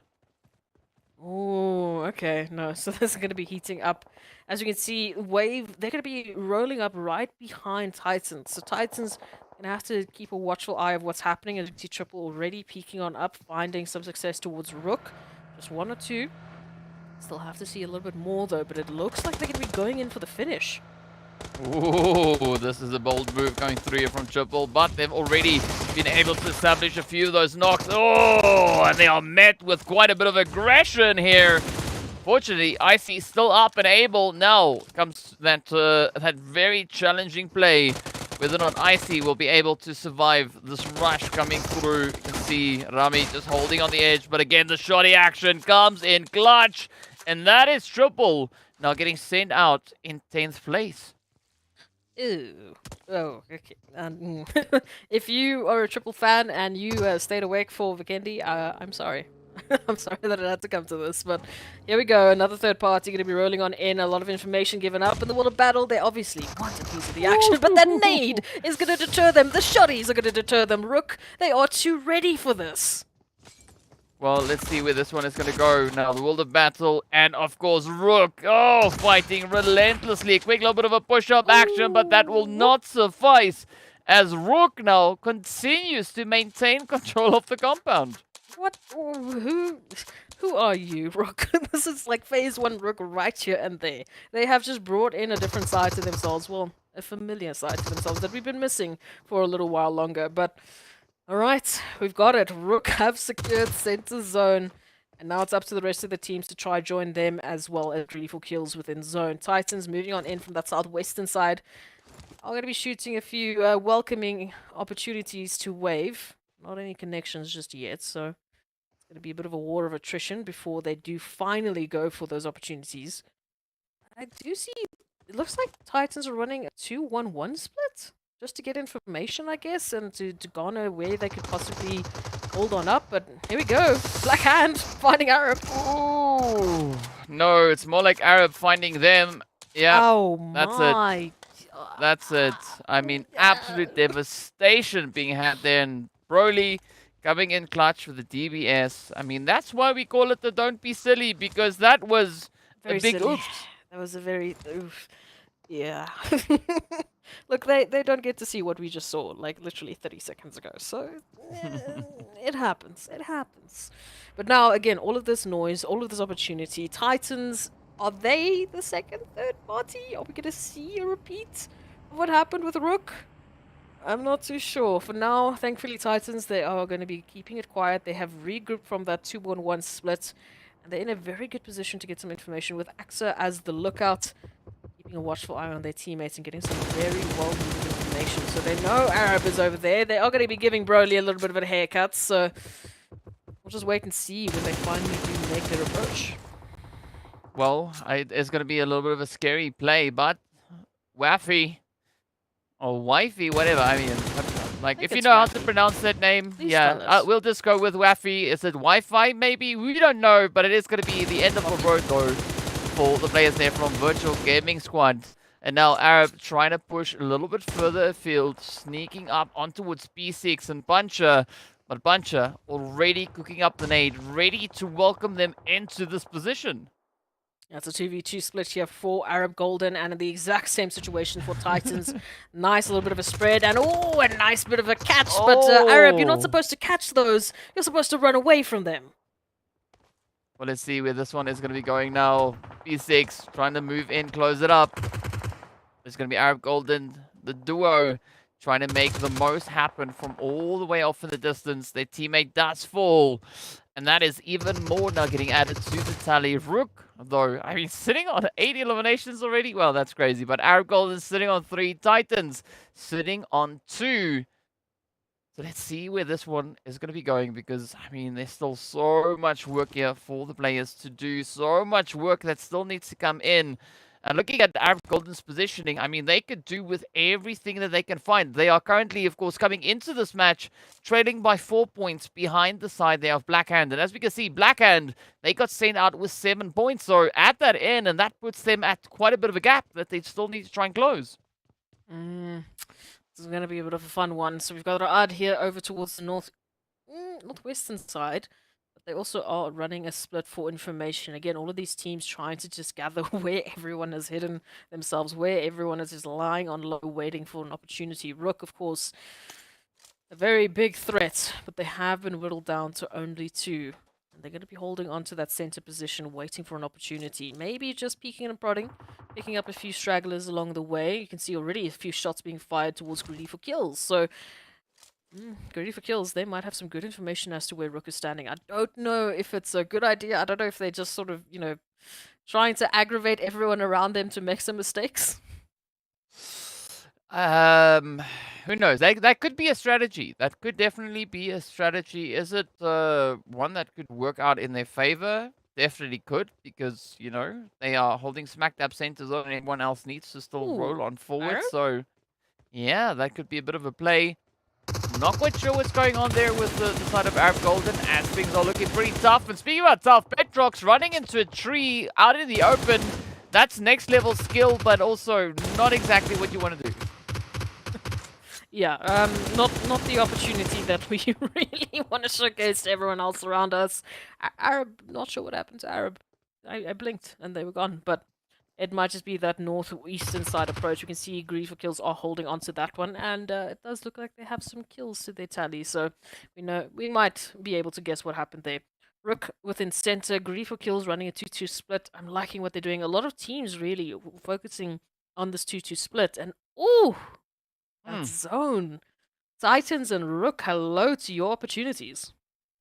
Yeah, there's going to be ample opportunities now to come through here. But as we can see, we still have 4 teams rocking a full squad. That is Wave, Titan, Greedy, and RUKH. And I mean, RUKH just taking the lead there with regards to elims. But now they venture down into that southern positioning, pulling in alongside Puncher.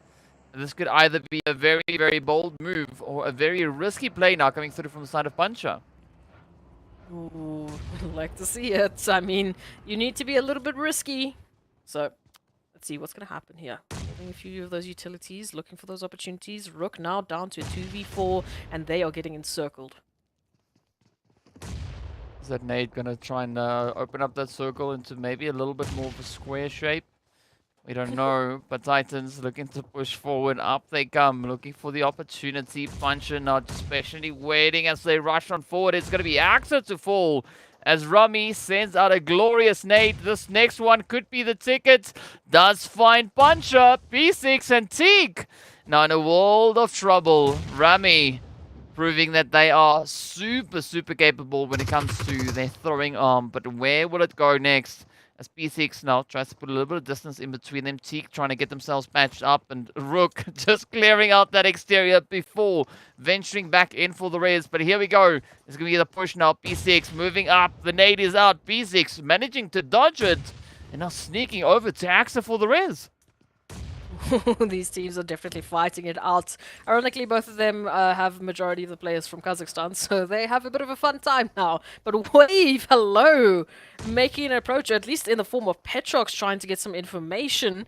Still running that 1-3 split. They're not quite looking for that investment, but Petrox is definitely curious as to what's happening here. Well, here we go. Wave also now looking to get their share of the pie. Rami holding on for dear life. Petrox sends it out. Will that one bounce all the way down? It's getting pretty close, but doesn't exactly find the point. Titans now allowed to continue with their res, but up comes Petrox. Has that MG3 in hand. Gaddafi and the rest of the wave looking to advance their way forward as well, looking to capitalize. And this could be the perfect sneak approach coming through from the side of Wave. It is going to be Eugene to fall next as again locks in that elimination. Meanwhile, B6 gets found. Rami still holding on, waiting on the staircase, waiting to see who's going to venture on in. Teak now about to get spotted. Up comes the head. The shots, the spray. Petrox tries to get it in, but does not manage to pull in the finish. I mean, all of this fights now for the central position of the zone, while Greedy4Kills are just being left to their own devices, you know, just chilling it out, ready to see how they're going to jump into the action to take it away from him. That zone is going to be centering up. We're still going to be giving ample opportunity, at least, to everyone involved. But Rad sneaking up in the grasses. What can again do in this situation? Well, once again, we'll find out as the moment of truth is just around the corner. But look at the positioning being held there by Greedy. I mean, they've just stayed out of these fights, letting the rest of the lobby settle it for them. And that is going to be Rami found out again now, sneaking in a cheeky hit. Finds Petrox. 1 down, 2 more to go. As Gaddafi and Hemo now could look to bring in quite a bit of an oppositional play here. It is 1 knock has been brought back, so it's again a 3-piece coming through from the side of Wave. But Gaddafi has that nade at the ready. Now looking to find it. Finds a bit of damage onwards again.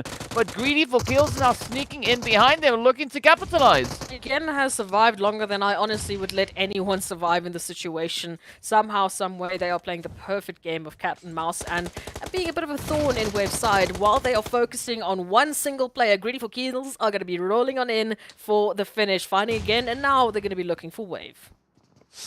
Well, it's the final 2 teams left to show us what they've got. Greedy completely encircling the side of Wave. And this could be that potential chicken coming through now for the side of Greedy, if they can find the position. But Wave not going to be going down without a fight. They want to secure themselves a strong finish here. It's going to be Greedy sitting up on 7. Wave sitting on 4 elims to their name. But where will it go? I mean, it's just so much utility. I'm not even sure how they were able to fit that much in their bags. But they are going to move up, relentlessly so, looking for that contingency plan. And maybe they could find a little bit of that just peering through all these windows.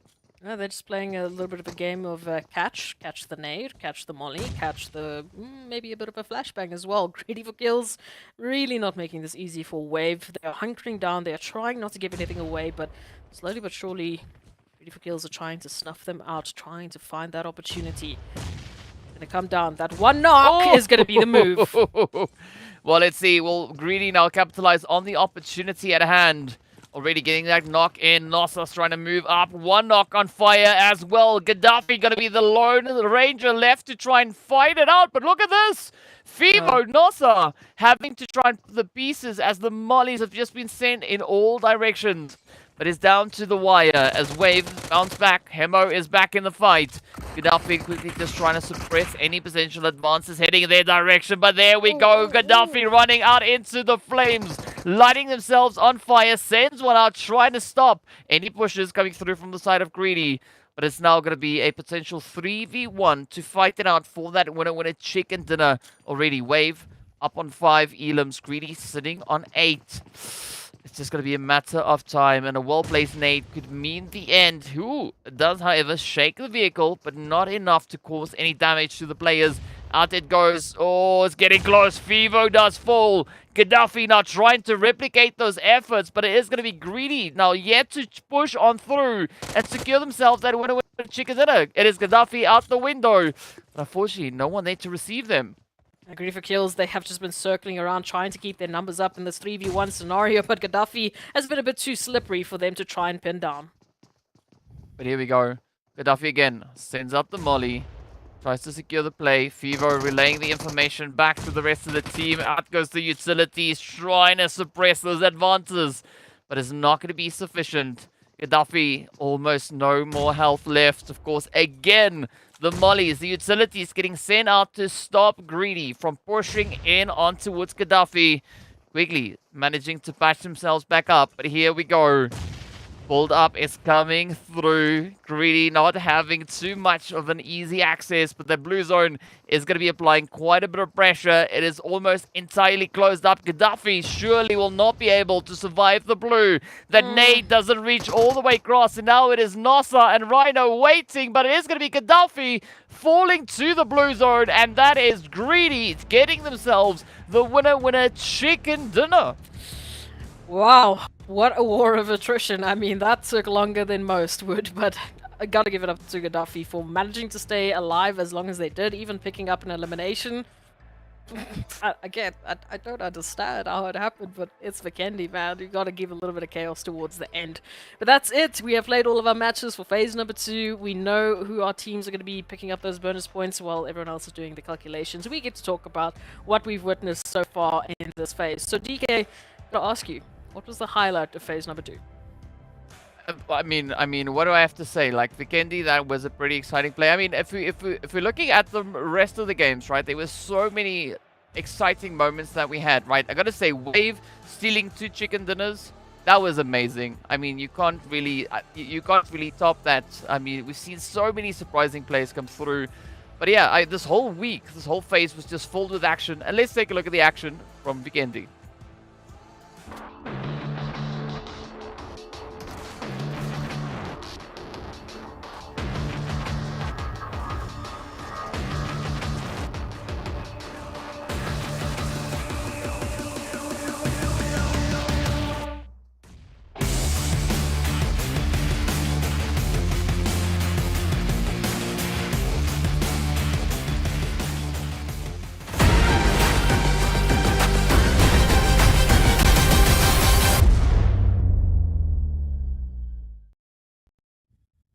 Oh, very, very exciting play coming through on Vikendi. I mean, had Gaddafi clutched that one out, right, I think it would have been an absolutely insane play. Unfortunately, that last nade didn't really hit the mark, but, you know, it is what it is. The inevitable happened, and of course, that winner chicken dinner went to where it needed to go. It went over to GREEDYFORKILLS. But as we know, it is time for us to take a look at those match rankings to see how many points our teams were able to secure. We know GREEDYFORKILLS just towards the end, they managed to make sure they were the ones picking up the most amount of points. Again, no crossbows. I don't know if I missed it. Did you see a crossbow? I didn't see a crossbow. No, I didn't see any. But we saw lots of nades on the Yes. right side, so there was definitely a focus of nades and shotguns on Vikendi, but might have to relay the crossbows are a thing. However, for the rest of the teams, some good eliminations. Obviously, RUKH Esports going to be picking up the most eliminations for this particular map with that 9. Wave Esports, Black Hand not following too far behind with their relative 6, and it's a good amount of points. Again, all of this is getting added onto the overall tally, so maybe this is enough for some of the teams to shift up 1 or 2 positions.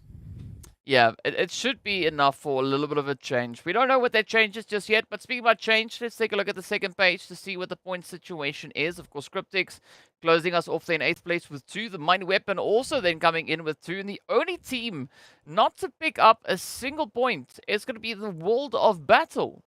Oh, yeah, well, there was wild times that happened with the World of Battle. We had a few rolling opportunities that didn't quite go the way that teams would have wanted, but that's okay. You know, Vikendi is a bit of a wild place. It was like the wild, wild west out there, so it's all right. We understand. Ultimately now, what we need to see, what we need to discuss is how those overall standings at the last possible second might have changed. We know there were a few teams that were 1 or 2 points pretty much split apart, especially towards the bottom 12, or the bottom of the top 12. So maybe they can get an extra bonus point for all of their efforts.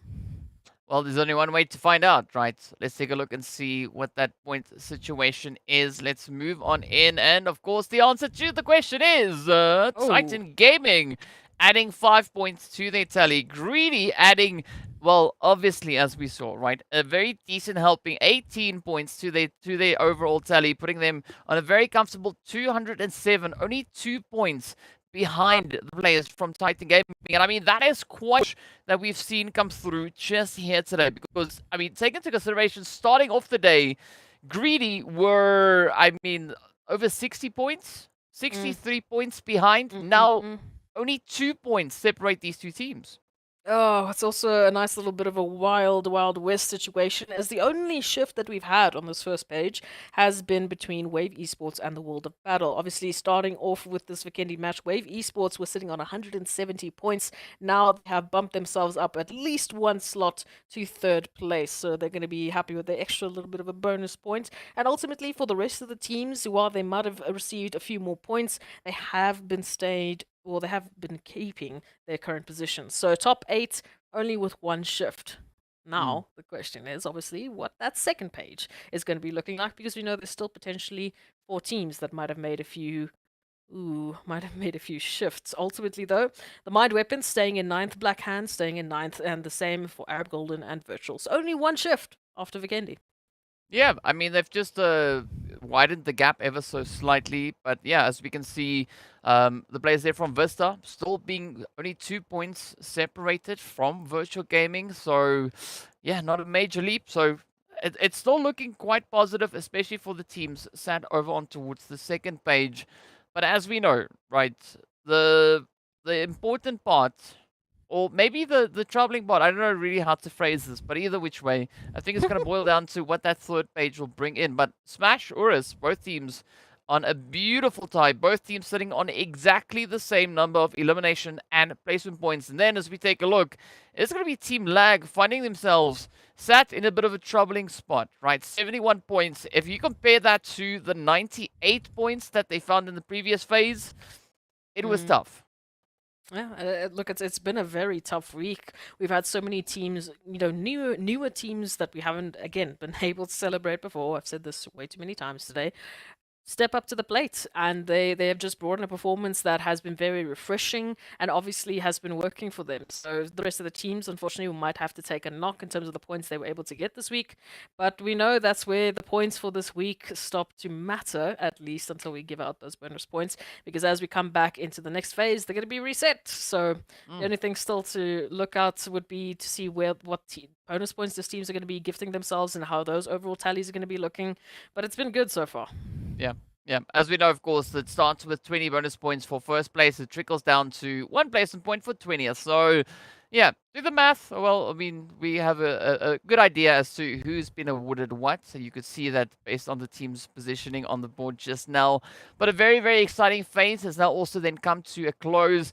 That means that on Tuesday, we are going to be starting with phase number 3, heading into the final week of league stage to see what our teams are going to be able to accomplish and who will be those 16 teams advancing forward into the finals. But of course, we also need to give a big shout out to Monster Energy, our official energy drink partner for the PUBG Mobile Pro Leagues. So mad love and respect going out to them. But with that, it also then brings us to the end of our proceedings for this phase. So thank you so much for everyone for tuning in. We look forward to seeing you all back again next week. And next week, it is going to be a little bit of that double dose of crowns and Proxy that are going to be entertaining you to take you through all the action, all the spiciness that these teams can bring to the table. So, well, you know how to tune in and when to tune in next week Tuesday, same time, same place. Until then, stay fresh, stay frosty, and see you all later.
Your order is here. Oh, thank you. Thank you. go, go, go.